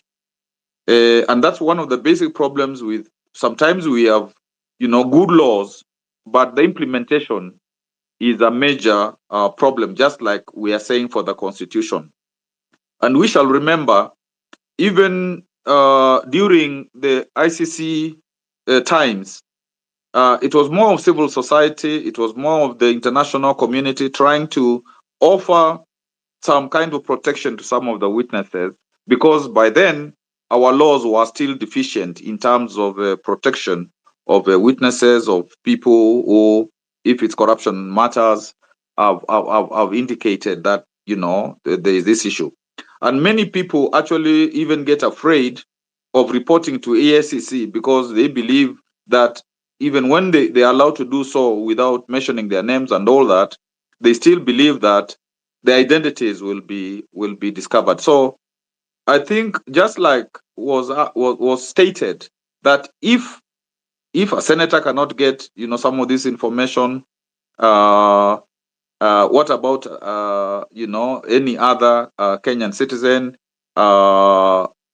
So there are issues there. There are issues about how do we get a culture of rule of law, so that when laws are passed, and including the fact that within our constitution, international law, which has got all these elements of witness protection and all that, is law in Kenya, so that even there can be recourse to using international law, because any law that we, like all the covenants that we have ratified, signed and ratified, all those are law in Kenya, but we still have not developed that culture initiative of being able to use international law itself, which is part of Kenyan law. So I think here we still have to say, even as the laws, like Omtatah will tell us about what has happened with whistleblowing law, witness protection law,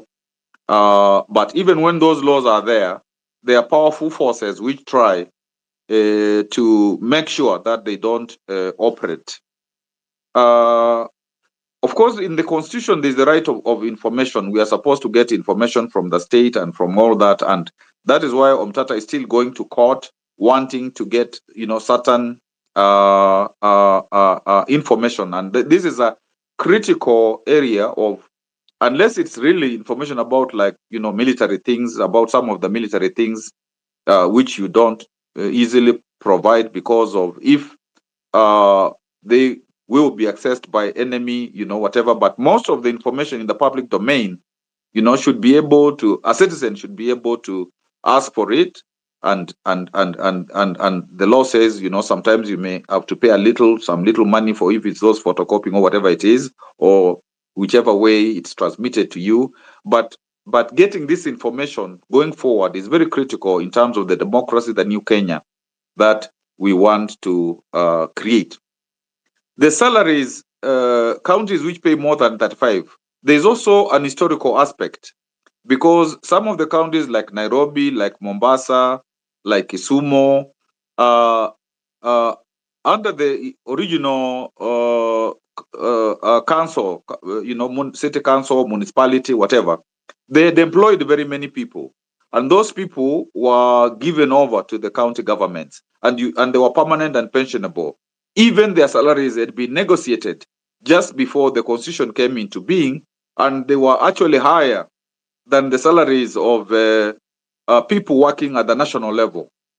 So there's that historical issue which has not been corrected. And then, of course, there is the truth of people employing, because they are, they want to employ people, will campaign for them, vote for them, people from their clans, tribes, and all that kind of stuff. And so there has to be rationalization. And there have been attempts, even at both county level, national level, to look at the wage bill. Because if a lot of the money is consumed by wage bill as well as recurrent, the other aspects of recurrent O&M, then it means it's only 30% that is supposed to do development. And that's why a lot of the counties are not showing result from that 30%. 30%, and even at the national level, it's still the same problem. Although we have about 1 million people employed in the public sector, both national and county government, still the money that goes into the salaries O&M, operation and maintenance, dwarfs what goes into development, and that's something that requires to be looked at as we go forward, because what the Gen Zs are doing must involve like creating how do we want to see the new Kenya? Can there be a manifesto of this is how it will look like? And these issues that we are discussing, and many issues in these spaces with Gen Zs and so on, must come into some like looking at the Vision 2030 and saying, can we have something now more than Vision 2030, which really says how do we get from all these problems we have had since independence to something that now a new vision, and I think that is where a lot of what we are saying should be accommodated, not just the short-term things that we are saying, we want this to happen and this to happen and this to happen.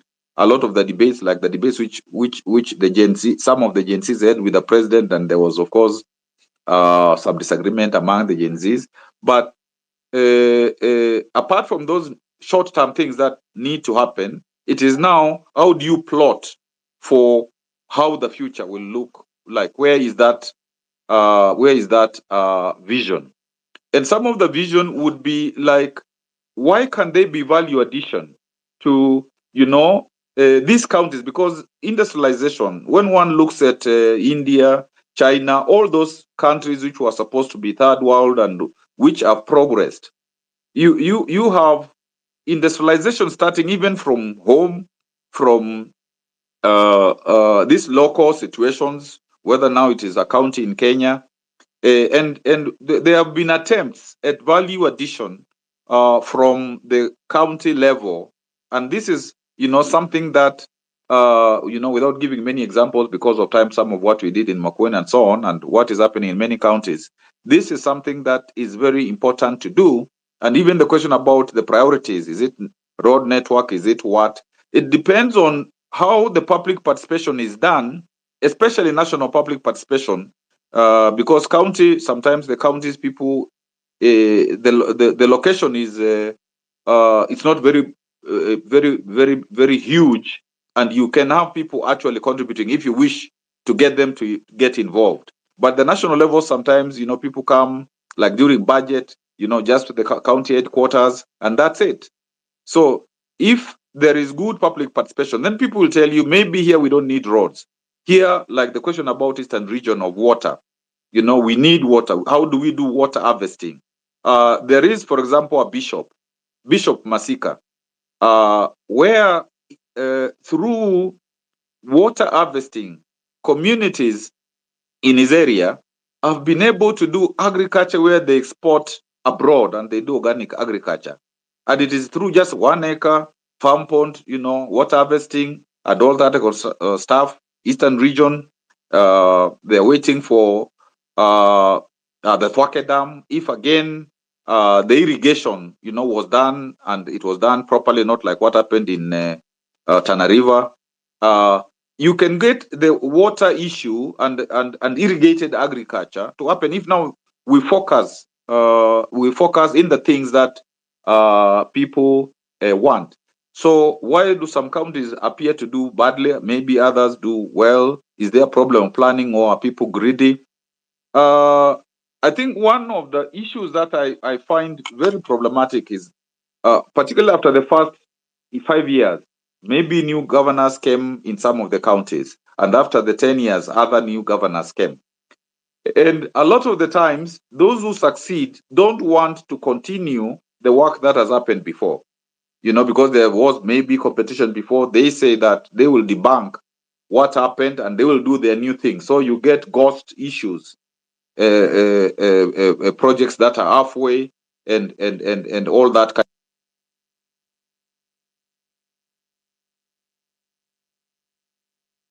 Hello, Governor, we have lost you. Guys, can you hear him? You know, No, he we can't. disappeared. Yeah. They are fighting you. We lost him. Can you hear me now? Yes, we can hear you. Yes. So that is an issue that needs to be looked at carefully, so that there is that succession, and people don't just say we are starting new things. We will not.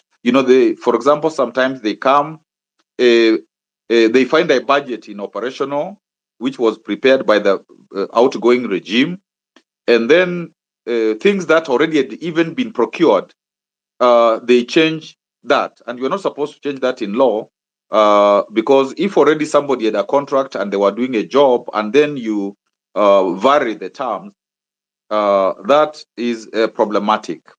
Why can't county governments pay within 90 days of supply? If they have money, they should. If they have money, they should, because sometimes they don't have money from the national level. Sometimes the money delays 2 months, 3 months, and so there is a problem there. And of course, if governors, if in some situations there are officials who want to be given kickbacks to pay, that also sometimes is an issue. If some governors have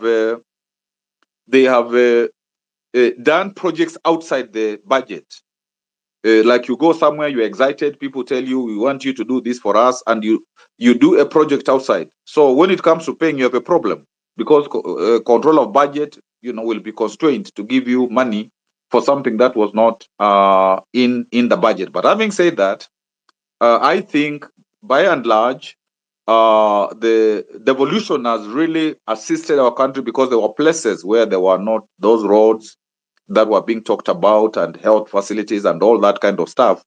But there's still work to be done in terms of like making sure that you have those economic blocks. There was a law which Wamalwa was trying to get into parliament, but it did not see light of day. So that those economic blocks of several counties coming together, because we didn't in the constitution get the regional governments, but you need also bigger entities, so that even investors get interested in them, and they can do bigger things, and all that kind of stuff. And I have to apologize for myself and Omtatah, because we have taken a bit of time, but it's sharing, and especially the sharing of Omtatah.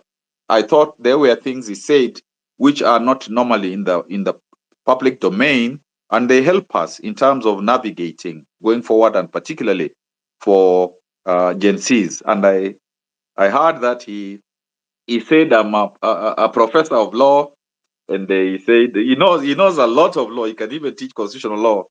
But now listening to one of the questions he was asked, and him saying I'm a professor of law and all that kind of stuff, I thought he was telling me that maybe he would like me one day to be his Attorney General. Thank you. Thank you. Let me take a couple of more questions from Nduta. Nduta, is there? I think we have to let Professor go. Sorry, Duta. Prof, you had requested to leave at 1. Asante sana for being here. We hope that you're going to make it back to the space after mass. Lakini kama unaenda maandamano tunakuelewa 100%. Asante sana. Prof, thank you very much. Prof, I won't take more than a minute. I'm just going to give me a minute before you go. You have raised a very important issue on projects on completion, and the issue of everyone that comes into power changing up the projects, which is a very big issue that needs to be dealt with. That was really a key point. On the 3 executives, the 3 arms of government, I just wanted to ask you, how can we streamline the independence of the 3 arms of government? How can we ensure that they are streamlined to be really independent? Because as the president was speaking, he mentioned that he has sent home he had a number of judges that he has sent home. And my question was, why is he sending so many? You can beat your chest, around sending so many judges home. Is he sending them home because they're not compliant to just being dependent? That was my big question. Thank you.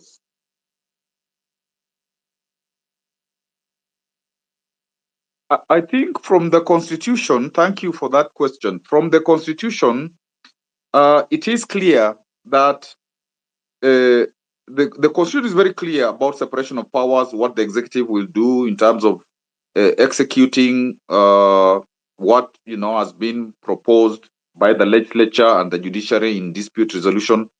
So the constitutional framework is clear about what each arm should do, plus the commissions as well, because the commissions are very, very important. They were devised to also check the three arms of government because of the imperial presidency that we had to share power. And of course, when they are effective, the commissions, that becomes very, very, very important. So some of what happens is if, for example, the legislature is subordinated because people, for example, CDF. CDF is one of the things that is used to control MPs, because if they give tenders for themselves, if they do that kind of stuff, then they are normally told, if you don't vote the way the government wants, we are going to take you to court. And therefore, they become feeble. If people accept that, they can be bribed, they become feeble. So again, it also depends, and this is something that I think Omtatah explained a lot. It depends on the kind of quality character of people that are elected and people who are going to know that what they are supposed to do is very, very critical, and they must follow the law, they must follow the constitution. Same for the judiciary, so that people can't get bribed. And the judiciary, for example, has helped devolution a lot. When the executive was fighting devolution, they helped, a lot in terms of protecting it. But the executive in our country, historically, has believed that it is more than first among equals, and it can override the other arms, other organs, or public organs, and so on. And so there has to be a big mindset. And I think, given that, for example, today you can see the executive, you can see the legislature, you can see, them beginning to listen to the citizens in a more genuine way. I think this is something that requires to be continued so that the citizen is not a bystander. Article 1 is real. And that's why the civic education and the Gen Z movement, these are life-saving things for our country. Thank you very much.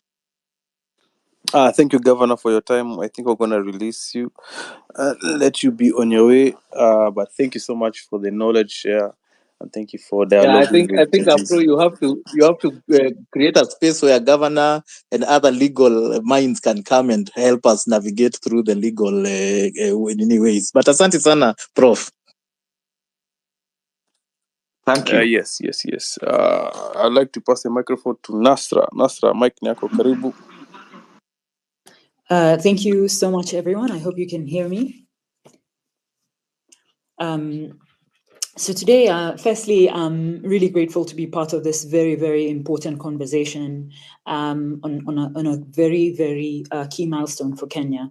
So I'll touch on a few things. One, I want to talk about SABA SABA and give not just the importance, but the parallels between the previous SABA SABAs and the current one with, the young people leading. And then second, what I see as an opportunity for us, or focus areas for us to take as the way forward so that we don't lose momentum. And then third, some of the key things I think that have been overlooked that need to be addressed from a citizen's perspective. And then I will touch on the issue around politicians and representatives or leaders or servant leaders in that regard. And then I'll definitely make some comments from what I've heard from the other speakers. So, to kick off, really, the SABA SABA, which is essentially the pro-democracy protests, brought away some key takeaways for me. And I think, the parallels are clear. Both in the previous ones and the current one, there's political repression. And that's, natural because the citizens are trying to rattle the status quo, and those who have benefited are definitely going to be fighting to remain in the comforts of the status quo as it is. So in the past, it was a fight against one-party rules, but now in the present day, SABA SABA, even though we have the multi-party democracy on paper, what we have is a regime that has strategically weakened the other arms of government, like the National Assembly. So even as we journey from one party to multi-party, it's also important for us to realize that these arms of government, these arms that are supposed to be doing their jobs, have to be not only independent, but strong enough to implement their roles. So the more things change, the more they remain the same, in that it's a different dynamic, but it's the same issue, that we need these arms to work for the people. And then another parallel is the government response. So even in the past, there was a violent crackdown, but similarly now we had a similar response. And in as much as the president mentioned that there will be no abduction under his watch, we've not seen any of the killer cops arrested, and that's something of concern. Because it's one thing to say something, but it's important to back that with action. And that's something that is a parallel between past and present that we need to strongly push for change. The third is definitely the impact on the political landscape. So, just like in the past, there was a pressure for reforms, and there was international attention that led for us to have that platform to change.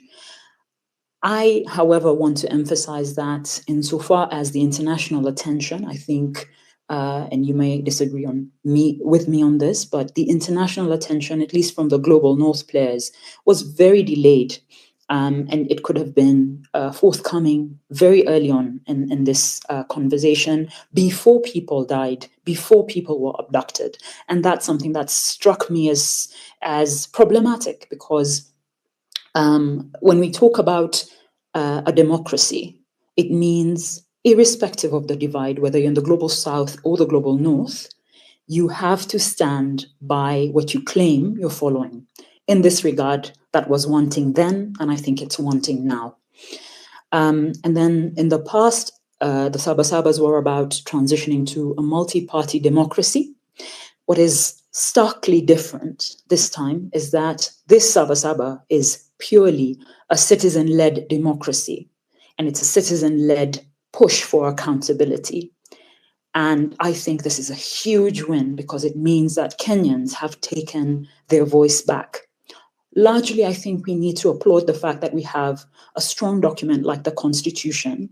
But I also think, citizens leading this conversation is powerful, because I think citizens have realized that, whether it's the opposition or by and large the political class, they've been somewhat compromised or rendered inefficient in certain ways. So I think by having citizens at the forefront of this conversation, and please, I urge you, I am part of the political class, but I want to urge you to ensure that this remains a citizen-led democratic movement, because it ensures that there will be no handshake that compromises this movement.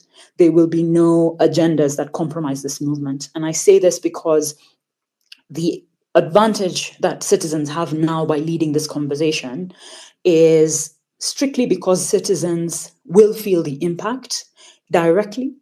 And also, you've had people speak the same language for so long and you've had the same outcomes. I encourage you and I emphasize that please maintain the same approach so that no one utilizes this movement to gain clout or to drive their own agendas, because what's at stake here is really the democracy of this nation and accountability for those who are meant to serve. And I think in terms of legacy, the two differentiators here is that in the past, the legacy of SABA SABA was to encourage, a multi-democratic party approach, whereas here it's, youth-led and citizen-led. And I think what is critical about this legacy is that the youth have often been told that, especially more recently, that they are lazy, that they are not proactive. So I'm really proud that this particular SABA SABA, having the youth at the helm, means that they have done what no other body has managed to do in years within weeks. So I really want to applaud the youth for doing that. And I really want to applaud citizens for doing that. And so, taking now that aside, which is the parallels, what is the next step insofar as this being historic, and what can we take forward from what's happened recently? I think as a priority, we need the IEBC reconstituted like yesterday. I understand that the president has made a commitment of Tuesday, but in as much as that commitment is there, I would also be keen to peel the veil behind that. Will he really put people who will send his MPs home? I don't know. Those are questions that we need to factor in as we are thinking of this reconstitution. Whoever is part of that IEBC needs to reflect the Kenyan people's will, not the political class. Because of course, they cannot be judge, jury, and executioner. That's definitely a conflict there. So is there a way that the Law Society of Kenya, maybe with private sector or maybe with other groups, that can come together to support this process so that young people's voices, the citizens' voices, is reflected in that reconstitution? The second opportunity I see here is the Law Society of Kenya has been an integral part of this conversation and process. So I think going forward, citizens can utilize the LSK, and I think this is a huge opportunity for the LSK at a national level to unpack the bills before the assembly, and that means then citizens gain an understanding on what's being discussed in a way that is simple and critical for the public to understand, so that they can then put the pressure on their MPs or senators, so that nothing that is against the will of the people is passed. And then similarly, LSK at a county level can push for the same for county bills. And what that does is it means citizens have an understanding of the impact of different pieces of legislation, both at national and county level. So you're never caught unaware. It's only when this finance bill was really pushed to the front that we then realized, actually, there's the land amendment bill, there's the conflict of interest bill, there's the AI one as well. So I think that becomes critical. And then in terms of austerity, I think, one, there needs to be all unconstitutional offices disbanded. And then second, we need to have a structured approach or a formula that looks at salaries, which looks at the economy and a benchmark of Kenya versus other countries. What's the fraction of the GDP being utilized to pay public servants? And I think what's important here is we have a very big opportunity with e-governance and data-driven decision-making. And here the opportunity is we can actually monitor the MPs, the senators, the MCA's contribution, especially relying on the Access to Information Act and the Public Finance Management Act. Can there be a matrix where you have visibility on the bills, you have visibility on the projects, and you have visibility on the amount spent, and a independent third party which can confirm this? In closing, I want to also say that there's been a lot of conversations about politicians being, scum in many ways. And I agree. Politicians, a lot of them are not for us. That's why it's important for us to differentiate between politicians and representatives. My seniors, Senator Omtatah and the governor, former governor Kibwana, represent a political class that were keen on serving. And that becomes super important for us to think about. when you want to have someone who is serving, they need to be a servant first. They need to understand their representatives in trust. Therefore, their authority is delegated and can be taken away. And public service should be and is about serving all the people, including those who are not like you and who can't do anything for you.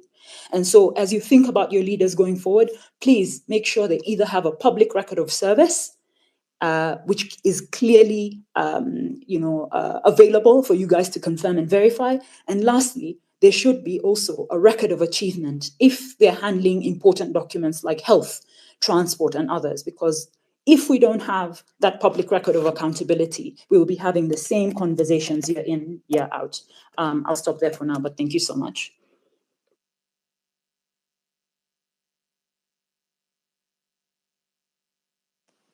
Thank you so much, Nasra. Yeah, wow, that was powerful. Lovely. Yeah, I had a question about that, Nasra.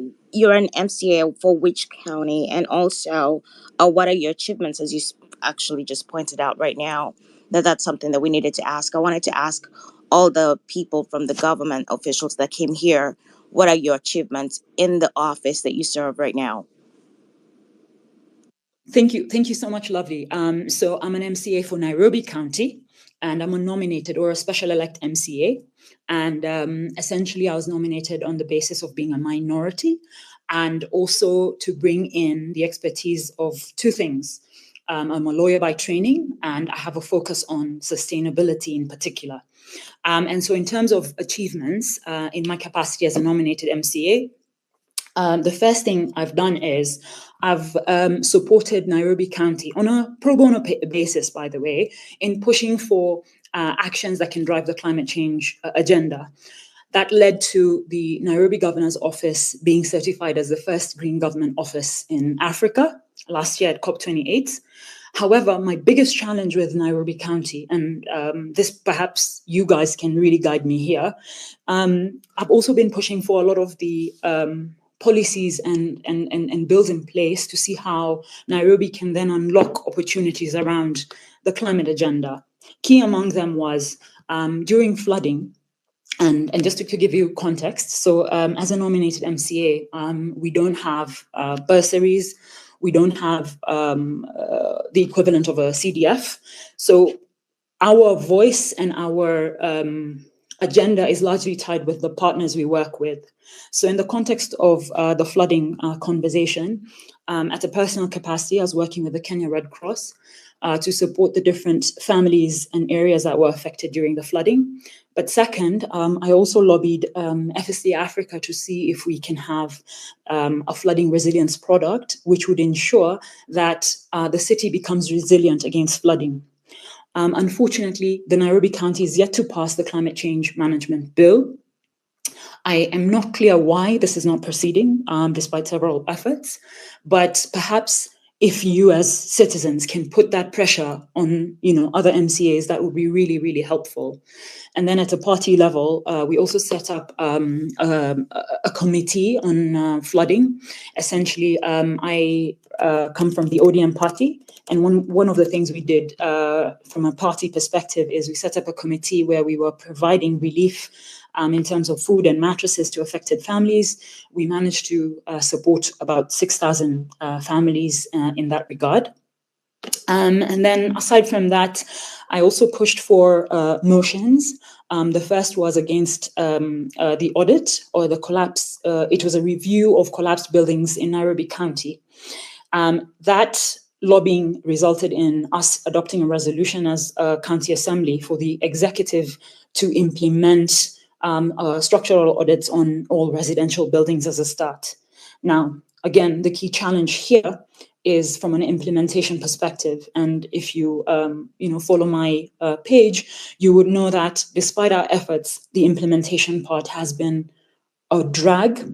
And again, here, I will need your support as citizens to understand why is this something that's consistent. And I've noted it's consistent across the divide at national and county. Separately, there was also the audit around what is it called? A review of the approval process. And what ended up happening is we also had a conversation with the key stakeholders on the issue of approvals in Nairobi. As you know, recently Gerotich had an issue in Kilimani where people pretending to be Nairobi County representatives were cutting trees without any qualification. So I intervened in the short term, which led to a stop to that. But unfortunately, the next day they got the licenses. So those are some of the things I've been able to do. And I still, my approach is to lend support using my professional capacity from a legal perspective and also a sustainability perspective.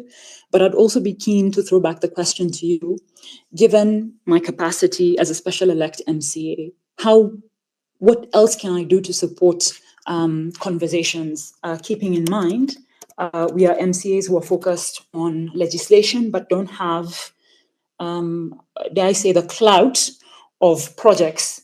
So it's heavily reliant on working with partners with a similar mindset, and of course supporting on ground. And I think the last thing I want to mention is on ground, I also did Mama Rasili Mali, which is working with women from less empowered communities to take them through a 10 to 11 week program around different focus areas, financial literacy, waste management, substance abuse, marketing, and a few other areas so that they can have some sort of support in driving a more empowered approach when they're doing their businesses. I'll stop there for now, but thank you so much for your question. Asante sana Nasra. KOT hatuja kusikia kutoka ingie, karibu. Ayo, I had seen you had your hand up earlier. I don't know if you're ready to speak. Charles, you're back. Uliza swali yako. Okay, I had two questions. I've had the opportunity to audit several state agencies and parastatals. And one of the things I noted in all of them is kuna hii circular of 92 that is quoted, where it does not allow any state agency or parastatal to invest their funds in any other securities besides government securities. From the public debt numbers, you will note that over 60% of public debt is actually local debt, not external debt. So my question was to Okiya Omtatah. I can see still here. First, is that legal? And two, is that something that can be rectified? Because state parastatals are supposed to inject development in their areas of expertise. For instance, this housing levy that is being collected, the uptake is only about 2% or just about 3%. If you follow Julian Samboko, he breaks down the numbers. And the rest of the funds have been invested in government securities. So we have funds that are supposed to be invested. We have funds that are supposed to be invested in development that are being put in government bonds and in government securities because the uptake is low. So my first question is that circular of 92 constitutional? Is it legal? And is that something that can be tackled through a court process to ensure that we have state agencies investing in what they are supposed to be, the expertise, basically? And then number two, our national debt is riddled with debt that is placed on us Kenyans through parastatals and state agencies.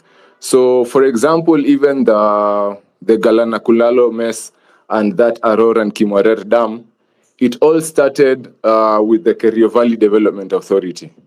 KVDA were the ones who essentially initiated that process of having that the dams so that they can be able now to run that project for Galana Kulalo.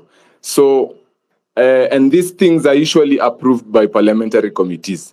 So Ishongo was asked on news the other day, and he was saying he didn't even see when he was because he was the chairman of the finance committee for the 10 years, or is it the 5 years, when that Aurora and Kimore dam were happening. And he says, that interview is on, I think, NTV. He says he did not see the contracts and that some of the things there went like this, like that. So basically, he does not come out and say this is the contract. And he says at some point, the Aurora and Kimore was supposed to be funded by the developer. But then along the way, when things happened, it became now the state is borrowing. And it didn't go through parliament. It was approved by a parliamentary committee. So are these things legal, and are these things that we can stop? Because you find what is approved by parliament is a certain figure. What we end up with in the report after the financial year is another figure, because we have Ketraco borrowing, we have KVDA borrowing, we have other institutions borrowing, and this debt is placed on Kenyans by parliamentary committees, not through the proper process. What can be done about this, and is there a way to tackle this? So yes, those are my two questions. Asante sana, Charles. Kindly drop so that we can allow other people to come on. Nasra, please drop also so that we can allow other people to come up. KOT, sema kitu, salimia watu. Ni ajeni. I've been here trying to follow you na pia trying to connect with the people in my DM and also trying to bring the speakers on the panel. Nashukuru sana, by the way, I've been on the space tangu jana 3:30 p.m. na niko hapa tu bado. So those guys who are within Nairobi, personally naweza waambia tufike Uhuru Park because I'm on my way. Pia mimi nimekuwa nakula lunch tu kidogo, then I go there to Uhuru Park. Msiogope man, because there is nobody who is coming to harm us here. Yeah, we're only going to say goodbye to our fallen soldiers and also pay the last respect.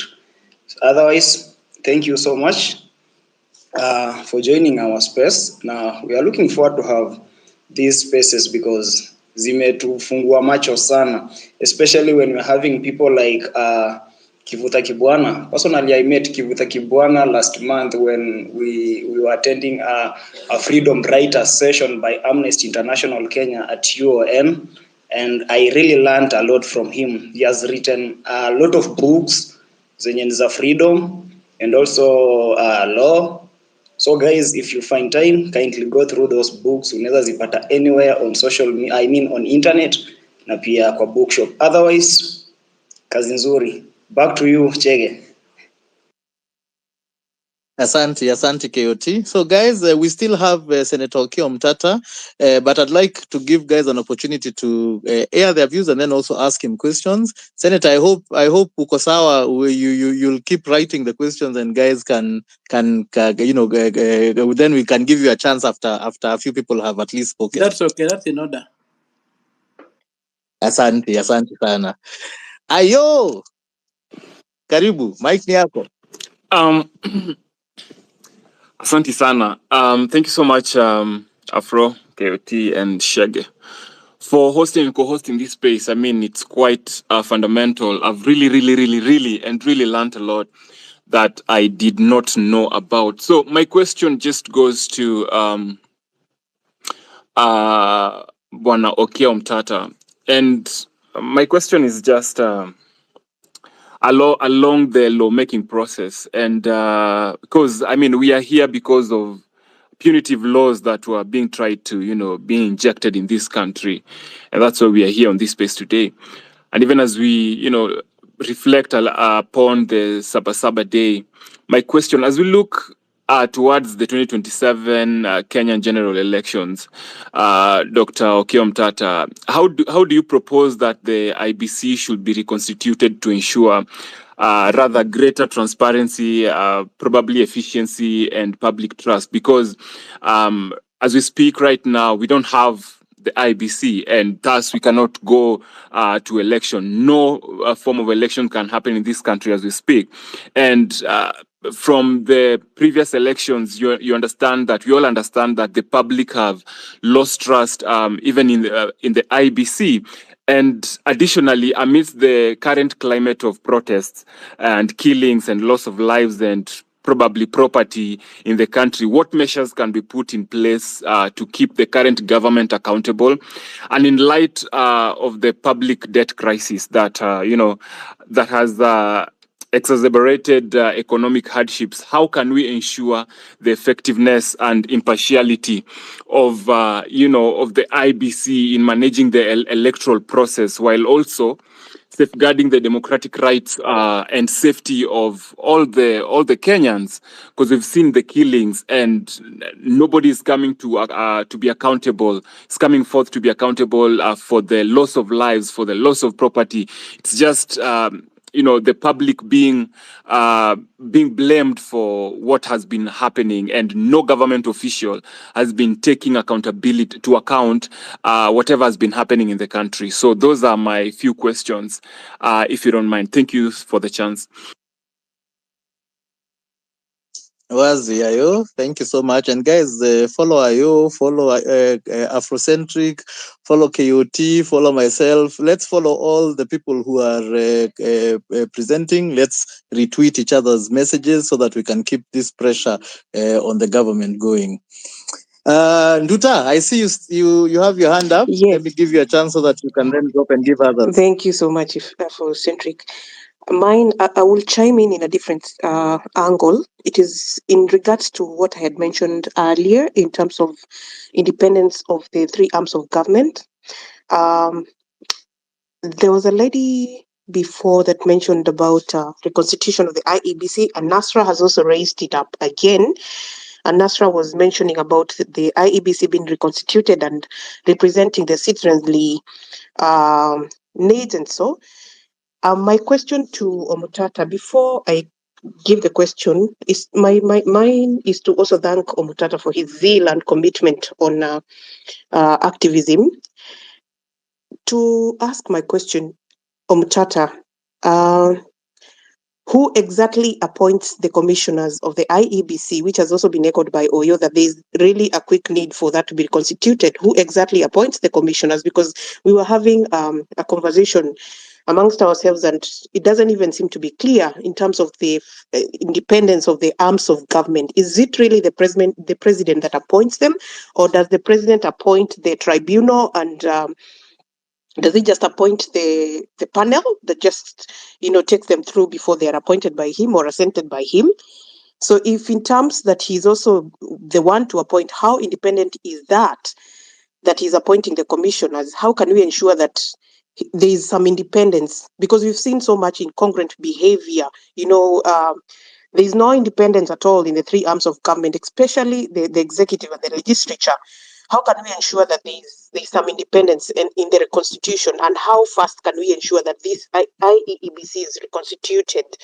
In terms of implementation, how can we tap on the action of implementation? He has promised on Tuesday, but what are the law guidelines in terms of the same? And I'll leave the question at that. Thank you. Thanks, Afro. Thank you so much, Nduta. Kenyan lady, I'm not ignoring you. Unajua wewe ni mama yao. Do you want to ask a question now, or do you mind holding on? Because at least you'd asked earlier, and I was just thinking, let's allow other speakers to ask their questions. Is it pressing? It's okay. I'll hold on. Actually, I'm trying to put in an icon, like a like icon and a love icon, and then I end up raising my hand. So go on. Yeah, okay. Thank you. No problem. Okay. Lord Abraham Mutai, karibu. Mike ni yako. Asante sana.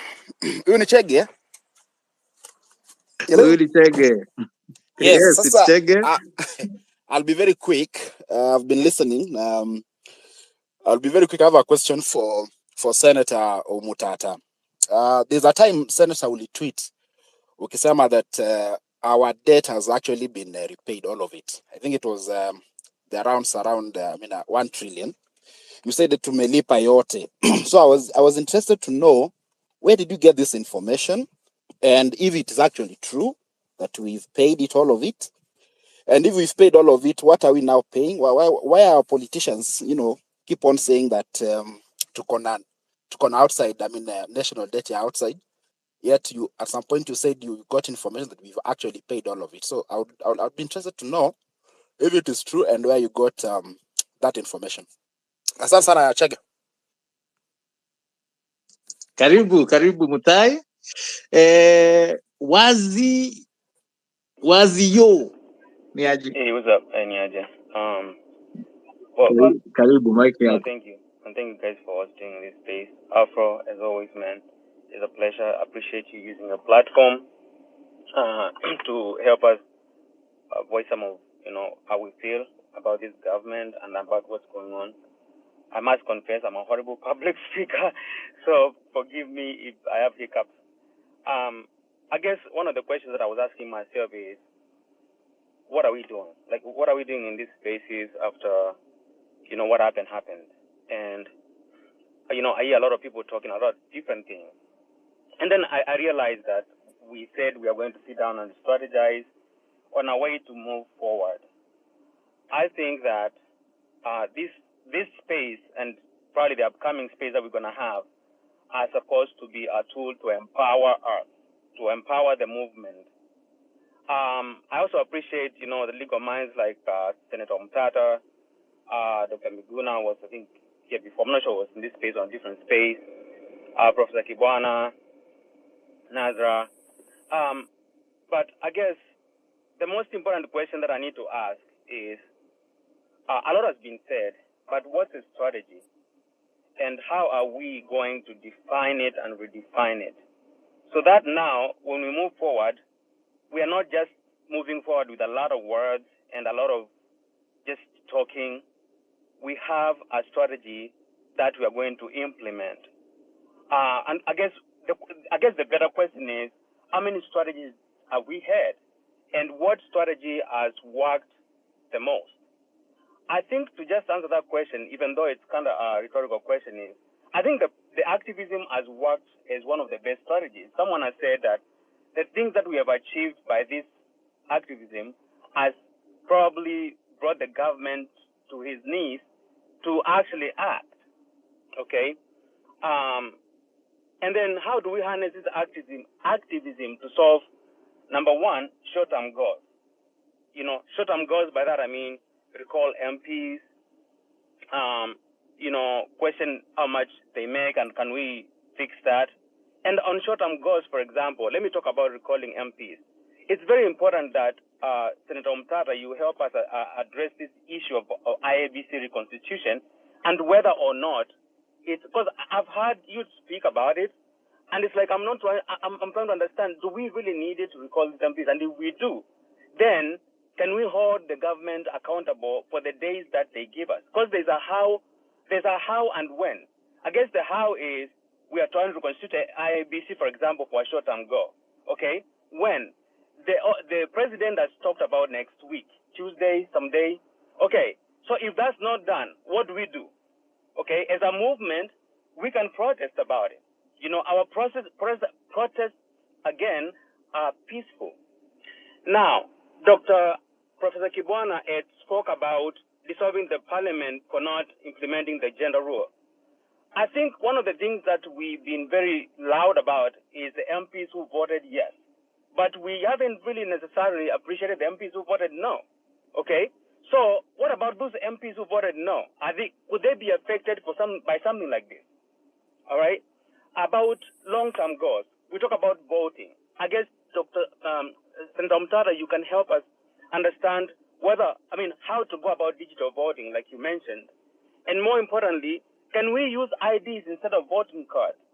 Because, some of the ways that we do, old ways of voting have been, so old, and can we kind of, use ways IDs? And I'm about to finish, Afro. On Professor Kibwana, I have to let you know, guys, this is one of the most educated people I know in government. In case you don't know, he went to the likes of University of London, GW, so he's right up there, okay? And apparently, he had open procurement, and he was able to do that very, very well. You know what's funny is that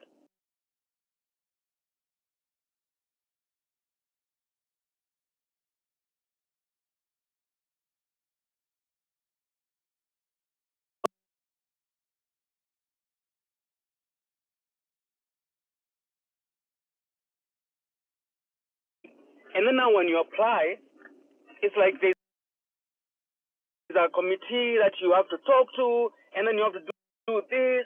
And by the time you get these standards, like, bro, really? So, like, for him to have been able to do this in an open forum, it is very recommendable. And then also, he was able to implement free universal health care for his county, which is quite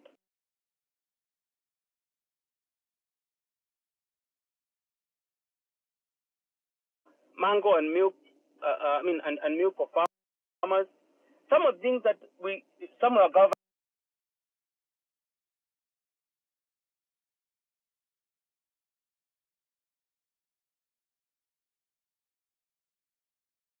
Yeah, I'm about to switch to land.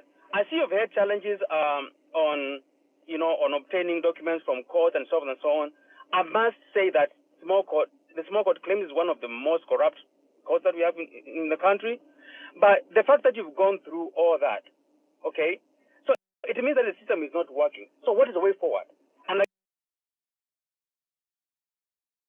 guess now I'm about to land with this final point. Do we protest every week?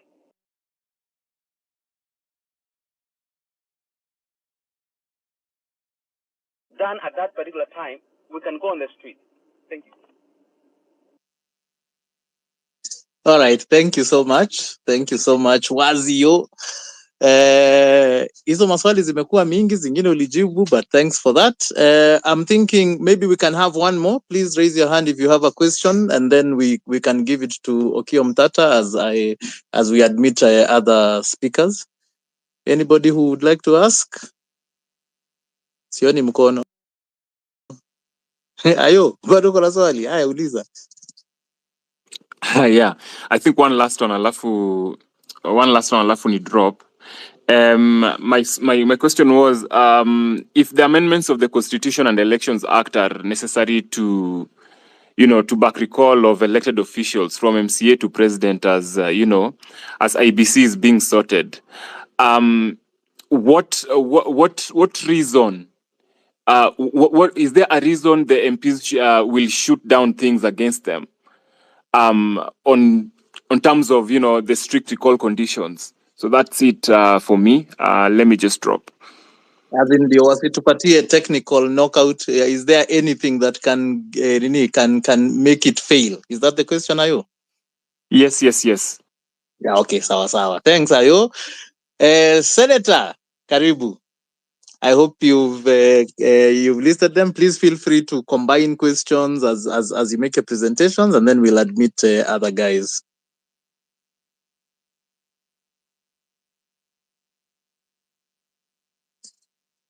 Senator, are you with us? Can you hear us? Tunajua labda unakuwa sabotage. Wanajaribu. Philip, as we wait for Senator to come up, I can see your hand is Thank you, brother. Yeah, thank you. I wanted to add one more to words. This is Philip McLeod, so already introduced myself. And vocally, of course, you guys have known me for fearless content and stuff.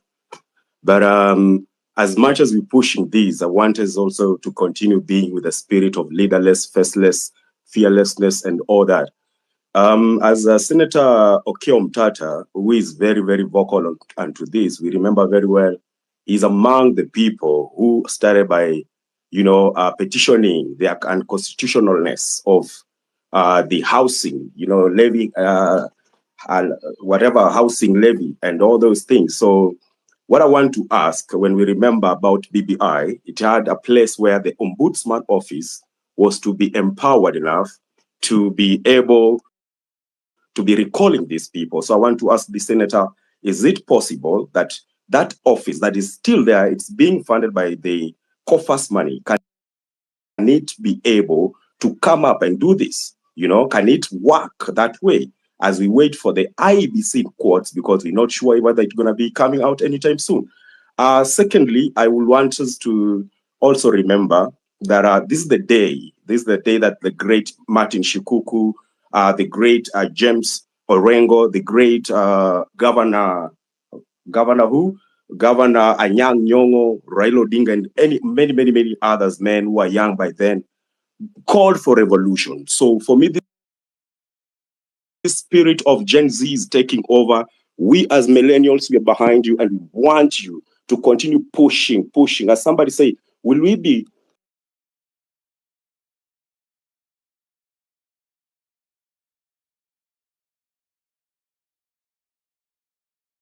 it was very, very difficult to penetrate CBD until on the 7th of 2023. That is when Baba accessed CBD and it was peaceful. Nobody was hurt. Nobody was injured. And I think from there, the Gen Zs showed us like if Baba can get there.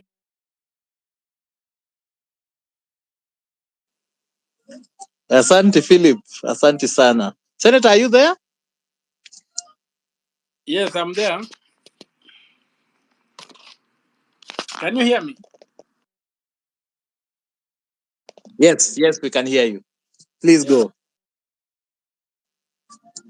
Yes, thank you for the opportunity again. And I want to go through the questions that I was asked. What was remaining was that a matter to do with women in the House, in Parliament. How come that the women are not vocal? I don't know the women in the National Assembly. In the Senate, I tend to see that the women are fairly vocal, but there's a structural restriction on them. Only 3 women have votes in the Senate. All the other votes belong to men. Because the nominated senators have no vote. They don't vote on the floor of the House. They can contribute to debate, they can do whatever, they can move bills, but they cannot even vote on their own bills. So there's that restriction that only 47 elected senators vote, and of the 47, you have Senator Keroche from Nakuru, and you have Senator Kavindu from Machakos. Or the rest of us are men, and so we may be able, maybe we keep on drowning the voice of women.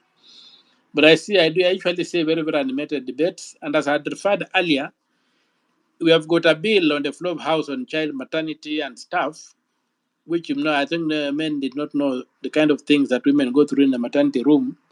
And if you read that bill, it's very chilling.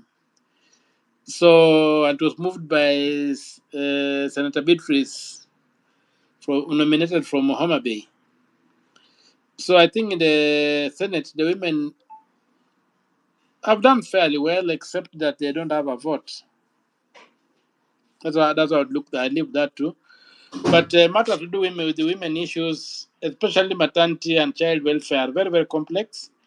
And the bill that's on the floor of House needs the input. I showed it to some doctors who deal with the gynecologists, and they told me that they think the bill is very, very good, but there are very, very key areas it is not addressing.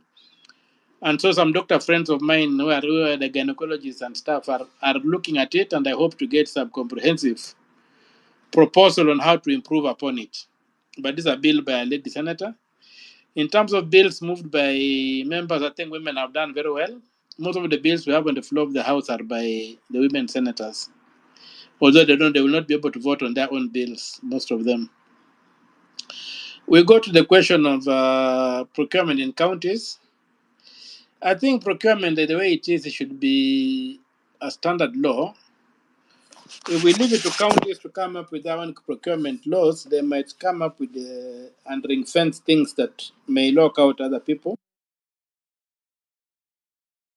Given the way counties are inward looking, what needs to be done is that there should be really strong requirements that strong requirement.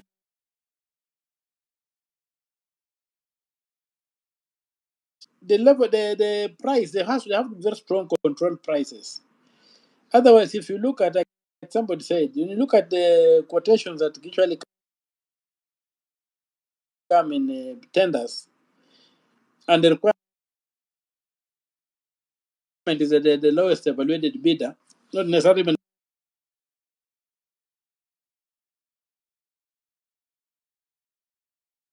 open.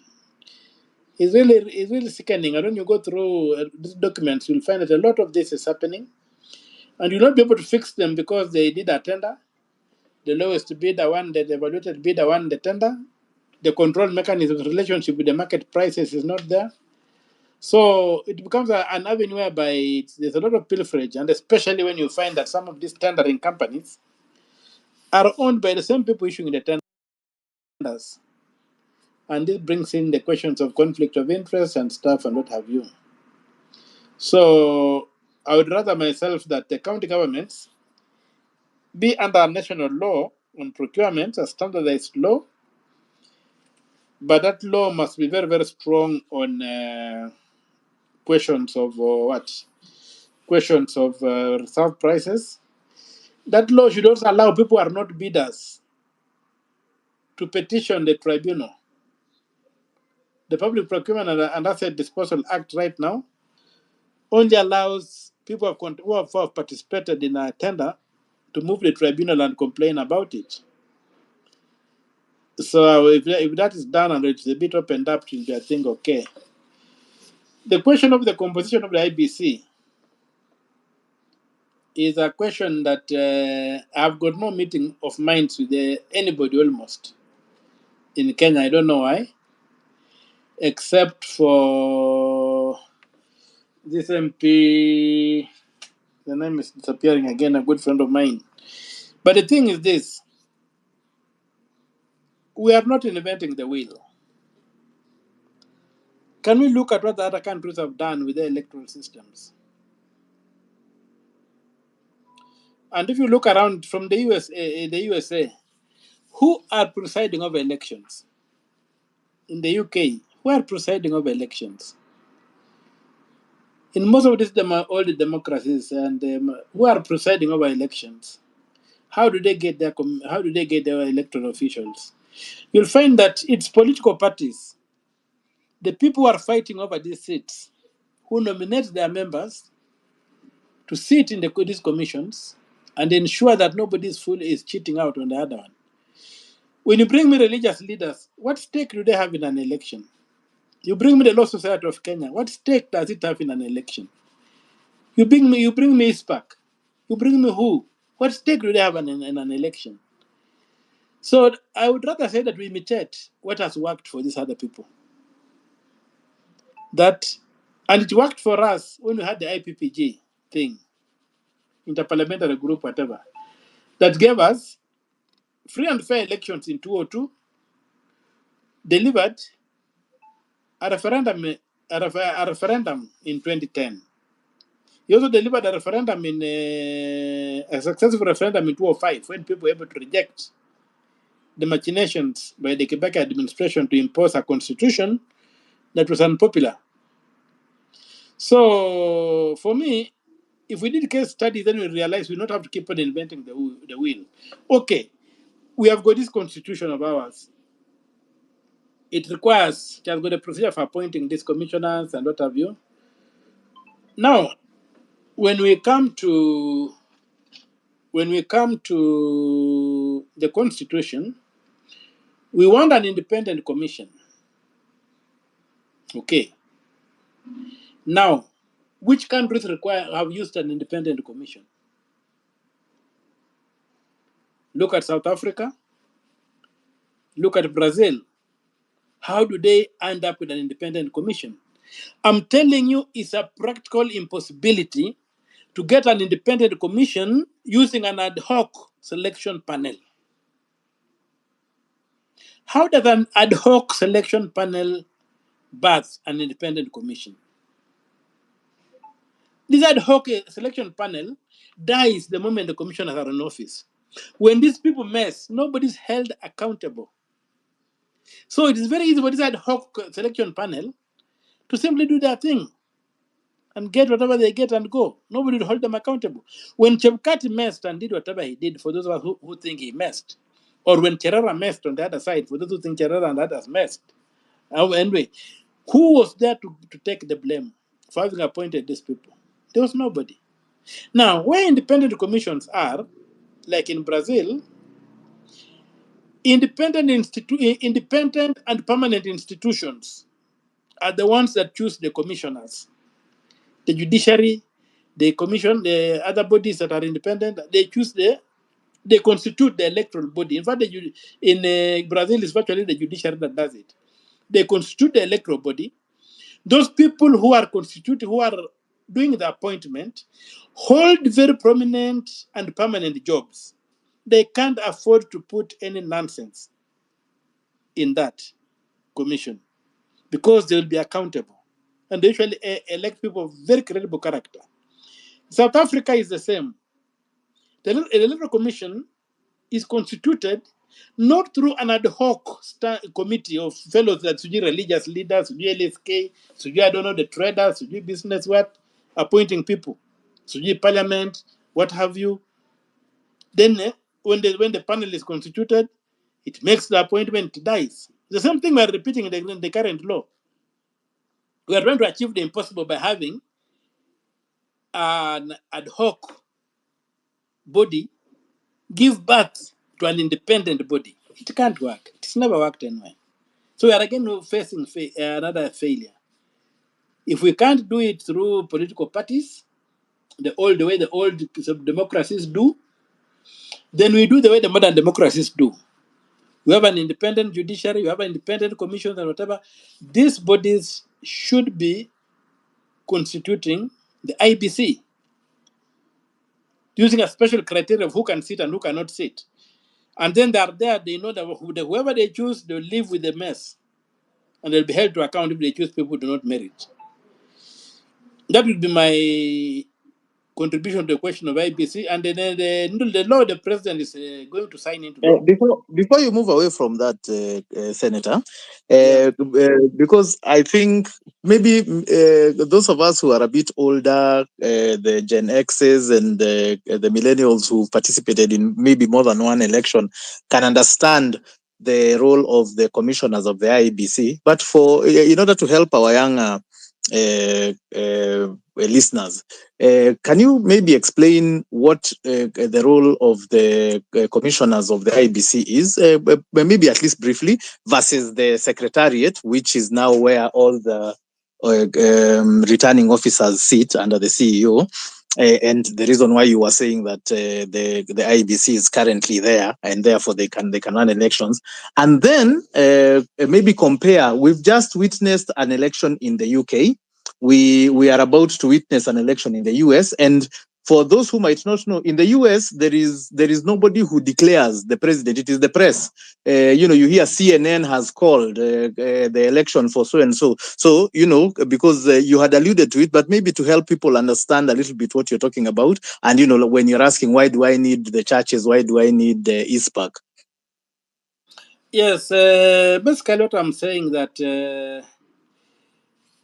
Well, the IBC, the role of the IBC is spelled out in the Constitution, and I think Professor Kivuta Kibwana referred to it. They conduct elections, they conduct referenda, they do continuous registration, and the IBC has got two components.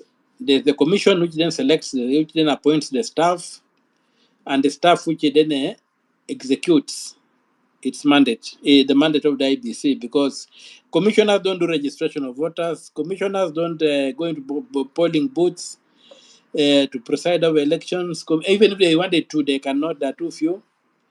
So the work of the IBC should be looked in terms of the policy framework and in terms of the execution on the ground. So you have got the returning officers who are permanent employees, and I think every constituent even now has a returning officer who is there in charge of the ABC. The presiding officers who preside in polling stations are usually hired on temporary basis, and I think some of you may have been officers in the last election, and are not permanent employees of the IBC, but they are contracted for the duration of the election to preside over the election and do that. Now, when you come to the UK, you find that the culture is slightly different. When you look at these states, they've had a long journey. The Magna Carta and all those, you come down, they've had all those fights and what have you. We are trying to achieve what these people have achieved over millennia, over centuries, not millennia, over centuries, within a very short time of less than 100 years. So, Kenya is now 61 years old since it got the flag independence. Now, when you look at these countries, the systems have been so distilled over time that they have even emerged a culture whereby they can even have elections conducted at random by people who just volunteer, step forward and preside over elections and declare the results. Now, when you come to the US, unfortunately, after Trump, a lot of things have been rolled back in the US. The same suspicions and distrust that we have in the third world, especially in Kenya, is another major problem that's bedeviled the US. But there's still that honesty in terms of how they conduct the elections and how they declare their winners. There's some pride in that. But in our elections, there's a lot of shortcuts and a lot of mistrust and a lot of because the state is considered is considered as dominate. It dominates and it exploits those who don't control it.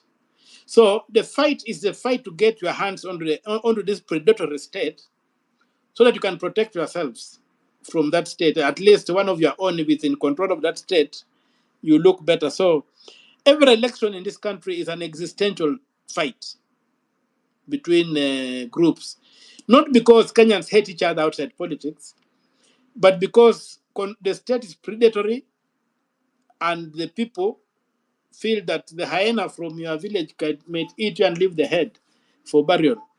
So things like those. So we have that particular fear that then informs our mistrust of electoral environments, and we tend to undercut each other. We tend to do funny things. So elections become very, very violent in terms of even the campaigning. Sometimes people just get killed during campaigns because we want to control the state, we want to lay our hands on the state, be it at the MCA level, be it at MP level, be it at the governor or presidency. You want to lay your hands at that level.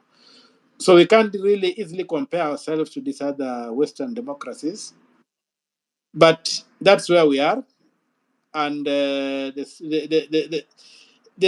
elections now, like in the US, you'll find that most of the time, winners are just called by the media. They can say the election is too close to call and they surrender their hands and wait for the last ballot to be counted, or they can reach a point where they say, even if all the ballots were counted and they went in such a manner, the guy in group A, the number A guy or number B guy, is not assailable, and therefore he's been declared the winner. And that's the same architecture we have in our constitution, which we have failed to roll out. And I was referring people particularly to article, I think it's 86. First of all, article 138 for the presidential election, which says that in the event, 138 clause 2, I think, that where more than one person is cleared to vie for the presidency, there shall be an election in each constituency. And when you come to Article 86, then you find that elections in the constituency are presided over by two people: the returning officer at the constituency level and the presiding officer at the polling station level. And since the courts have rightfully declared that the polling station results are final, then those polling station results should be taken to the constituency. And the constituency level now declares who won as the MCA for a certain ward, who won as a member of the National Assembly, who won as a women rep, who won as a senator, who won as a governor, who won as president. And they do that. Then at the county level now, the county seats can then be collected at the county level, and we know who has won on the basis of the certificates that have received from the constituencies. Then for the president, at the national level, 290, like for me in Busia, there would be 7 certificates, because Busia has got 7 constituencies or sub-counties. Could be 7 certificates showing who has won the race for the Senate race in each constituency. Then an aggregation will be done of the votes and say, okay, the overall winner is so and so. For the presidency, we need these 290 results signed by the presiding officers in real time. That's why the prompt results are required. Article 86 is very clear that one of the attributes of the election is that it must be prompt. the results are promptly announced and tabulated. So we get these things in real time. And by midnight on election day, our media should be calling the election for one or who or the other candidate. Then the formality now remains as maybe issuing the final certificate from IBC, which if you look at Article 138 again and you go to clause 10, I think, it says that the chairman of the IBC will declare the results. There is no provision for Bomas that we go and tally results at Bomas. The mandate to conduct elections is in the constituency, they end in the constituency and must end there. The issue of transmitting results from polling stations to Nairobi is in the Elections Act, which is unconstitutional and against the architecture in the constitution. So my position was that one of the things we must achieve is to ensure that the next election of president ends at the constituency. And the media can call it, and then we wait for a more formal handing over of certificate or whatever by the chairman.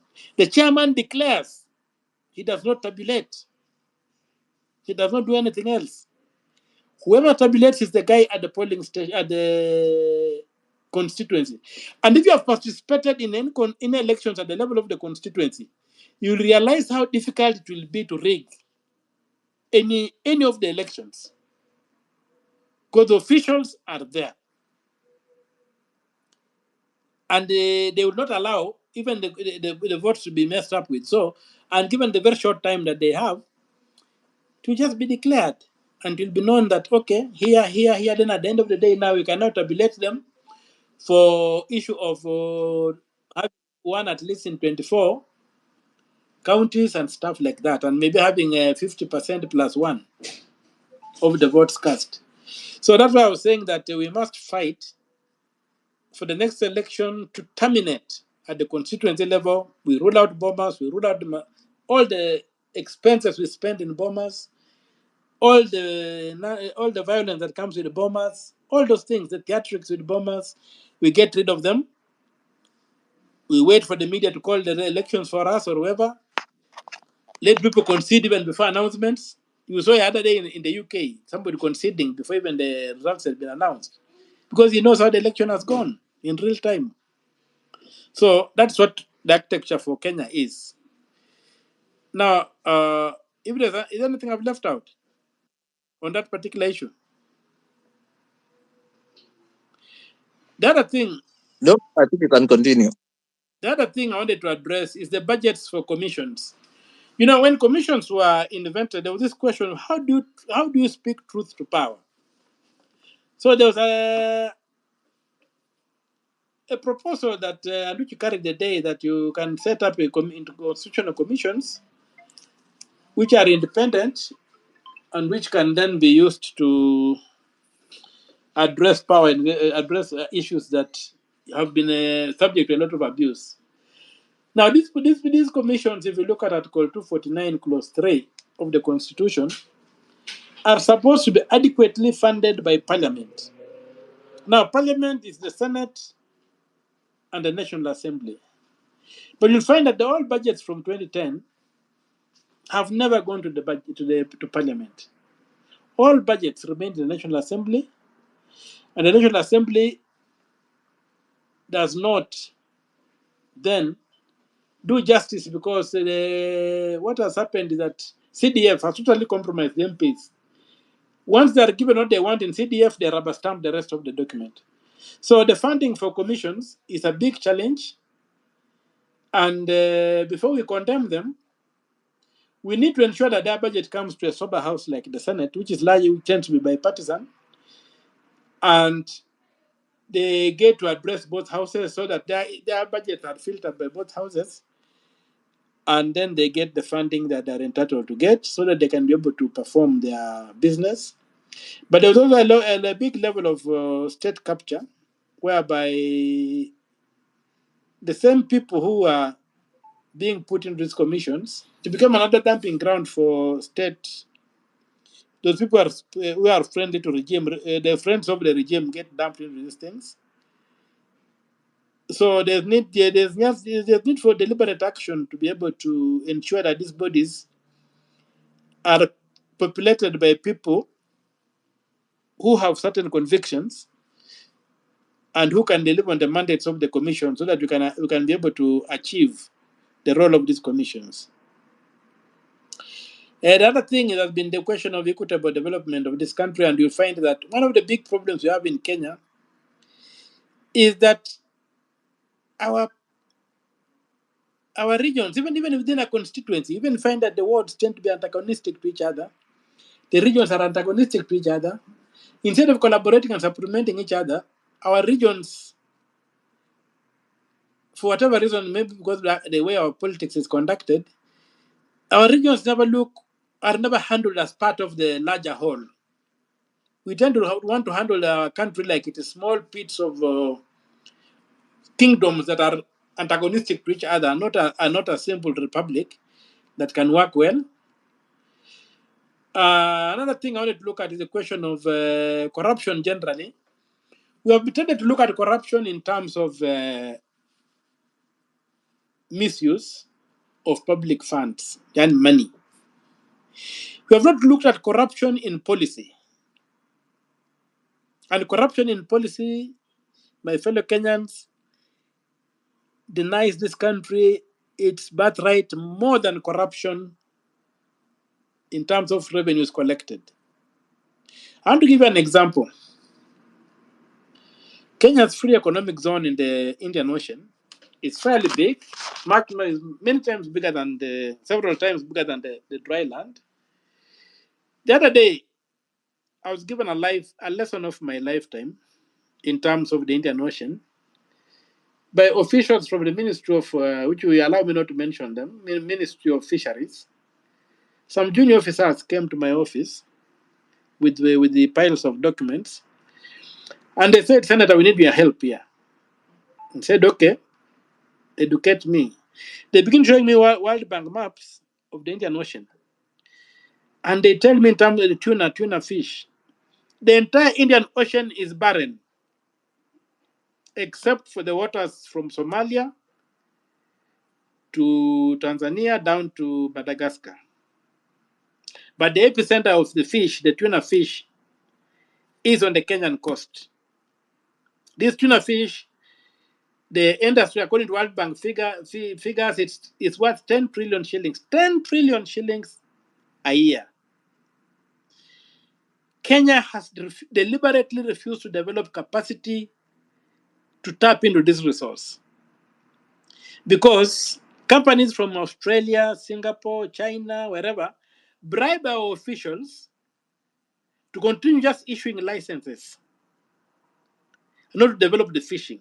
So these people are so annoyed that recently there were regulations which were passed that will even make matters worse, that even the little development we're trying to do to see a nascent industry, fishing industry developed that can make this tuna be landed on the Kenyan soil before it can be taken elsewhere, not just be handled on ships and whatever, are defeating the whole purpose that they were trying to that have worked on for so long. So they say we shall continue getting peanuts in terms of license fees, and our gold is being taken away. Where can we control the tuna? Where can we work in this 10 trillion economy and fix even these debts we are talking about? We fix them overnight. Where can the government invest there?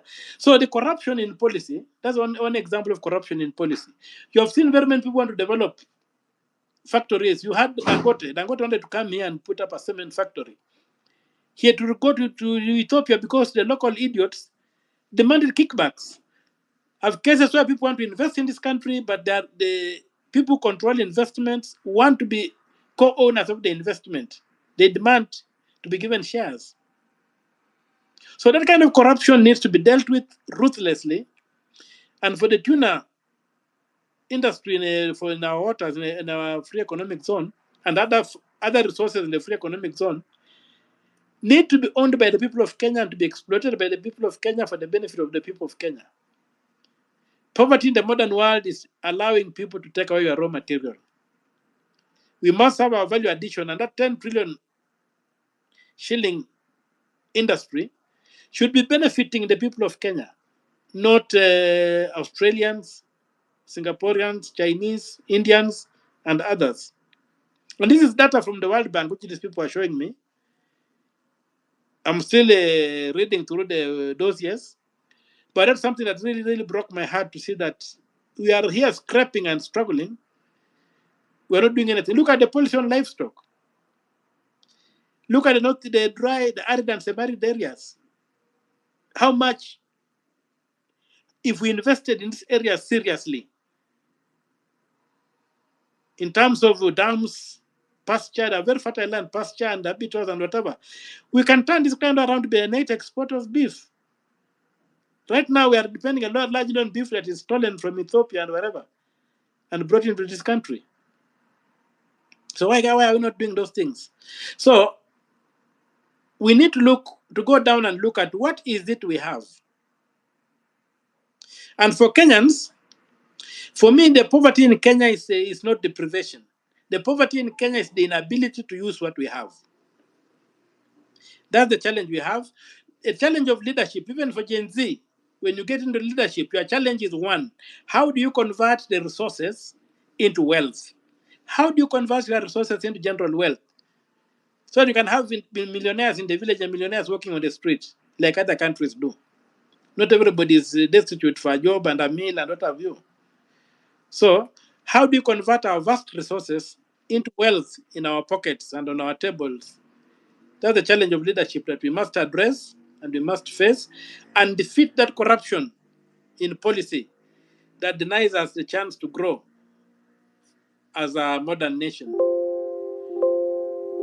There was a question of roads that are built and sometimes you drive for so long you don't meet anybody. Usually roads need to be built in terms of resources. If you see the Uganda Railway, as we call it, the railway from Mombasa to Kampala, the Uganda Railway was built to get resources out of the Central Africa region. So we need also to have, and we need also to have industry around roads. Yes, there's a push for roads. It's a demonstration of something. But realistically, if you have industry somewhere, you rarely have bad roads unless it is deliberate by those people in industries, like they've tended to do in the roads to our game parks and whatever. But usually, like when we had Mumias Sugar in Busia, in Western performing, the earth roads were very well maintained because Mumias Sugar needed to go to the farms and move sugarcane to the factory. So it could not afford to have bad roads. So those kind of things, we must realize that roads must be integrated into industry. We have Kisumu International Airport. It's not integrated in the region at all. There's no horticulture industry around it. There's no flower industry around it. There's hardly any cargo around it, just for some small group of elites to do the catwalk when they come to the planes and go into the planes. And the whole facility is totally underutilized. Same thing the Eldoret International Airport, totally underutilized. At least the Mombasa one carries tourists and stuff. So can we integrate this infrastructure that we build into our local economies and use it as a catalyst to revive the rural areas and make sure that you have got proper industry? So I agree with the observation that the roads to nowhere phenomenon is very, very disturbing. And especially if you take into account the cost at which these roads are put up. So let us do that. And then... Senator, maybe because I know I'm seeing posts that the event is about to start at Uhuru Park, and I know that there is people who are probably keen to go there. I was thinking maybe we can see if we can take a few more questions, and then you can continue as as you been waiting for long. Karibu Makena nakuona. Client 131 nakuona. Others, please put up your hands. We'll get to you. So it will be Isaac, then Makena, then client 131. Okay. Thank you, Chege. Thank you, Afrocentric. Thank you, KOT. I hope I'm loud. Yes, tunakusikia. Okay, my question to Senator, I'd like to hear his reasoning about the role it might play in our next election, because that is now the next big thing. As we look forward towards recalling these MPs, if we get the IEBC in place, I want him to really give his mind on the role of voter registration and among the youths, especially towards this coming election in the next cycle. Now, I want him to he talked about digitization of votes. He mentioned about the role of the youth in voting. Is it possible to have the Kenyans maybe find a mechanism to ensure that in future we don't have to make registration of votes a difficult task, so that it gets possible for Kenyans to vote with IDs from wherever they will be? Again, you mentioned about the returning officers at the constitution.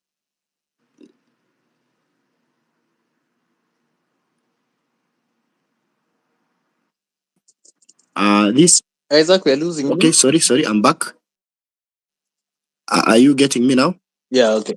Okay. Yes.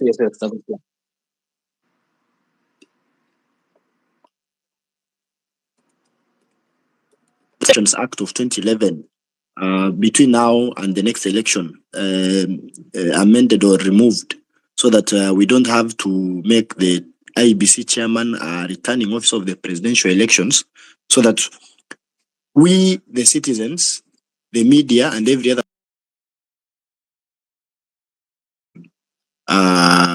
and our major problems comes in when we are waiting for the results to move from the constituency level to the national level. I think I'll wind it up at that point. Please hand over the mic to the next person. Thank you. Asante. Makena, good.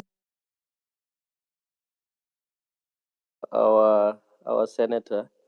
Now, one is there are instances where MPs are not favored in some way, like what happened with the CDF when in 2022, when the court ruled conflict of interest, and immediately the new parliament was formed in after the general election in 2022.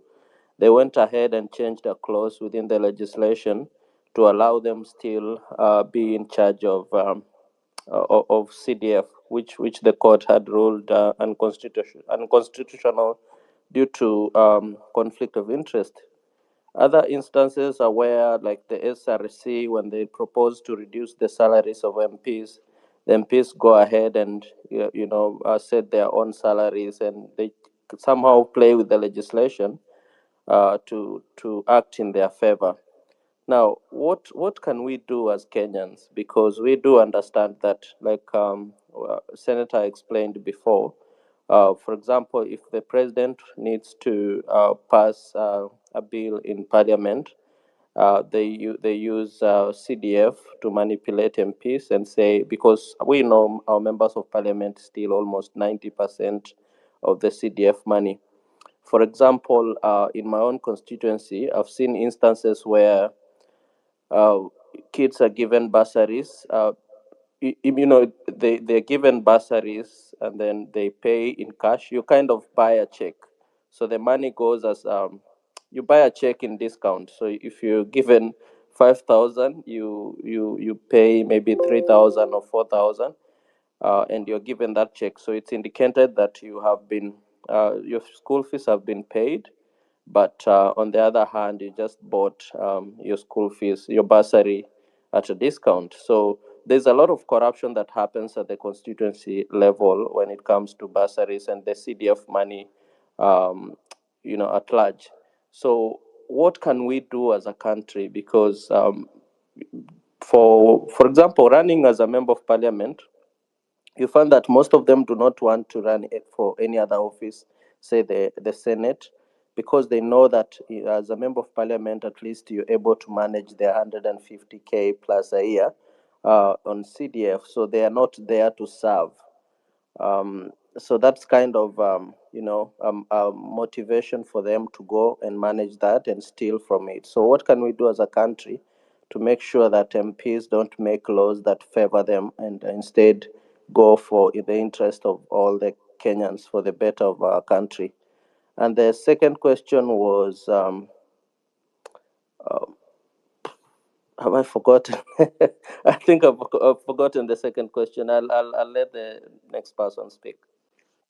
I'll keep you on the panel. Makena, think about it, alafu unaweza rudia. Client 131.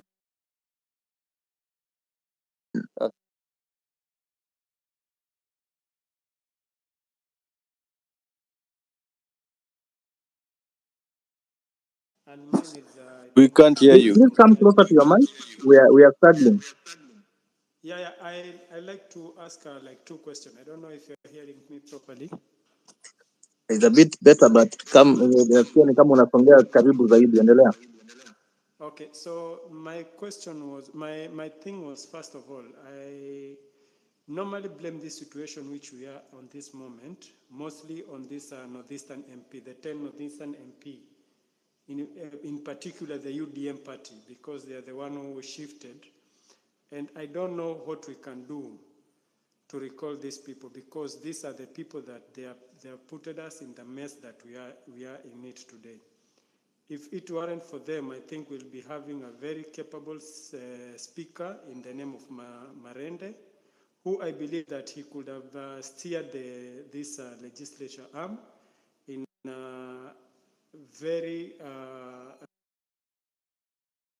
rightful way, because we have seen him before. So for me, I would like Senator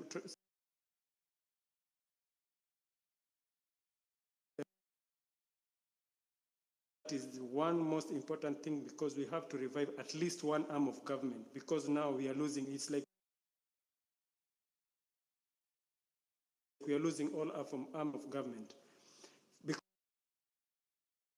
Because for me, I don't even trust the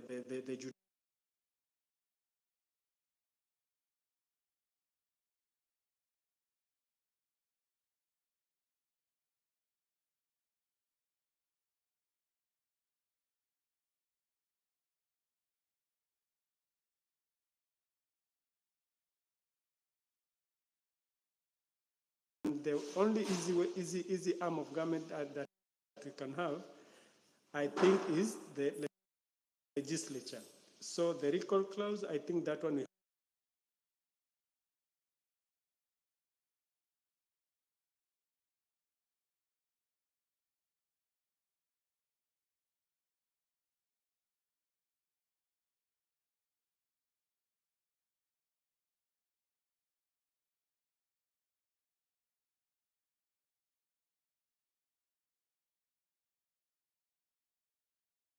one.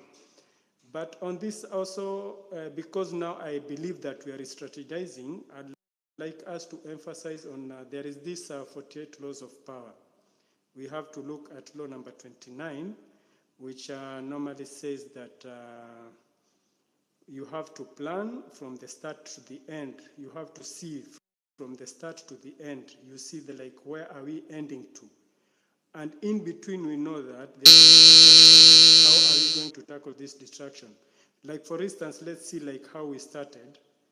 Then there was distraction. We were divided in a way, but at least we are coming back. I can see now we are coming back together.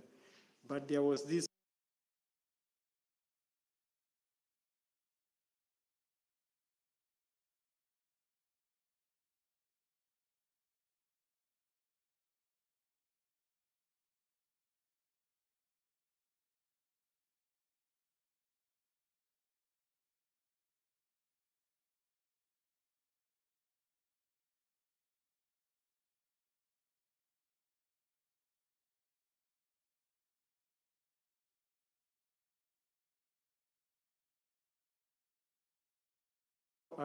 going to overcome this distraction.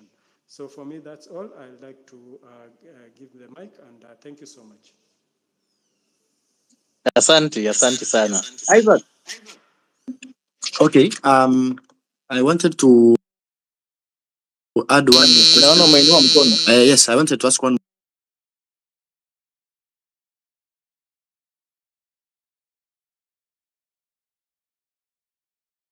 Names of politicians on projects by the CDF, mostly, especially these MPs.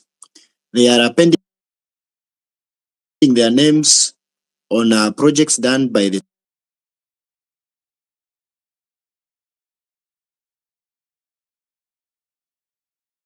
citizenry who elected them. Do we have policies on the same, how we can really get rid of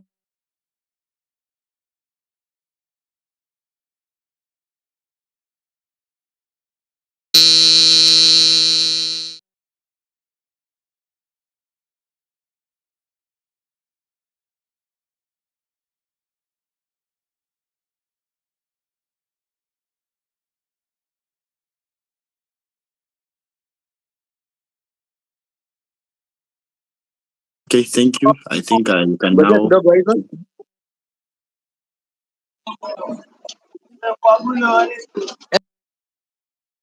Enoch.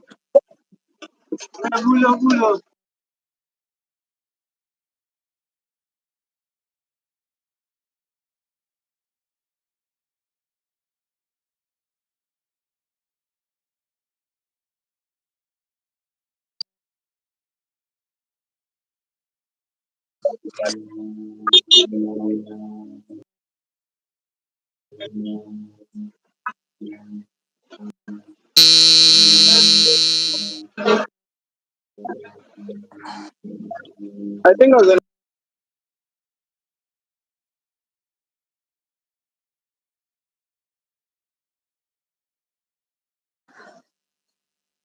Okay. Yes, Isaac, umemaliza?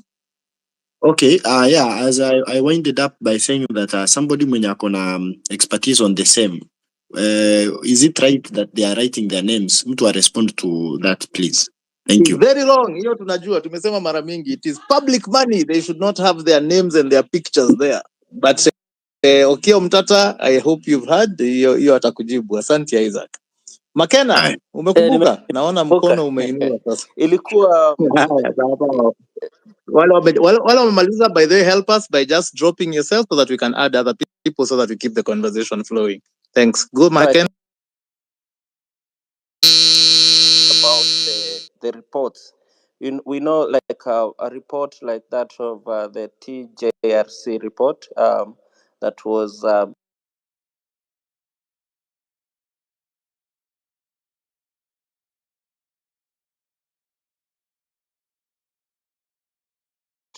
has experienced a lot of historical injustice since independence. The issue of blood was also included in that report, and this being relevant to today's SABA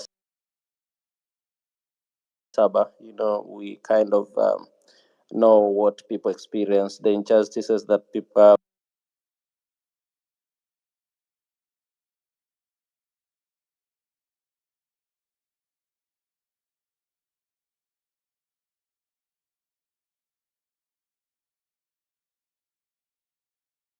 these reports include are being implemented so that families and Kenyans at large that have experienced injustices can be able to at least get a relief. Thank you. That's all, Chege. I'll drop to the listeners. Very good question, Makena. TJRC, waambie hiyo ni Truth, Justice and Reconciliation Commission. Hiyo. Very good. Very good question. Yeah, tuacha tusaidie, at least we know some people might not have some of that. Over to you.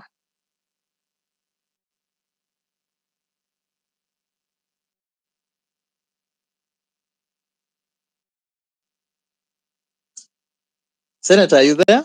Can you hear us? Tunaona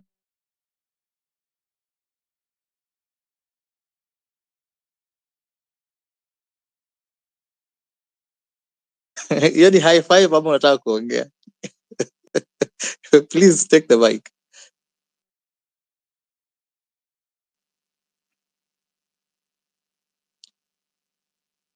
All right, anybody else who wishes to take the mic? Anyone on the speaker panel? Just unmute yourself and start talking as probably we try and find Senator. Yeah, I had a question on diaspora, but nafikiri Senator ametoka.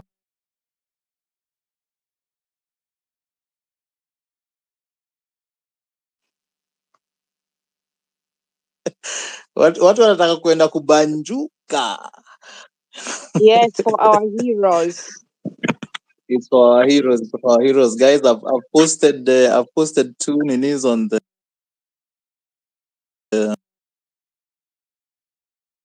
It's Mukeni. Good afternoon, everybody. My actual names are Cindy Mwendwa. This is just one of my many accounts. I ran for office in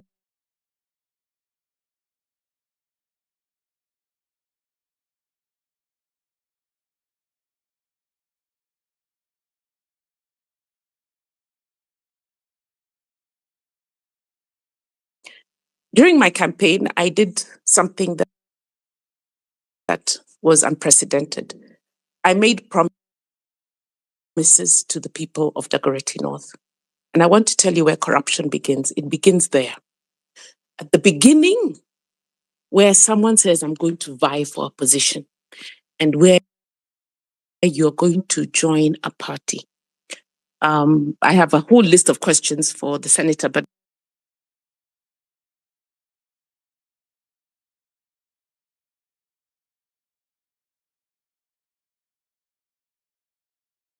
next door, you open as you go up before you actually get into the party, you have to pay. And this money is either coming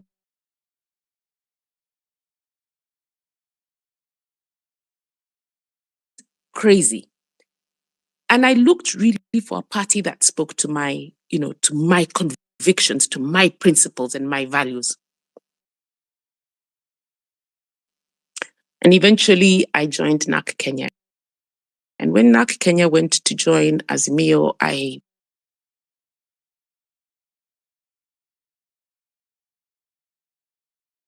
just pick up the phone and I call her. If I want to speak to, right,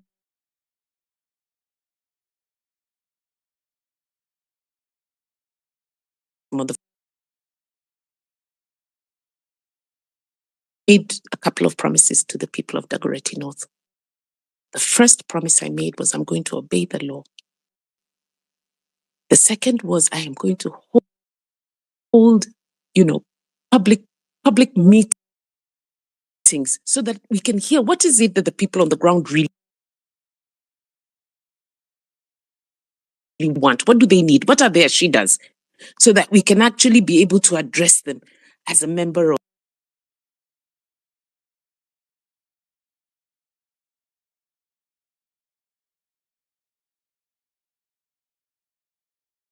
I think our politicians are MPigs.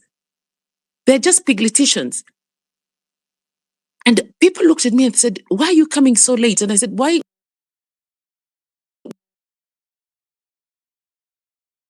Knocks on your door, he's the first person who knocks on your door. And tomorrow, the next week, God knocks on your door. Who are you going to follow? It's not because the first person has knocked on your door.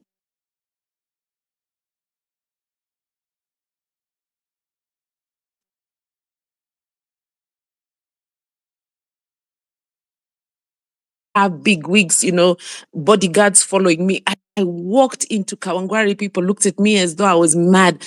I had my family calling me every minute. I said, stop calling me. I live in this community. I can walk in this community. Whoever wants to kill me can kill me.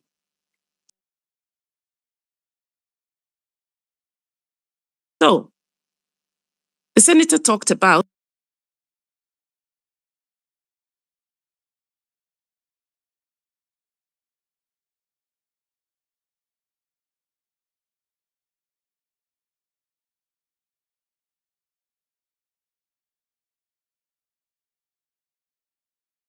.99% of those who are in this government on both sides of the divide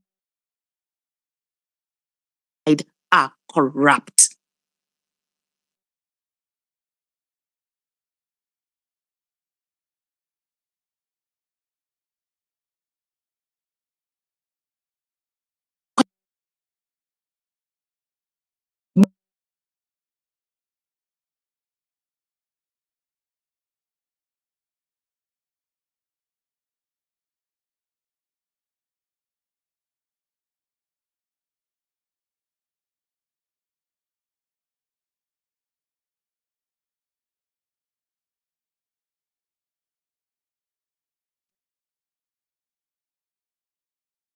Communities.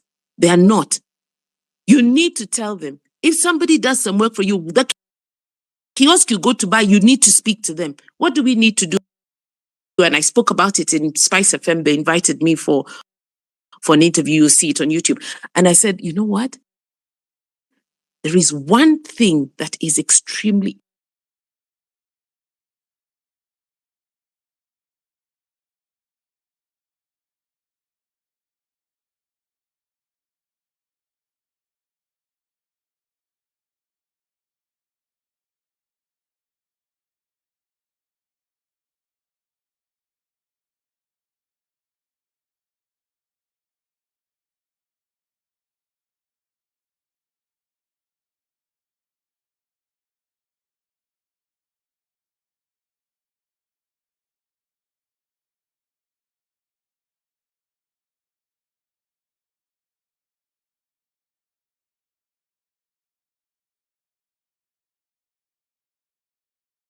nothing should stop that. But then we are so hooked and brainwashed that if there are no commissioners, then we cannot recall MPs, that we cannot actually, register as voters. Those are lies that have been told to every single one of us.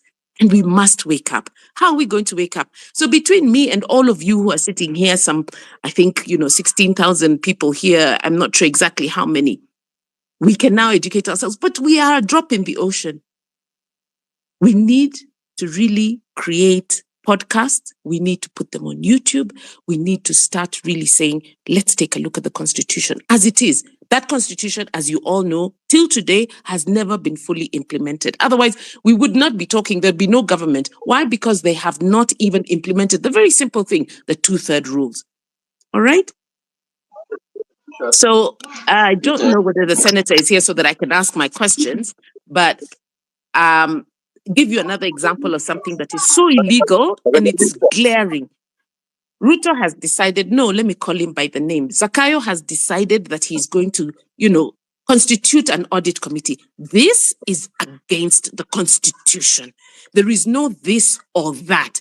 When he constitutes those people and appoints them and he will pay them, then they are at his mercy.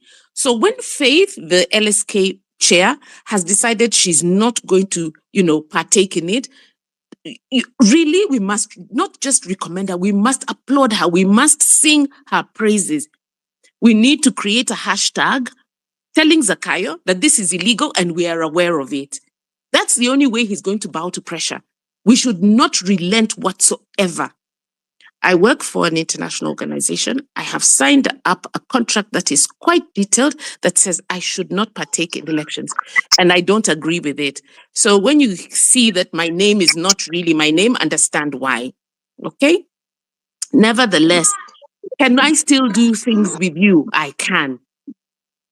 Can the senator do that? He can. How can we support the senator when he goes to court? We need to think about that. We need to ask him, and he needs to come here and tell us, how can we, each one of us, we can play a role. Okay, whoever is speaking, can they mute? All right. So I have about 6 questions for the for the senator. When he comes on board, I will come back on. But I hope you hear me. We need to be honest about, what kind of country we want. And it starts from me and you. All right. It's not about we're waiting for somebody to show us the way. It's not acceptable.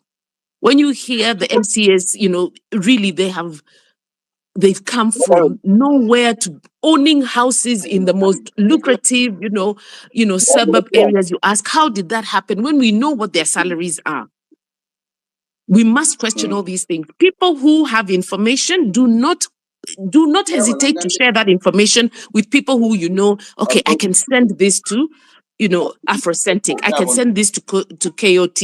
I can send this, and we are going to expose it. The only way we're going to bring these people to book, it's not just about kicking people out. Sorry. It's really about saying these people need to go. All right. Afrocentric, can you mute that just person, land so whoever that it is? I can talk to this guy? Yeah. Just mute yourself. Or drop him. You can actually take him out. They can always join back. Yeah, I know. Enoch Anyika. Enoch Anyika. Enoch. Okay, I'll drop him.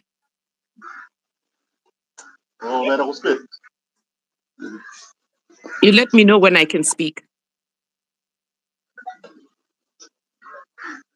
Sorry, I'm trying to drop him. KOT, when just remove him, please. I'm trying to mute him. Mute.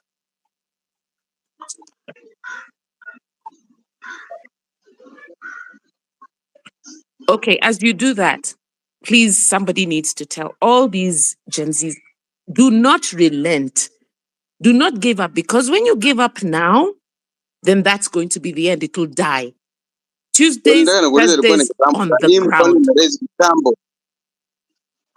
Around 12. Who is talking?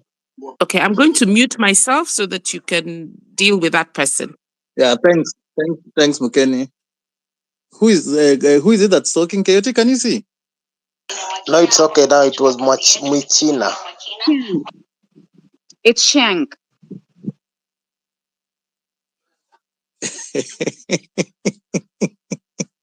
That lady. All right. Who else? What's a go? Senator, you're back. Can you hear us?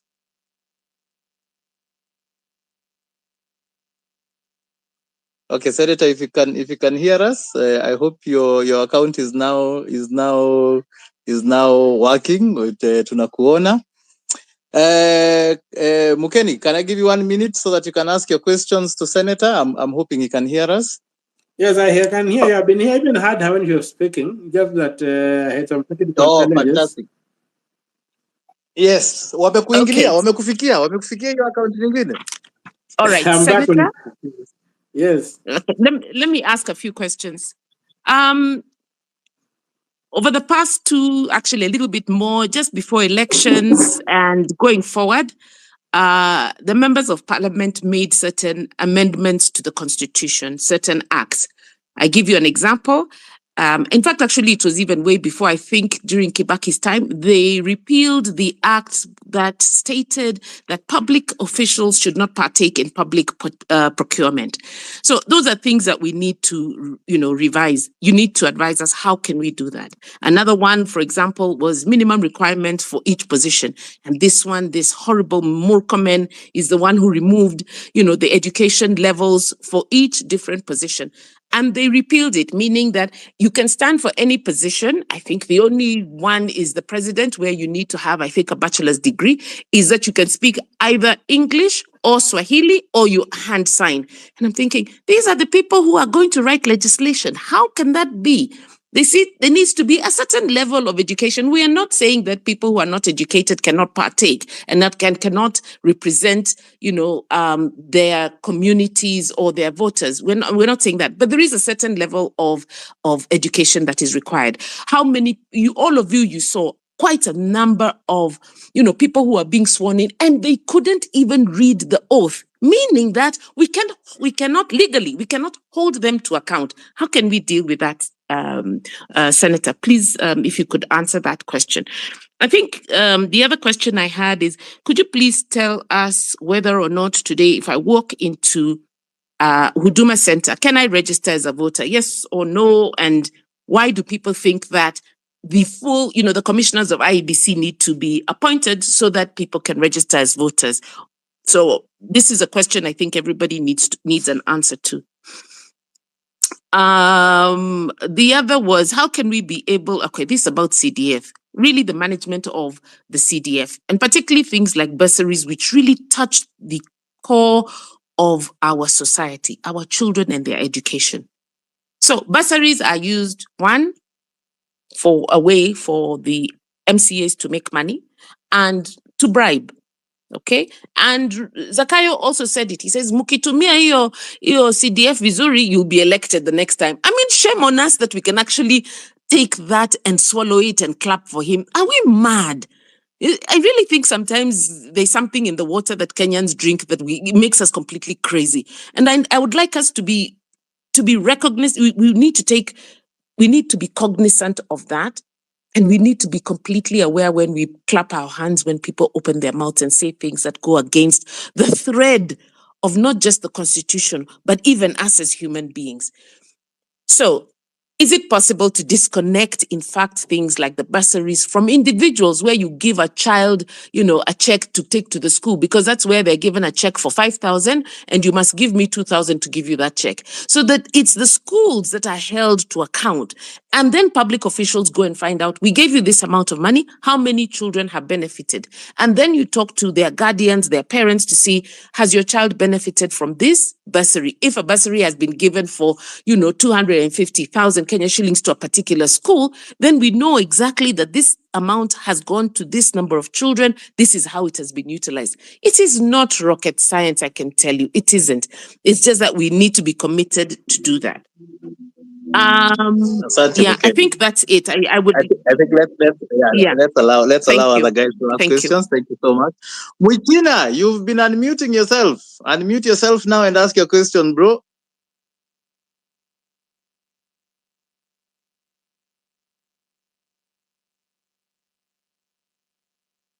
Is it there? Muitina, can you hear us? Yeah. Moving on. Who else would like a chance to ask Senator Okiya Omtatah a question? Or do I pick you? Gasheri, you have a question? Raymond, do you have a question? Unmute yourself. Philip, you're still here. Ulikuwa na additional question? Go. Actually, I asked about, I don't know whether you got it, but I asked about Ombudsman office. It's one office in Kenya we have never seen its work or action. But as per the BBI, which we rejected loudly, it had a place that if it's empowered and actioned, it could have some of putting these MPs, as you're calling them, on audit and recalling them. So maybe can Senator tell us how does this office work? Does it, because in other republics it's so powerful it works. So kindly, I just wanted to remind him on that.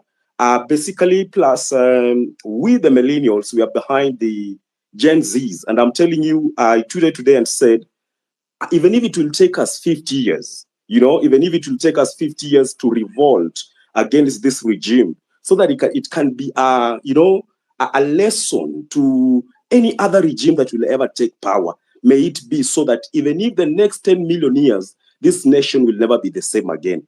These people are taking advantage, as you've heard my sister, I don't know whether she was Mwendwa, has put it clearly where the corruption starts from. It means it's just the same as World Bank and IMF has held this regime by balls. Every time they try to do anything, they squeeze the balls and they refrain from it.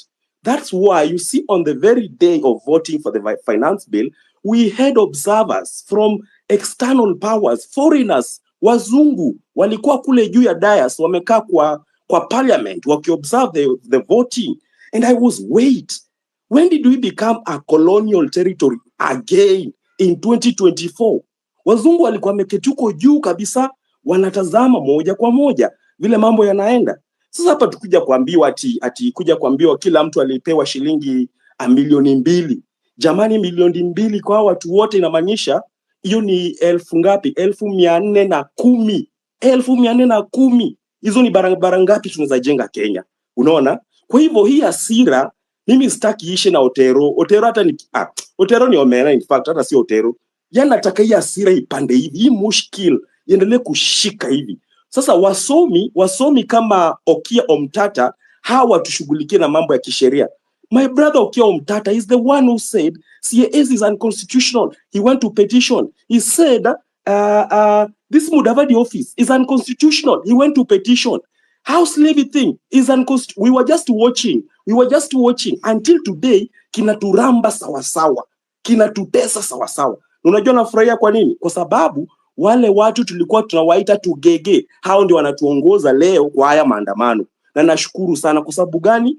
Sabasaba iliyopita mwaka jana, hawa walimwacha baba ingie town, na hapo ndio nawakumbusha Gen Z wakaona, kwa hivyo tunaweza ingia tao, mara hiyo sisi yao. And I remember the volcano of masses from Thika, the volcano from Mulolongo, the volcano from Waiyaki Way, and here we are. Ruto should be used as an example to any other person who might be thinking of becoming a president. That ukienda hapo, wacha venye kina Duale na kina Murkomen wako hapa na kiburi, at now he can now infringe the law and bend it to bend over it until he fucks it to the extent that he's bringing an army on civilians. Army is not trained in combat with civilians, but with external enemies. So when you bring these fellas, by the way, they are humans in animals. So when you bring jackals and wolves to guard animals, people, what do we expect? Our kids are going to be sodomized. Our girls are going to be raped. These people don't know mercy. They deal with bad people like Al-Shabaab, like Boko Haram. Sasa hapa hivi ukileta hapa makangu na mletea jeshi, kofi moja itamweka chini. It is time we back up people like Okiya Omtatah, that you, sir, go ahead. Tell Duale it is unconstitutional to put the army against civilians. Sahi hapa nasikia wanasema nini, watu wa Haiti wanataka more police. Now we have become a merchandiser of police. Why are we giving more? The other news that we saw, the police that were taken here, we saw them guarding the United States Embassy in Haiti. So what does that tell you? It tells you that Ruto owes Biden. Ruto owes the US people money. And that's why they are protecting their interests. Instead of bringing peace to those people of Haiti, it is protecting the interests of those people who are bringing war there. Where are they getting the guns from? Where are they getting the protection from? Why aren't they being asked questions like those ones? It is because they have to do, like, I've had something very sensitive from Sir Okiya Omtatah. He said that tuna is being controlled by external. Like 10 trillion per year is generated from that place. 10 trillion, guys, it's enough to pay our debt, to back in an extra, tukitaka kila mtu ende Dubai, we can go all over the world. 10 trillion just from blue economy only. Tujeka hata mambo ya SGR, tujeka hata mambo ya ndege. Hata hiyo tuna can revive our KQ that is ever recording losses. So brothers and sisters, I want us to continue kujam. Shankina kuona uko hapa na furahia. Nataka tuendelee kujam. Kwa sababu Otero si kitu. Otero ametuambia ya kwamba, as I conclude, that Jesus Christ needed Judas Iscariot, for him to resurrect after 3 days. If it wasn't for Judas Iscariot, then Jesus could never die. So Otero has done it so good. I'm waiting that tukasirike sa kama the remaining 11 disciples, that we shall revive Kenya for once and for all. Viva brothers, viva sisters, kaende sasa. Asanteni. Powerful. Asante Philip. We need that kind of energy, guys. Thank you so much. Baba umefanya hata sasa nataka niende maandamano na acha kuko-host. Afro, rudi hapa. Senator, back to you. Yes, I am here. I've had it, and then I'll answer the questions as they came in.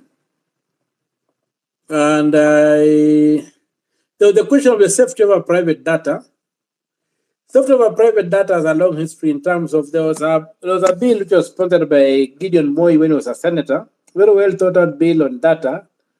When it was in the Senate and it was going on, a group in the National Assembly quickly crafted a parallel bill, passed it, and sent it to the president, and it was ascended to the law.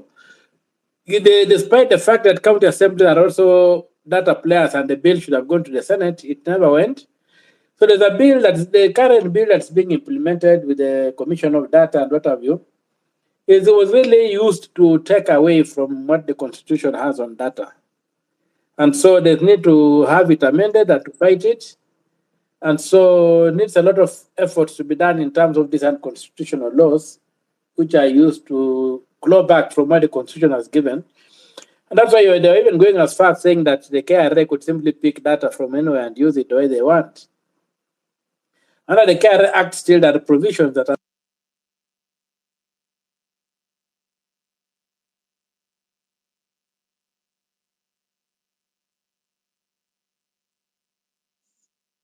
Hello, Senator.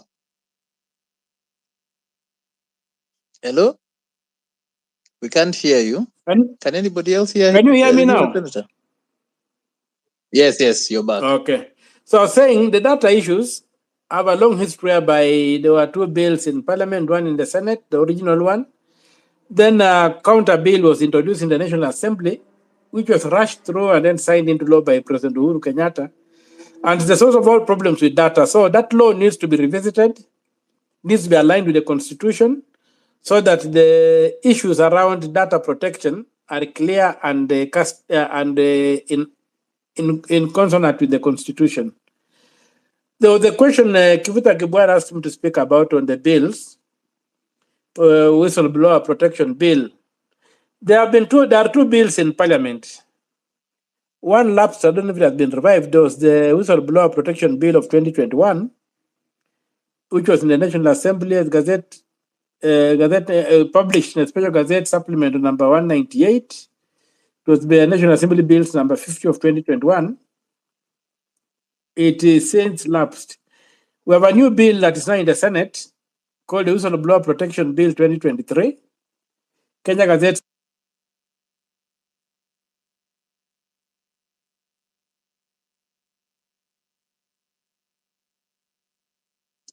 We've lost you again, Senator.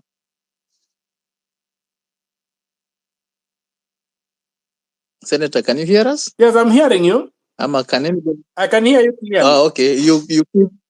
You keep being muted. And yet I keep on hearing you. There's something interfering. I don't know what it is. There is some interference that is coming through. Yeah, so the bills are there and it's being considered in the Senate. Now that I'm on the bill, let me also address the other issue of there was this bill, conflict of interest bill, which has generated a lot of heat. Now, the good thing about this bill is that it is not yet passed. It came from the National Assembly. The Senate made the amendments that have generated the heat. It's now going to mediation. When we were in the Senate last week, there's been a change of heart from the majority side. And I think we are going to fix the thing that the majority side had forced through. So that bill, when you go to mediation, it's going to be cured of those impurities that were introduced on the floor of the Senate. Can you give us some highlights of the things that were contentious in that one? That is the one that is generating a lot of public interest, I think. I think that the main thing that became very contentious is the fact that you can now allow somebody who is in a public office. The most contentious one is that you can now allow somebody who is in a public office to trade with his own organization. It watered down the concept of a conflict of interest.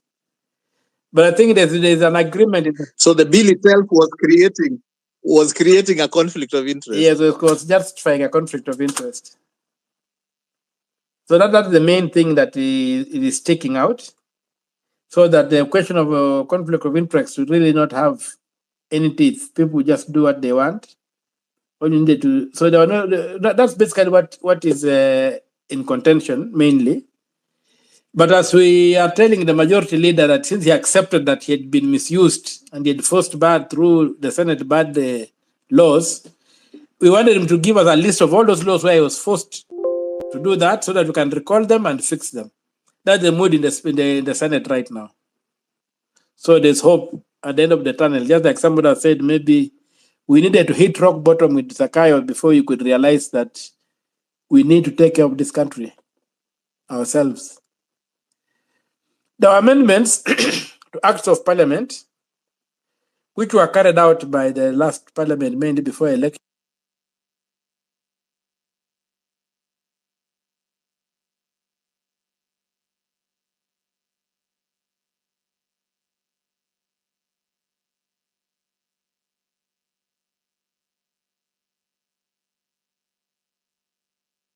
Sorry, Senator.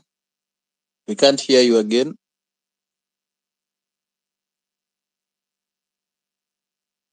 Do you hear me? Hello? Yes, now you're back. Okay. You're back now. Okay, let me play a small trick and see if it will hold. So, the question of the education levels in elective offices,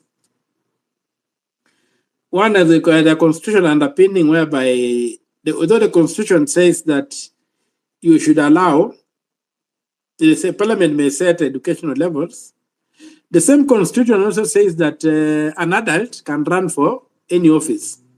So basically, the educational requirement that the constitution imposes is what kind of certificate can an 18-year-old who is defined as an adult have to run for public office? You'll find that an 18-year-old most likely has only a Form 4 certificate. So you might find that when you now impose a requirement for a degree, then you're going back to the old law whereby you had to be 25 years to offer yourself as an MP. So you're returning that law through the back door. That was around that argument that convinced the courts to strike down this requirement. And I think I've struck them down for all officers, including the presidency. In the last case by this lady, lady who has been trying to be president, as her name has disappeared again, I think she was able to have that requirement struck out as being unconstitutional. Now, education levels have had their own problems. In Pakistan, they became a major problem for forged documents. They had to be thrown out. In Kenya, you can see that most of the people who have been involved in the scandals are very well educated. In fact, the more educated the person is, I think the more theft they can perform. I don't know. So what I think is very important in terms of representation is the kind of civil service an individual has. And I'll tell you that's where the problem is. Right now, I'm a senator, I don't have a civil service backup. The money we are given for officers is controlled by the Parliamentary Service Commission. They say hire this at this level, hire this at this level, and then you find that you are just doing it in administration. Right now, when a bill comes to Parliament, I have no capacity to get somebody to look at it unless I pay from my own pocket.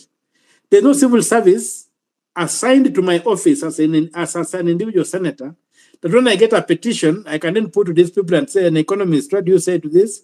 And so, what do you say to this? So, what do you say to this? So at the end of the day,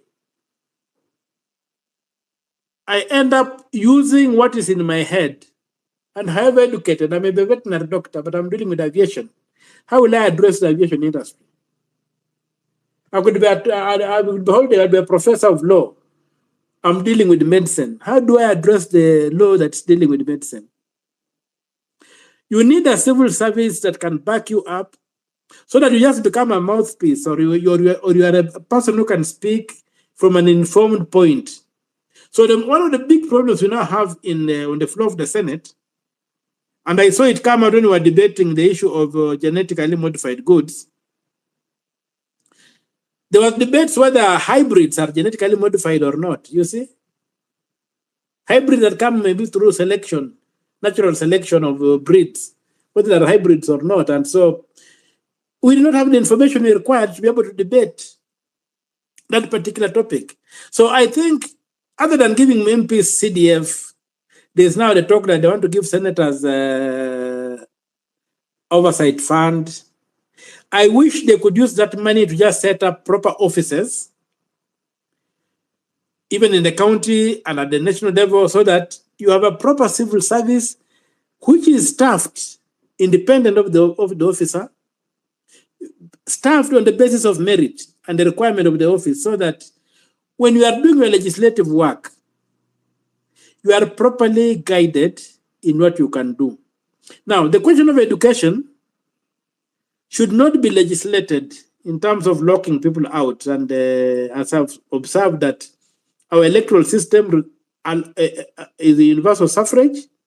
It allows 18-year-olds to vote and to vie as candidates. If we say that only degree holders should be elected, then we may as well say, then the voter should also be a degree holder, because there's no point for an ignoramus voting in an educated fellow. So maybe education should be a campaign flow thing, so that when you go to the constituency to campaign, you show how your education gives you an advantage over the other candidates. And I'm telling you, if the political parties are sanitized, in the sense that you allow the formation of a political party to be affordable to the population, right now the super rich are the only people who can set up a political party. When I set up a political party, which I used as an independent candidate, I had to rely on university students and their networks to be able to comply with the requirements, even using some of their homes. In fact, all our offices are homes of university students. So it becomes very difficult to comply and form a party. So, and now, when the rich people form the parties, they become personality cults. And then you have to buy tickets, you have to do whatever. That's what my sister was complaining about. But liberate the political party space. Let it not be necessary that you have 1,000 members in each constituency. You are running 24 offices, which even if you just pay 10,000 per office, you are supposed to part with 240,000 shillings. Then there are 1,000 members, people might want to be paid or what have you. So it becomes very difficult to form a political party. And then once you form one, you have spent so much, you own it. People who come in are passengers.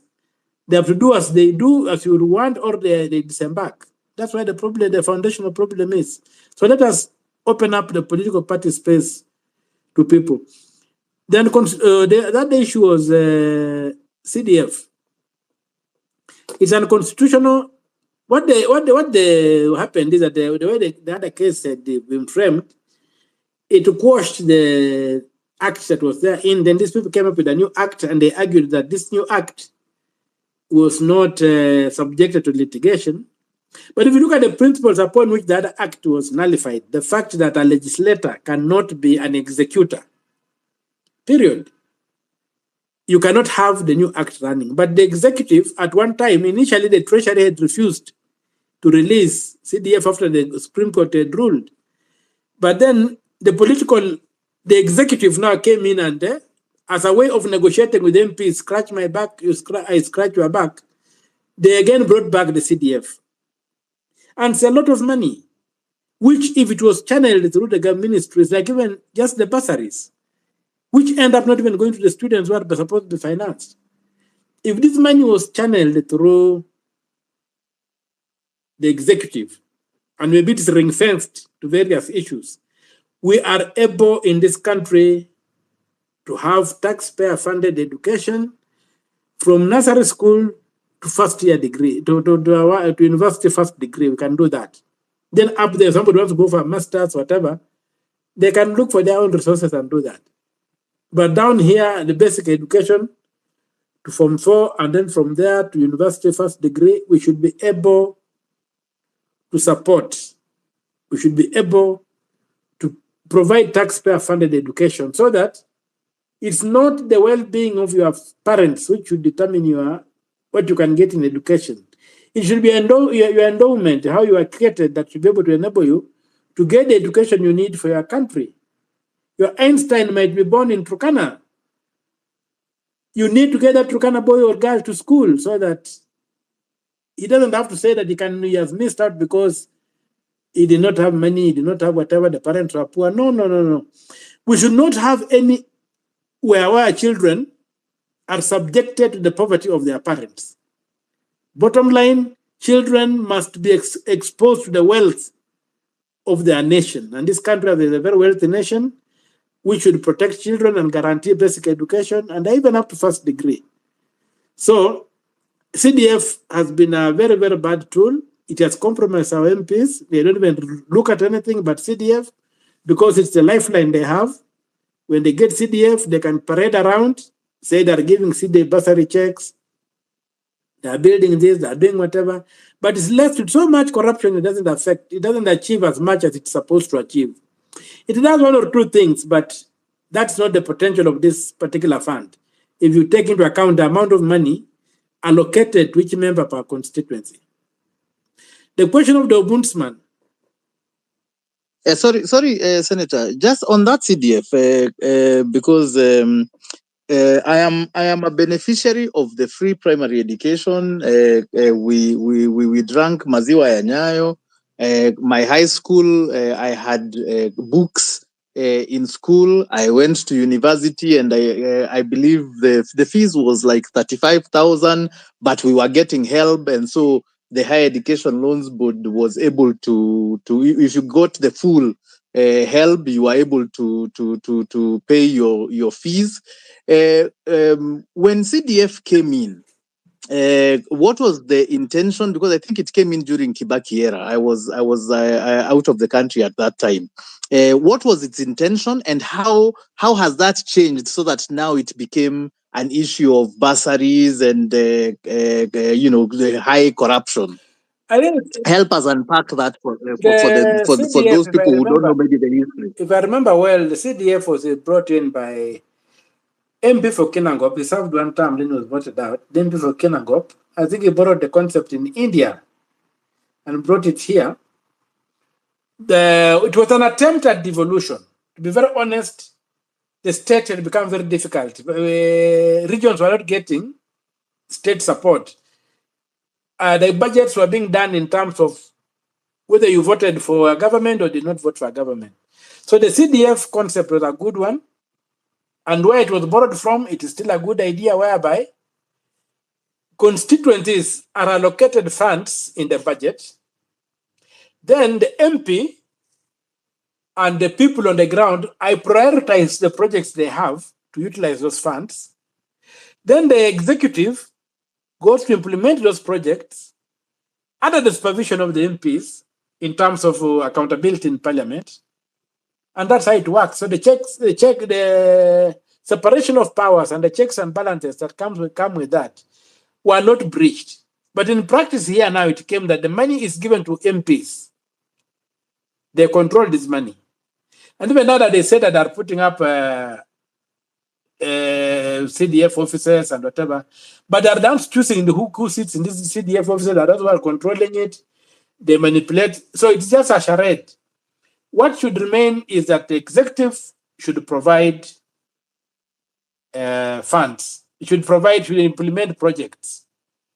Now, and legislators should legislate, should appropriate budgets, should oversight the other thing, and should represent their voters. The four things. Oversight, representation. Yeah, but the reason I was asking, Senator, was because, say for example, when did it change? Well, what projects was it supposed to do, and how did they change it? And then, for example, if you say that money goes to the Ministry of Education, then are we not giving the Minister for Education and the PS more power to be corrupt? No, the issue is that this money is assigned for me in Busia to Nambale constituency. And then before Nambale constituency and the MCS there will come up with the projects to be funded. The ministry, the ministry and the PS then have to implement these projects in Nambale based on the priorities that the people have given. And now that oversight is done. When now the Auditor General audits, then the report goes to Parliament. It means now MPs who are detached. Right now, when the CDF goes to Parliament, the MPs are conflicted, and so they cannot do You cannot do a report on CDF funds being mismanaged. So, because are they the ones signing? Are they the ones signing for the money? They appoint their cronies to be in charge. They can get you out of the I see. So okay. they've got puppets who do that. Okay, so they've taken the national government is not involved, so it is their friends, their puppets who are there controlling the money, and therefore the MP is still in charge. Yeah, and these people are not part of the executive. The CDF officers are not part of the executive. I get it now. They are just puppets of the MPs who are hiding behind to pretend that they are not executing these projects, but they control them. And then that's what they do. But me now I'm saying that there's enough money in Kenya to pay for education from nursery school to the first degree and even restore the boom. The boom was not a stupid thing that was being given to university students.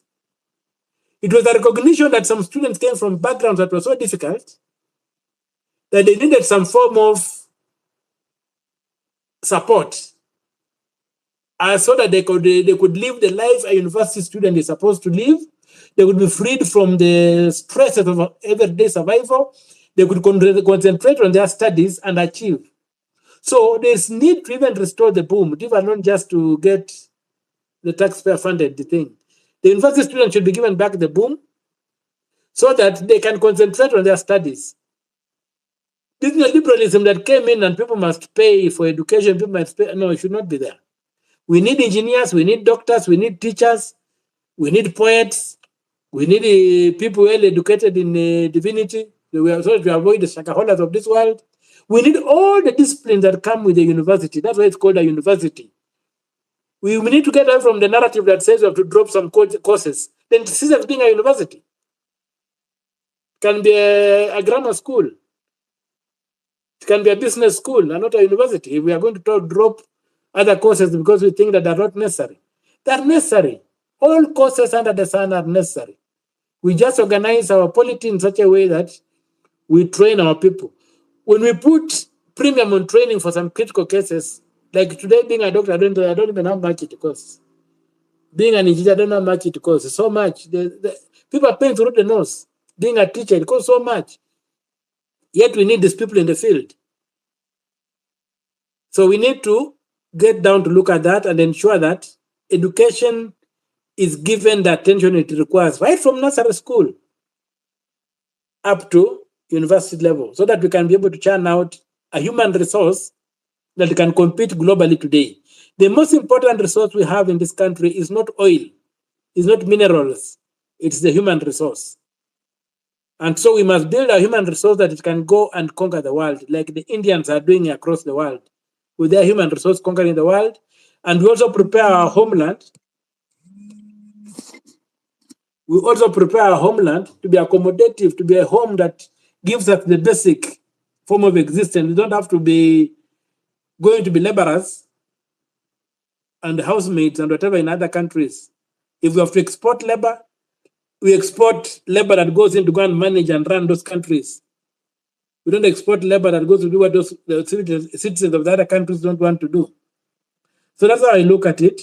So going to the question of the ombudsman,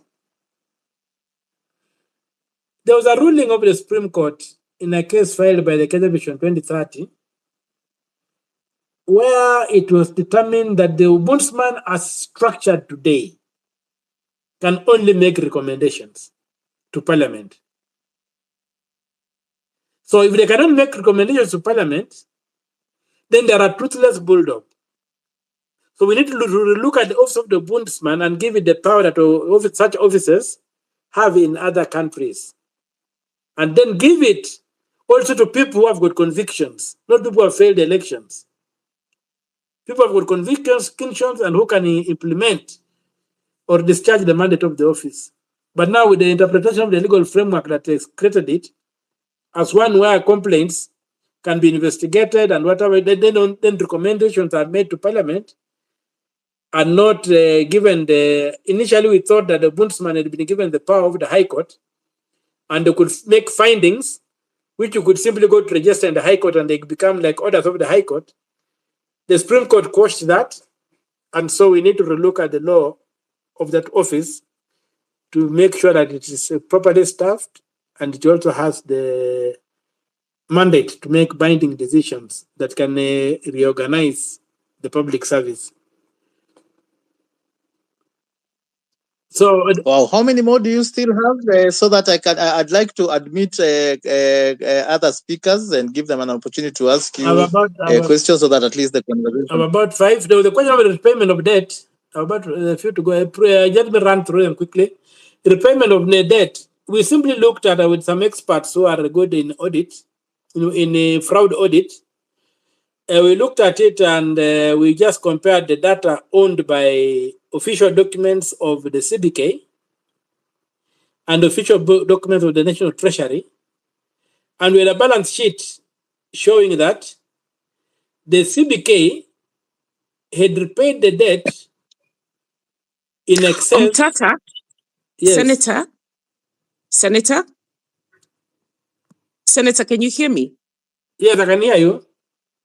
You're breaking up. You most probably need to close down some of the other apps on your phone because you're really breaking up and we cannot really fully hear you. Thank you.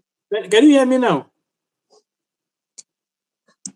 We're hearing him, Mukeni. Is it breaking on your side?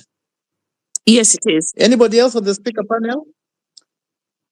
Are you hearing Senator clearly?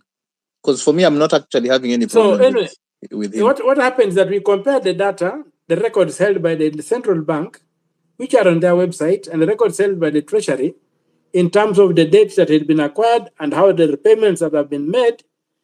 And the spreadsheet we created showed that the central bank had overpaid the debt by 1.3 trillion shillings, which means central bank has been releasing money to pay the debt and somebody has been pocketing that money. So that's how we arrived at the conclusion that our debt, we didn't really, in reality, we did not have a debt. We just need to follow up and know where has this money been going. That has been taken from the central bank for the specific purpose of repaying the debt, and yet they never paid the debt. That's how we arrived at the figure that we did not basically, in reality, we did not own a debt. We need to follow the money that has left the central bank and hold those responsible for what we need to do. The use of IDs. We had a long discussion with Senator Kajwang and others over this. And I have a case which has been lying in the courts.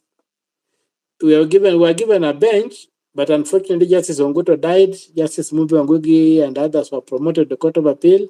So we're waiting for a new bench to come, in which I was agitating that these separate databases, you have a database by IBC, you have a database by the registration of persons, you have a database by immigration. These databases should be integrated so that when you register, when you are born and the registration of persons takes up your data and registers you, and then later on you validate it with an ID. Yes. Senator. Yes. Hello? We can't hear you clearly. Hello? Who is talking?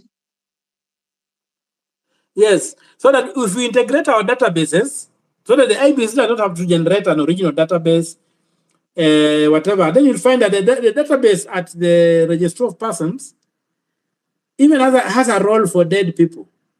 So that if we integrated these databases, we will find a running, we should be able to avoid the hassle of having to go back again to collect raw data in terms of registering voters, and people can just be able to vote. But there's need for very serious legislation, including maybe some slight amendment to the Constitution, because the Constitution says that one of the mandates of the IBC is continuous registration of voters. So I don't know that particularly we shall need the legal experts to look at it, whether that requirement can be captured in the sense that the IBC can simply have the database that is generated by the registration of persons and use it to be continuously updating its own databases. And if that could fulfill the requirement for continuous registration of voters, Or to register voters, you need to set up a tent in various places like Huduma centers and whatever for you to be able to register voters. Now, as for the continuous registration of voters, it should be going on whether we have commissioners. So sorry, Yeah. Senator. While you're on that point, someone I think had asked you, is it possible to go and register at a Huduma center? I would add, is IEBC currently doing continuous registration? Because if we are telling our Gen Zs, pick your IDs, go and register, will it be possible for them to get registered currently? Do you know?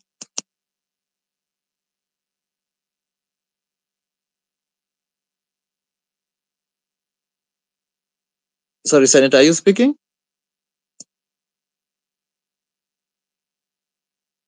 We've lost you, Senator.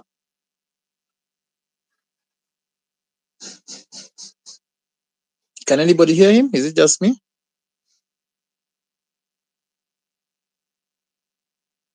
No, we cannot hear him. Hello? Okay, thank you. Senator, we seem to have lost you. All right, Mukeni, I hope your questions have been answered. Philip, maybe you could drop if you're happy so that we can admit other people. The other guys, anybody who has something to ask Senator as we wait for him to reconnect, I can see him connecting. Just raise your hand so that then I can give the mic. I can pass the mic to you.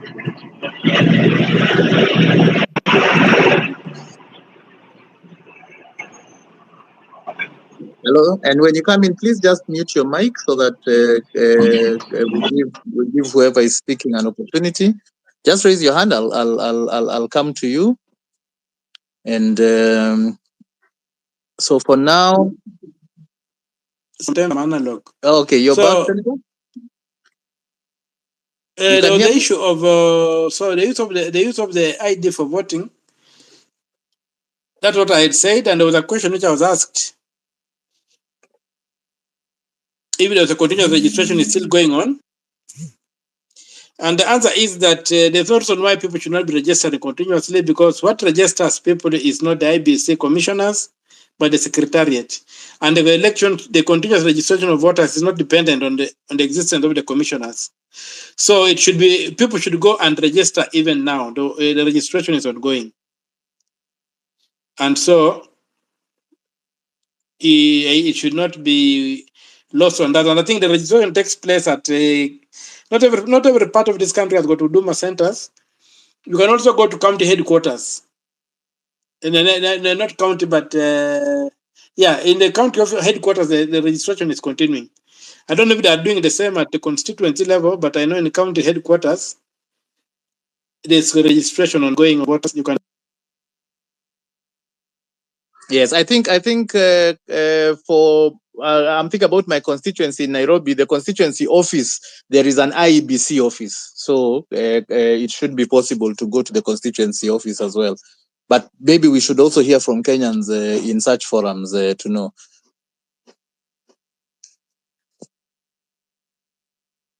Are you there, Senator? We seem to keep losing you. Hello, Senator?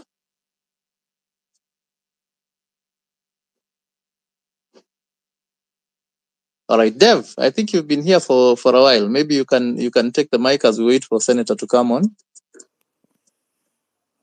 Thank you. After all these shenanigans zenye zimeendelea na ma MPs na our elective leaders, notice most of them they are attributing their win to party. Like wengi wanasema ingekuwa si UDA mngenichagua, ingekuwa si ODM singechaguliwa. So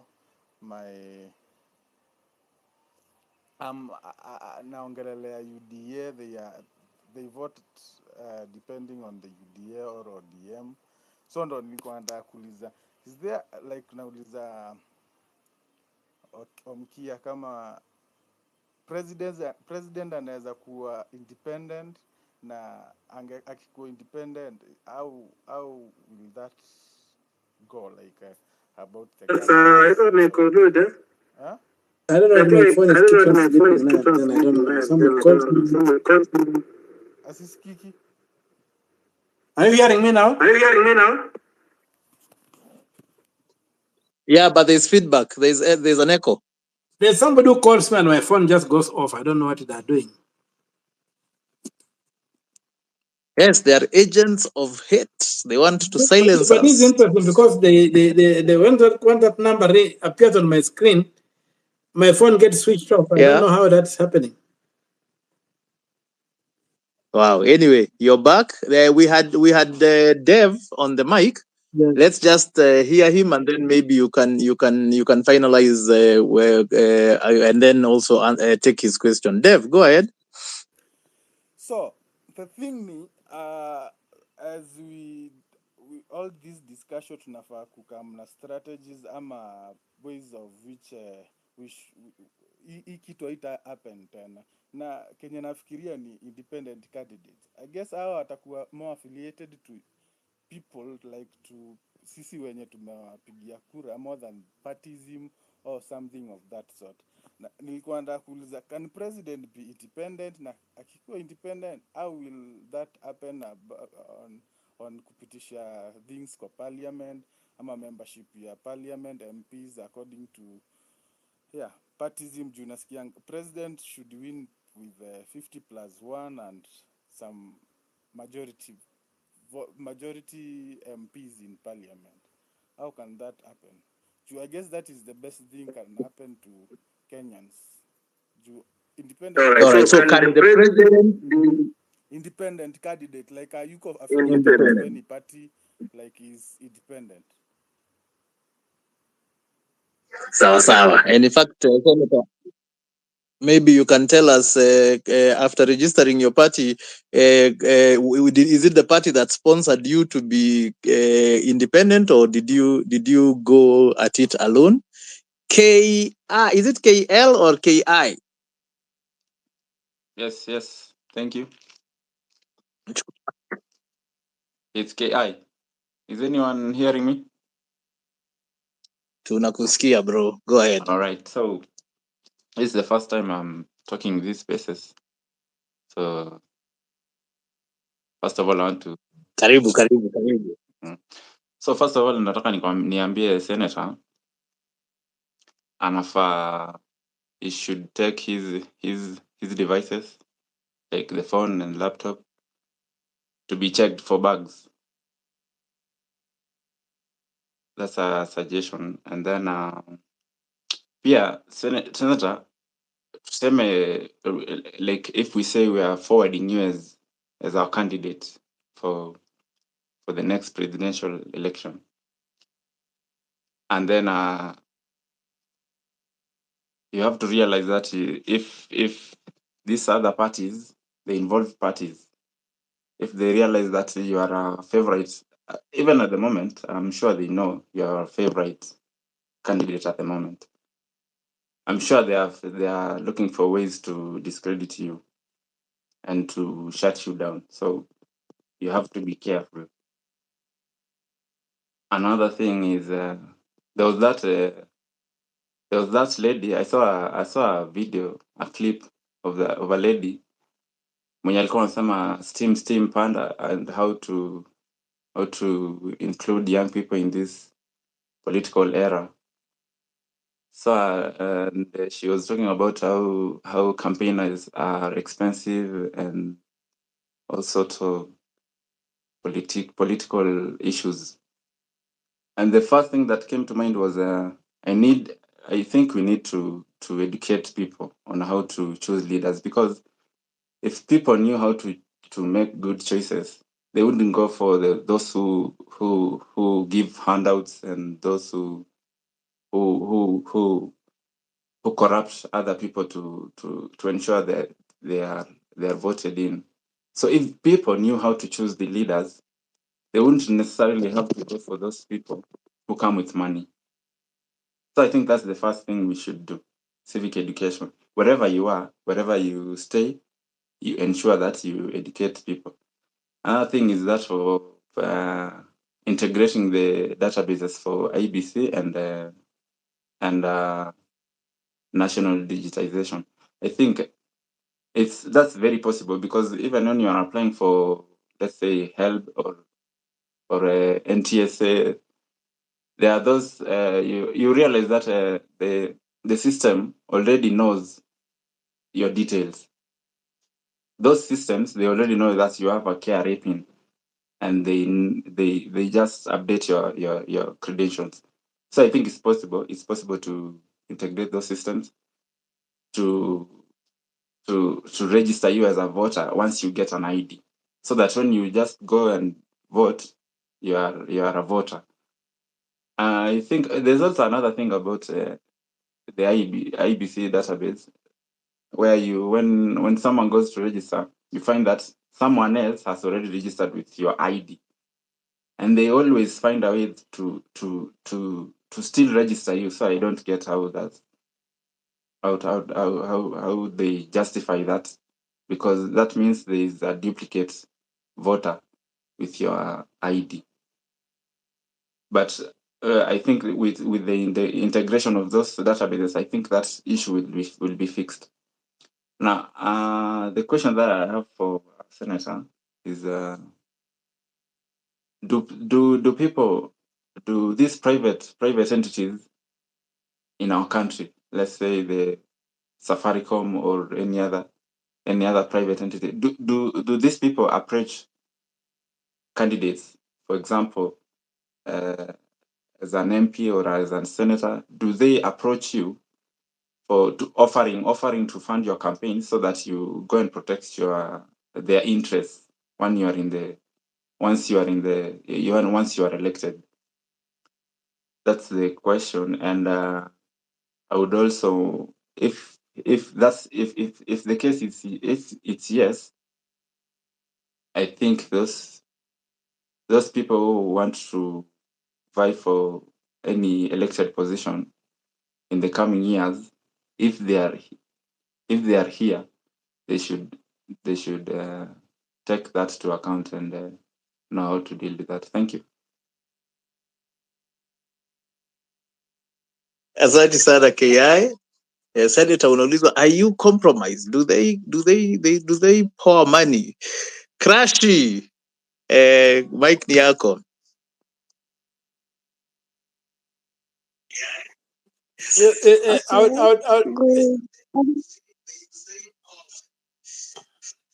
Sorry, Senator. Can I ask the admin to enable me on Yasuke? Okay. Yeah, just request, and we will bring you up. Eh?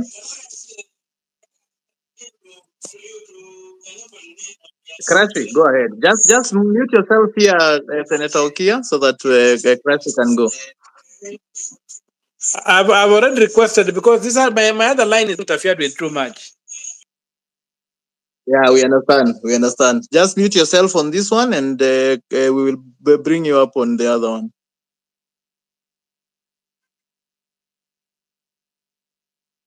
Krashi, go ahead. Mike Niako. Okay, good afternoon. I hope mnanisikia.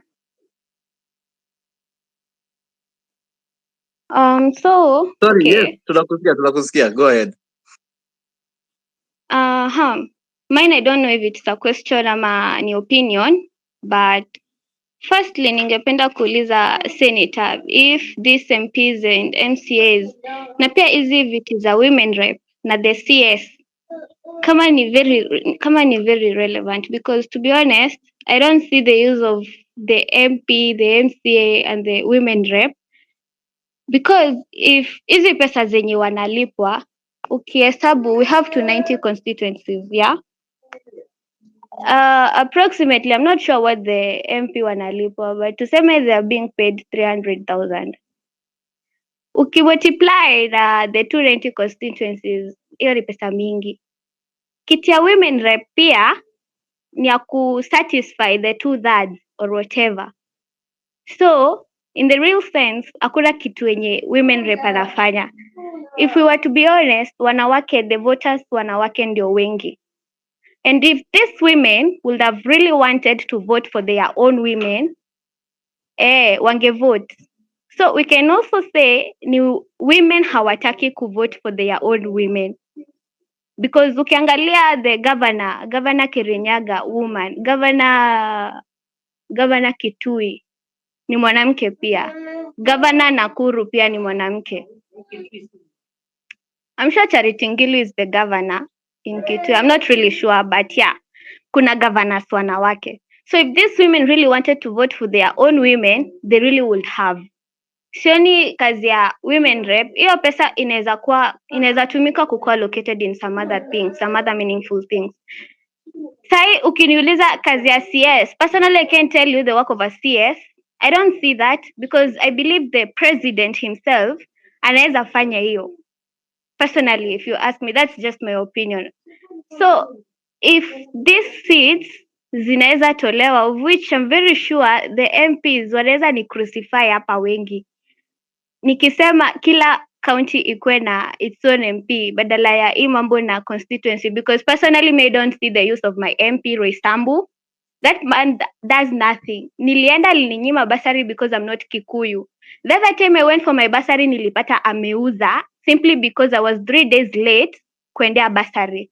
So I had to be set a special exam because nimemiss basari.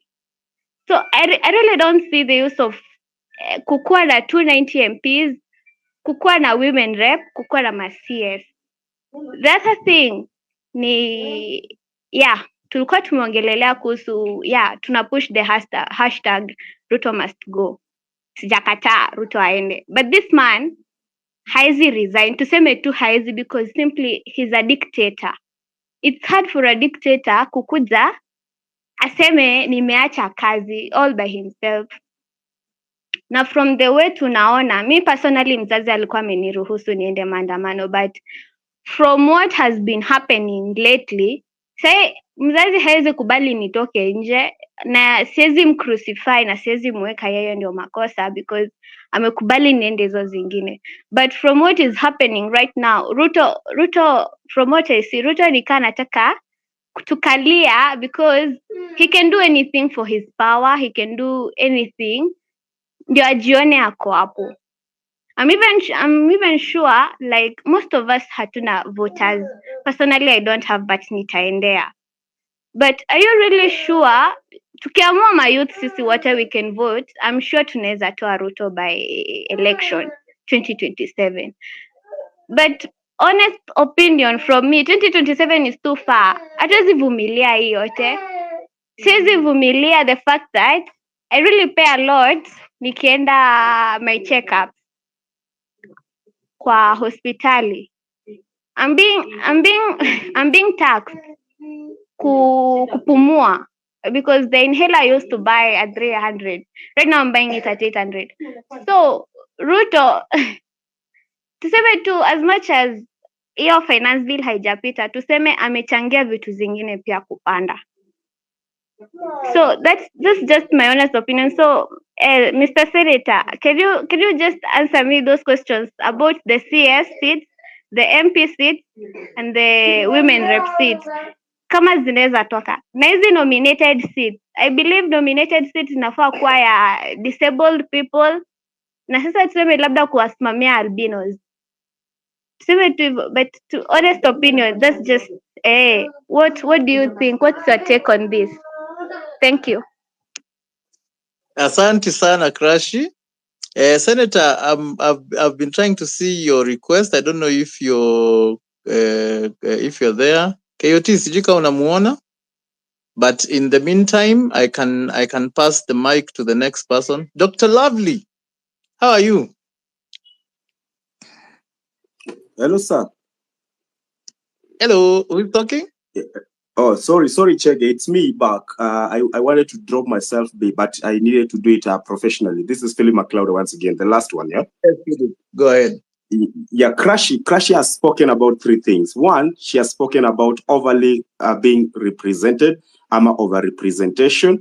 So she is talking about cutting down the seats and the positions. And number two, she has talking about the CAS, which is a seat like in a Karen Nyamu, seat like in a Millicent Omanga, are enjoying the junk, the big junk of 40 million Range Rover, and they are unconstitutional. So the reason why Crash does not understand the the functions of the CAS, it's because it's not there in the Constitution to start with. People like us who voted for the Constitution during in 2010, this is what we know, like that position does not exist. And then lastly now, she talked about tribalism rather, and that's why we are leaderless, we are tribeless, we are faceless, we are fearless. So now, funny enough, she has touched what I wanted to conclude with, because I am on the ground also, observing keenly what is happening and what is happening. So, Crash, my advice to you will be vocal online, because your parents are afraid something can happen to you, as the fear is being sold. The fear is being sold. That's why that rock cop rather is selling the fear by loitering in town, despite having shot innocent people. Now, unto now, my last views in this space before I drop myself, so that we can have other speakers having the chance. Kenyans, I want to tell you there are three things. The late Professor George Saitoti once said, there comes a time when a nation is greater than an individual.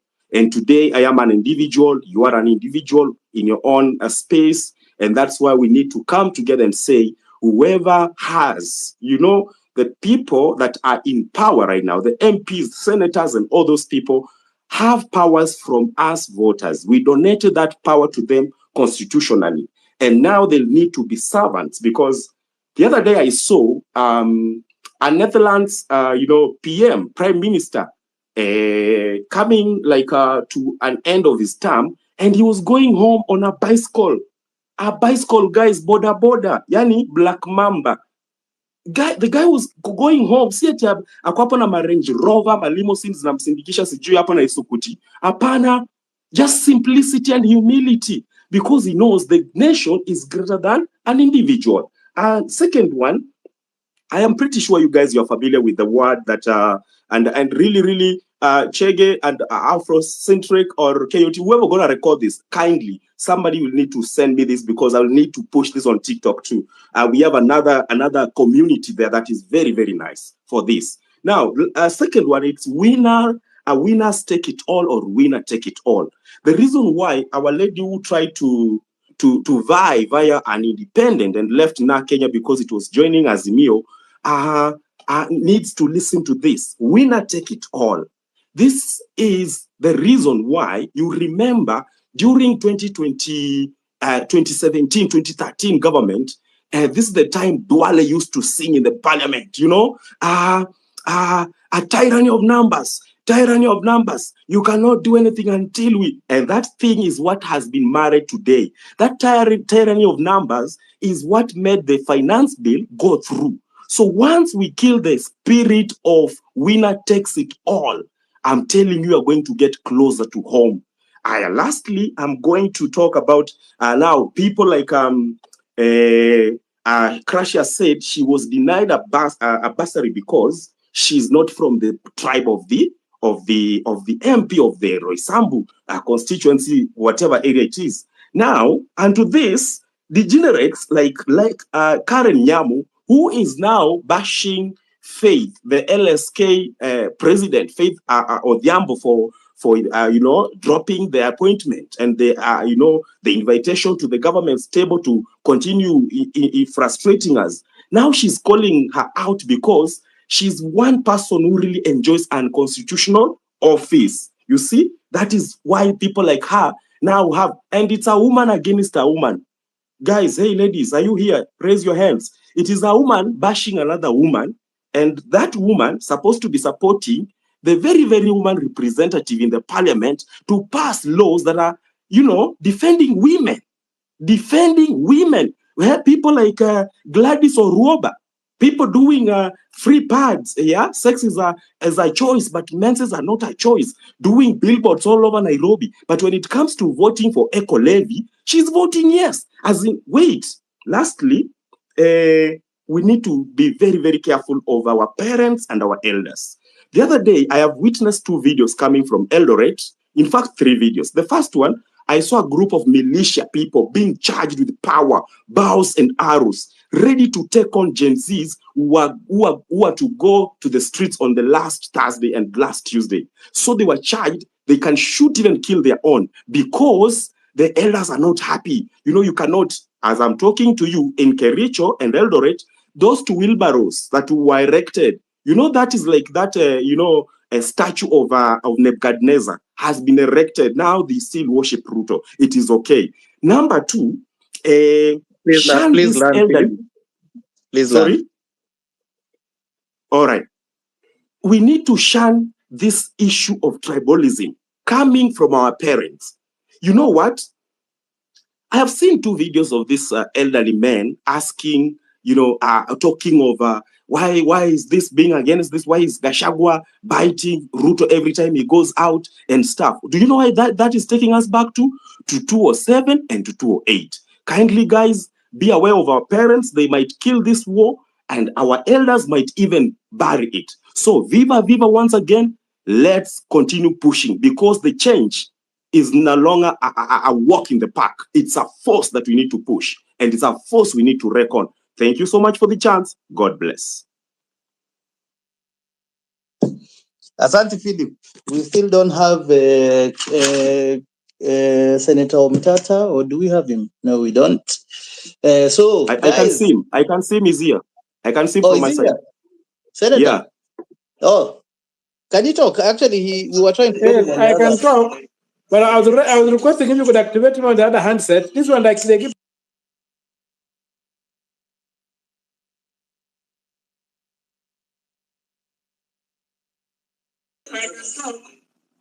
He says bring him up with the other handle.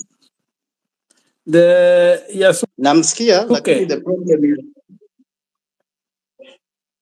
if you can put him on the other handle is on a phone that is. Yes.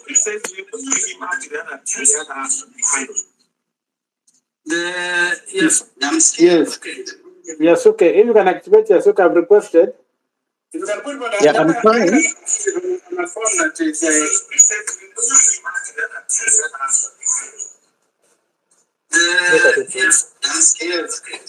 Yes, okay. Hello, Senator, please mute yourself first.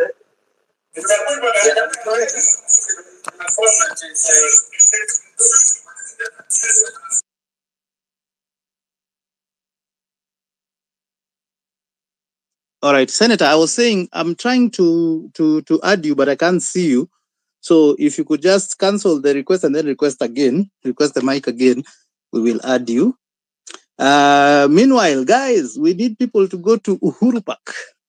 Wale ambao mnangojea kuenda, I'm so sorry if you were waiting to talk. I still have quite a number of requests lined up, but we need guys to go to Uhuru Park. Those who are not going can stay so that we keep the fire burning here.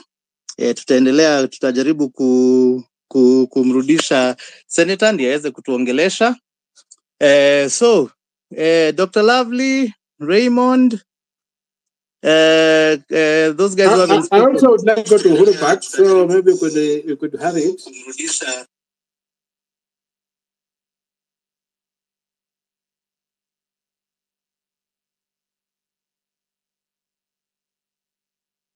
Sorry, Senator, when you open your mic, there's a lot of feedback. That's why I'm muting. So go.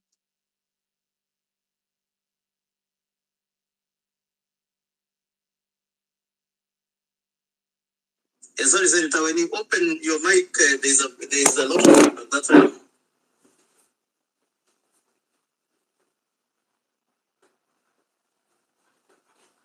Okay, so I'll run through quickly the questions I've been asked.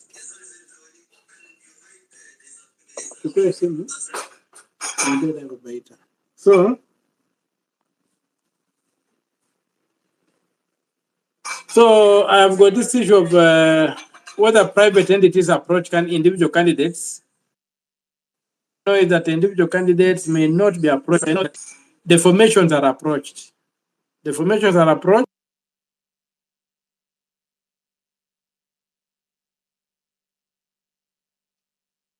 Sorry, Senator, I can't hear you.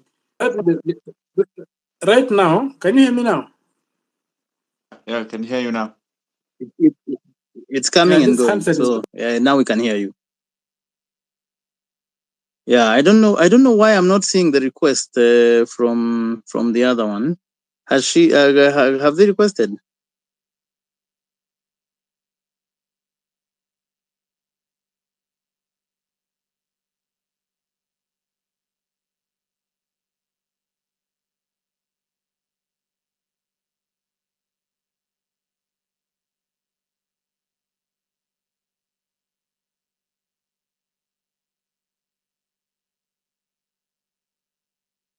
As we wait for Senator, can anyone else on the speaker panel just unmute themselves and go?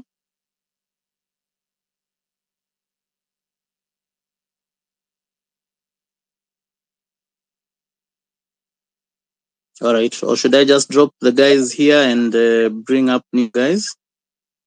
Let's do that.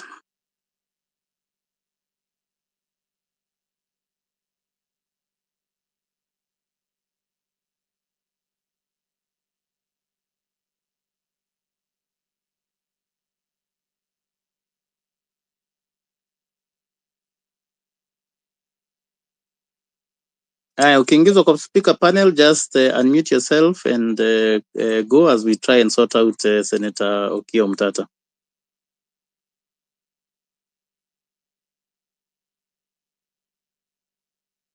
Okay, since no one is talking, labda niendelee hapo. So I hope you guys are seeing. Sure, bro. Go ahead. Yeah, tunakusikia. Okay.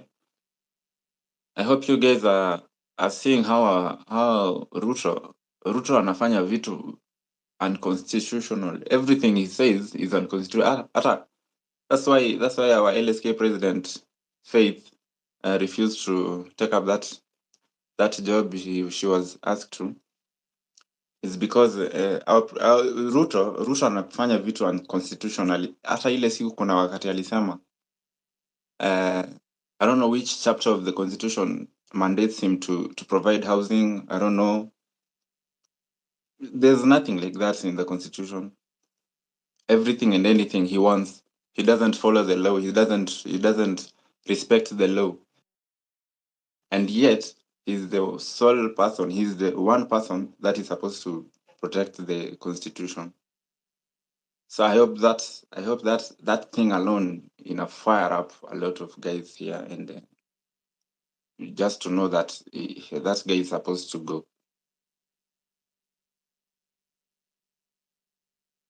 By the way, I'm wondering, are the other speakers able? Because it looks like I'm not even able to approve guys. Dr. Lovely, can you unmute yourself? Are you able to? Give me a thumbs up or a thumbs down if you cannot. You can see Okiya connecting. Kia, wewe unaweza ongea. Dev, are you able to talk?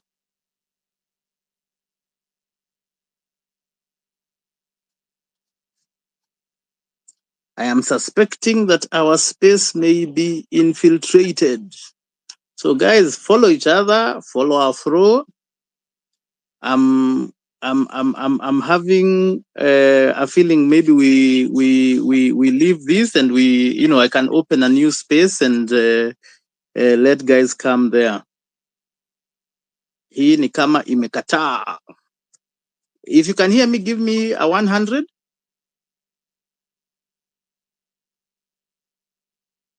Thank you, Ki. Thank you, Dev. So ni kuji-unmute, mnashindwa kuji-unmute. Esther, thank you, nimeona. I'm not able to bring anybody. Okay, is that Okiya? I'm not able to bring anybody. Thanks, Victor. Nimeona hiyo nini 100. Thanks, Gabriel. Okay. Msema, nice seeing you here, bro. All right, guys. Inaonekana tumechoma. So we probably need to open another space.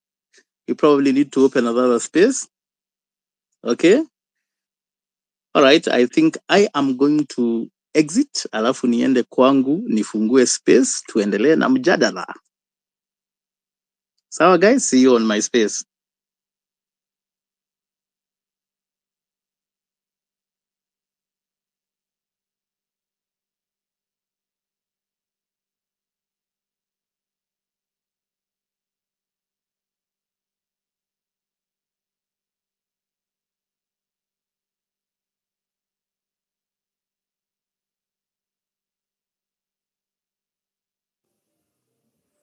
Hello guys, we can follow each other as we exit the group kama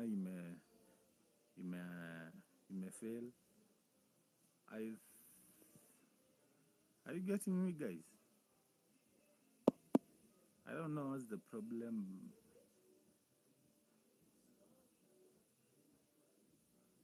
Can you hear me guys?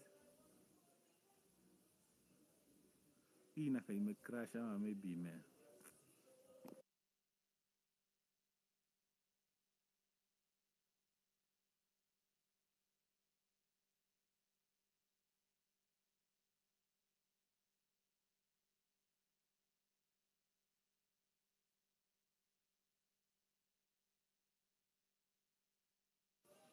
I'm going to follow everybody mwenye follow Dev.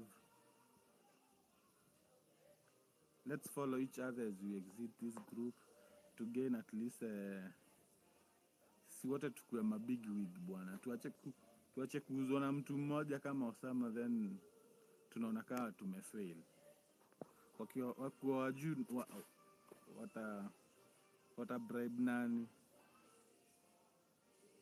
Let's follow each other guys as we exit. Tuende kwa hiyo group, kwa hiyo space ingine imeholdiwa. I'm following back everybody mwenye ananifollow sahi. Let's follow each other guys.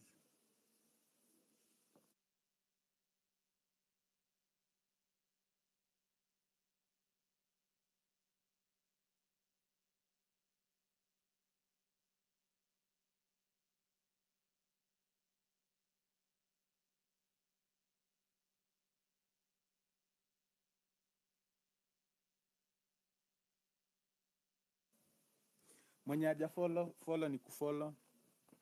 I'm following everybody. As we drop, just follow, I'm following back. Follow at Dev, follow at Kosonko, at Afrocentric. Follow everybody as we drop. Tuone tujoin hiyo ingine imetengenezwa. Acha nione venye inaitwa then we join.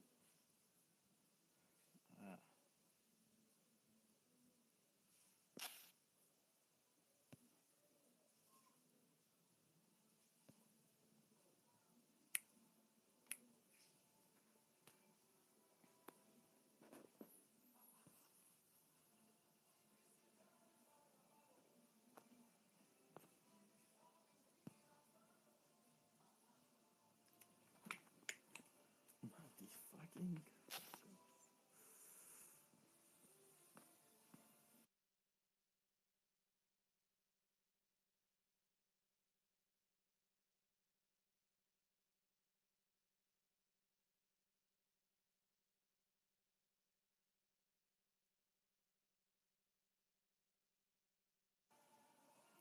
I'm following everybody mwenye ananifollow sahi.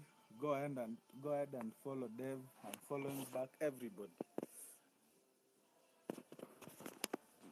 To grow hadi sisi tukue mabig.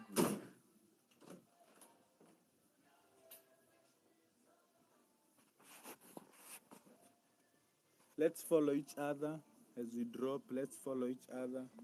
Na wenye hatujaenda SABA SABA, let's support those guys huku online. Let's push the hashtag.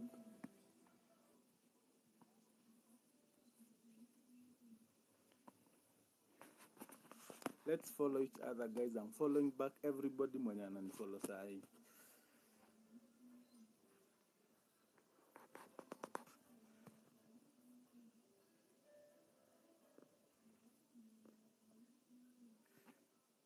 Nasikia tao kumejaa hadi Urpa kumejaa na tao kumejaa, hata sijui wenye tunaenda saa hii tutapata space. Let's go pay tribute to our fallen soldiers.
Sawa Bade.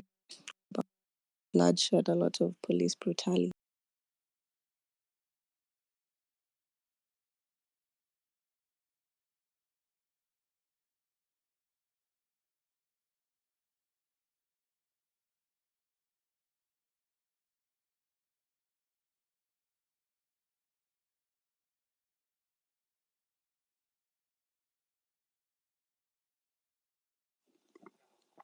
Moi had a political grip on the whole country. Everyone, if you wanted to vie for any political seat, you had to fight inside Kanu. To become an MP, you had to fight for it during inside Kanu. Kenya was a one-party state. And then Kina Kenneth Matiba went to Kamukunji grounds, I believe. Am I right, guys? Kamukunji grounds, and that was a pro-democratic rally that was organized and with a lot of student leaders. And that Saba Saba day, when they began the rally, the police cracked down on that rally, like we saw on the 25th. The same thing, because every society, we have to keep fighting for a democratic and just society, because we can really we have to protect those democratic gains that other generations have fought and passed down to us, because tyranny always seems to encroach on a democratic society. So the crackdown was there. The police used excessive force. Live bullets were used. People lost their lives, and that became a turning point in our history as a country. So powerful day, powerful day. Scotch, are you there? How are you doing today? Saba Saba day. I'm here. How are you, Afro? Good morning. Good morning. Good morning. Good morning to everybody on the space. Good evening. Thank you for all the hard work you and other influencers have been doing. I'm super, super proud. I know it hasn't been easy. You guys have barely been sleeping, but thank you for communicating accurate information, flyers, mobilizing, and doing all the digital activism is really appreciated.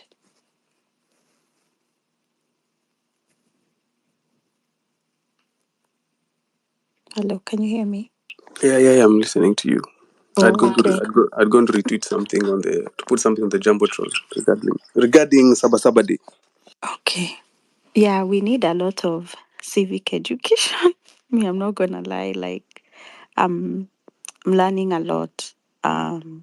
Even in the short time that the movement has been mobilized, I've learned a whole lot, and I was really intrigued by one of your co-hosts, one of your spaces. I think her name was it Jelani or somebody, the one who was trying to bring together graphic artists to illustrate the Constitution. Yeah, am I getting the person right? Yeah, I think so, Jelani. Yeah. Yes. Now, I was on a space where Alisema she has a foundation, and I've been trying to get in touch, lakini DM zake ni kama zimefungwa on Twitter. So kama unaweza nisaidia, I could potentially have some resources for her to help her foundation so that she can continue to do her part in the work. But I've been even like trying to message her under her tweets. I think she's overwhelmed because I know she's doing a lot. It's probably why her DMs imefungwa. So if somebody can help me get in touch with her, I think that's a way I can support. Oh, thank you so much. You're into graphic design? No, I'm a professional fundraiser, so I can probably help her find funding so that she can do her work.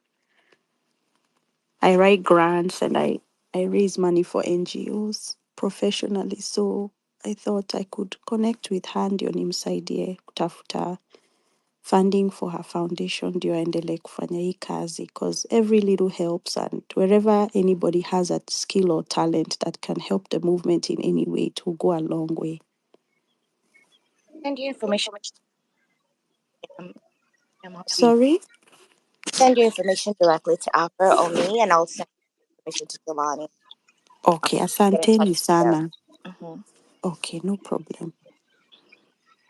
Thank you so much, Scotch. Yes, I remember that discussion we had in terms of translating the constitution, a lot of these civic materials. Yeah. Even those are conversation of putting even also in vernacular. Mm-hmm. Correctly, if I'm correct. Yes, and that is going to need, her foundation will need funding. So thank you so much, Scotch, for availing yourself. Guys, this is what this movement is about. Even this is what is confusing the state. They think we're getting foreign funding from overseas, but it's us, ni sisi kwa sisi, like printing these pamphlets, distribution of water and information, and just coming to the streets and fighting for a more fair, democratic, and just society, knowing that our rights, our human rights, they cannot believe. That we're self-driven. So, guys, don't let the fire burn. Don't let the light, the flame, be snuffed out. I hope we are planning to go to the CBD today, and then I hear there's also what's going on in Uhuru Park. There's a big music rally. Who knows what's going on in Uhuru Park? Who has more information on Uhuru Park? I hear they have opened it for a memorial, I believe, for all the comrades that we have lost during this march for our since we started reject the financial bill 2024. Since Rex Evans up to today, we have I think over 41 souls that we have lost. So there's going to be a memorial with a lot of artists who have been lined up who are going to be performing for free. So please come out. Let's put our candles, print your T-shirt with their faces, and let their memories forever live on, because democracy must be fought for. We have to remember the activists and the groups and those members who sacrifices for the political freedom and the political space, the freedom space we share today. We have to commemorate them. So I'm gonna pass the microphone to Klepto. Klepto, unanisikia? Karibu kwenye mic. Unaweza pass kwa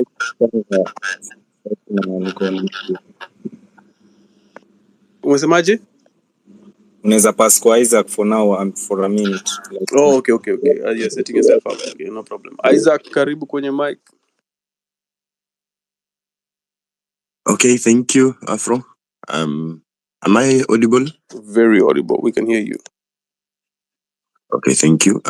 Maybe I can mention something about Saba Saba as well. As we commemorate our fallen soldiers, friends, patriotic Kenyans. Saba Saba was a fight, let's say a struggle against the one party that Moi had established all that while. It was a very significant moment for Kenya's struggle for multi-party democracy. In that process, multi-party democracy was attained, but in the process, there are several other gains that came along. People got increased political awareness. Watu walijifunza vitu mingi sana. and people got to know the importance of making conscious political decisions, the importance of political participation. I think you can agree that in the recent past, watu wangesema mi siwezi piga kura, like it doesn't matter, hata ukipiga kura wale politicians ni wale they don't change. So as of now, I think people can appreciate that it is a very good responsibility for you to go vote and vote in the right person, because that thinking that ikitwa in effect, people are feeling the decisions whether you voted or not. It really affects you, and that voting is something that we need to do a lot of civic education, so that every one of us aingie na participate fully, so that we get rid of these problems that we have. Pia kulikuwa na enhanced civil society. The civil society organizations grew during that time of multi-party struggles, hiyo ya SABA SABA. Kulikuwa na constitutional reforms kadhaa which gave rise, eventually zilianza polepole. People drafted several of them. The ones I remember vividly ni hizi zenye zili come up to 205, repealing of some sections, until 2020 tukakuwa na new constitution. The freedom of the media after SABA SABA, there were so very many gradual developments, and baadaye kukakuwa na independent press zikakam kadhaa, which were able to hold the government accountable. Much as zilikuwa zinakuwa corrupted, I think as a country now we are moving forward on the right direction regarding the freedom of the media. And currently in this struggle that we are having, people are also getting to know the importance of social media.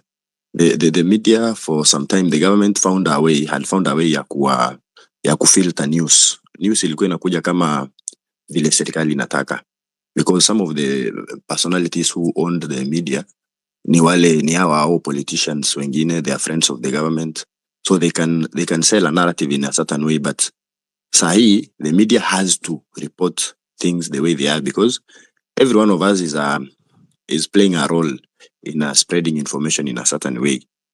Pia human rights awareness zimewekwa to the forefront because of that.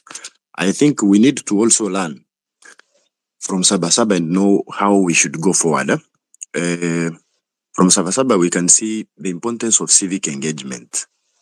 Those young university students who fought in the SABA SABA movement, walikuwa educated, they knew the importance of the multi-party democracy. Similarly, in our movement today, civic education is very, very key.